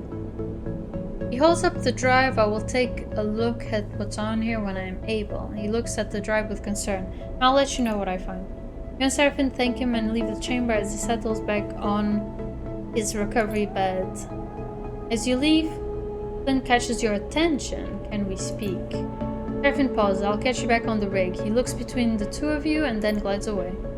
Flint hovers, a look of concern on his mask-like face. What do you need? Flint gives you a curious look. You don't remember any of it, do you? Any of what? Of how you got here, of your history. Flint screws up their face in a pained expression. At first I thought you were hiding something, or you were intentionally avoiding the subject, so I waited. But I understand now, you don't remember me at all.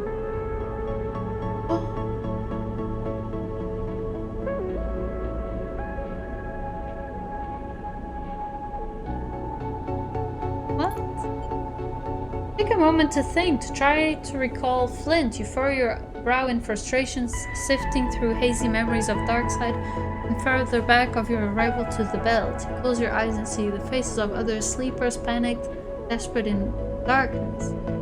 I don't remember. We worked together in the same SNR mining installation, along with the other sleepers. He searches your eyes for a spark of recognition. We weren't close, I'm not sure we really spoke, very few of us did. But I was there when we planned the escape together, the run to the Freyer, collapsing the mine shaft. Flint stops, struggling to continue in the face of the blank look you are giving them. You feel an unpleasant hitch, as if something is crawling around inside your skull. You can see that Flint wants you to recall them. Recall the escape, the installation, but you find only hazy sensations and beneath them pain. I'm sorry, I don't mean to. Flint looks down. I know you can't help it, I just needed to say something, to know if you really don't remember. Thank you for everything you've done for me and for Oliveira. Flint turns and drifts away, dejectedly, unable to continue. Aww. Oh, this sucks. As you watch Flint go, you scratch at the side of your head, trying to find something in the way they move, the way they speak, their mask-like face. A face that was identical to yours when it was first cast. But that over cycle after cycle of wear and damage has been transformed. Two machines, so close in form and function, estranged by experience. Very interesting. Wait, do we have to wait here? I kinda wanted to go somewhere else. Okay. Seraphin! Alright. I think I'm gonna leave it there anyway, because it's pretty late and I think I'm gonna have dinner soon. Cyber's cooking, so I assume he must be done soon. We've been playing for a while. I'm tired of reading also. I love this game, but I have to read the whole time I'm playing it. Which is also why... Oh, wait! What? Wait. Wait.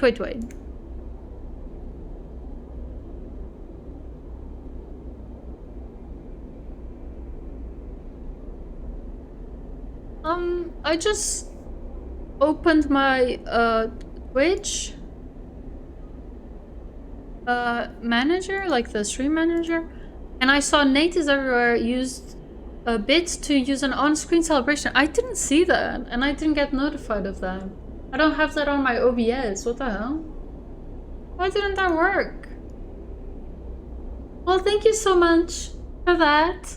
I'm really sorry. I don't know if it works. Oh, it works!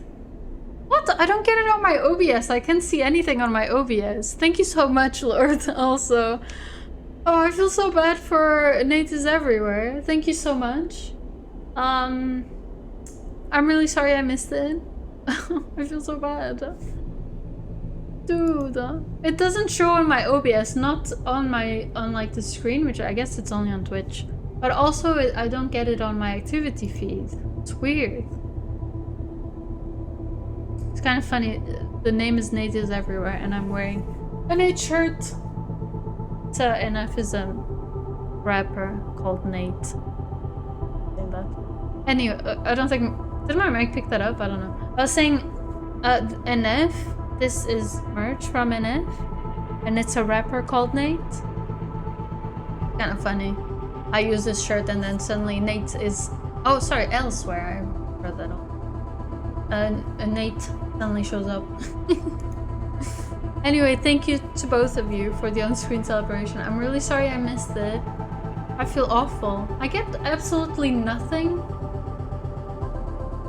on my OBS. It's weird. I'm really sorry I missed that. Alright. Who shall we raid? Who shall we raid?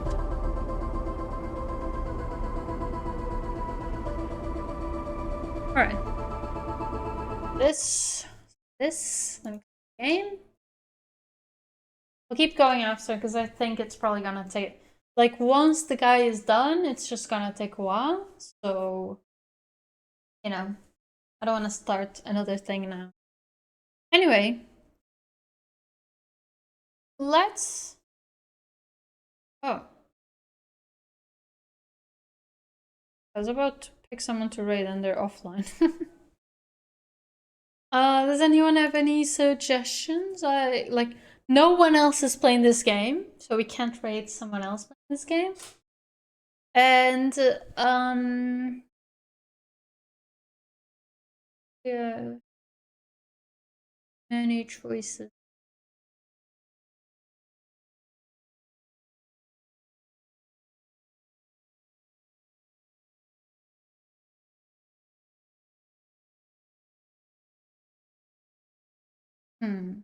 I don't know. I don't know.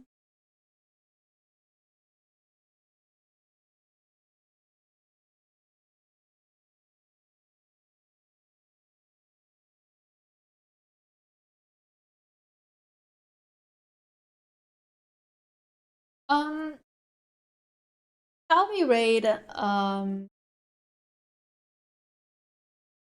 Spinello, who's playing Schedule 1? I've heard a lot about that game. Apparently people are really enjoying it. Shall we raid them? Let's raid them. Alright, well, I hope you guys enjoyed that. It has drugs, yeah. It does. But so does the rest of his channel, so like the whole overlay. So there you go. You're welcome for that. Anyway, I hope you guys enjoyed that. I enjoyed it, but I'm also really mad because I really messed up on that last mission. I was supposed to pick 2 people, I think, and I only picked 1. Screwed everything up. But it wasn't too bad, to be honest, because we still... It was... Oops. It was still a success, so... Well, it could have been worse. I think next time we'll play this again next week. And I'm thinking we have to repair ourselves. We have to find the ship mine and repair ourselves. I've been delaying that a lot. It's just that the mission is dangerous, so I think we're gonna be screwed, but... Yeah, you know. We can repair our dice that broke this time, and we can fill up on everything and go. It's also because I don't think I had enough fuel to come back from that mission before, but now I think we have. I think. We'll see. Anyway, I'll see you guys Friday with Bioshock. Bye!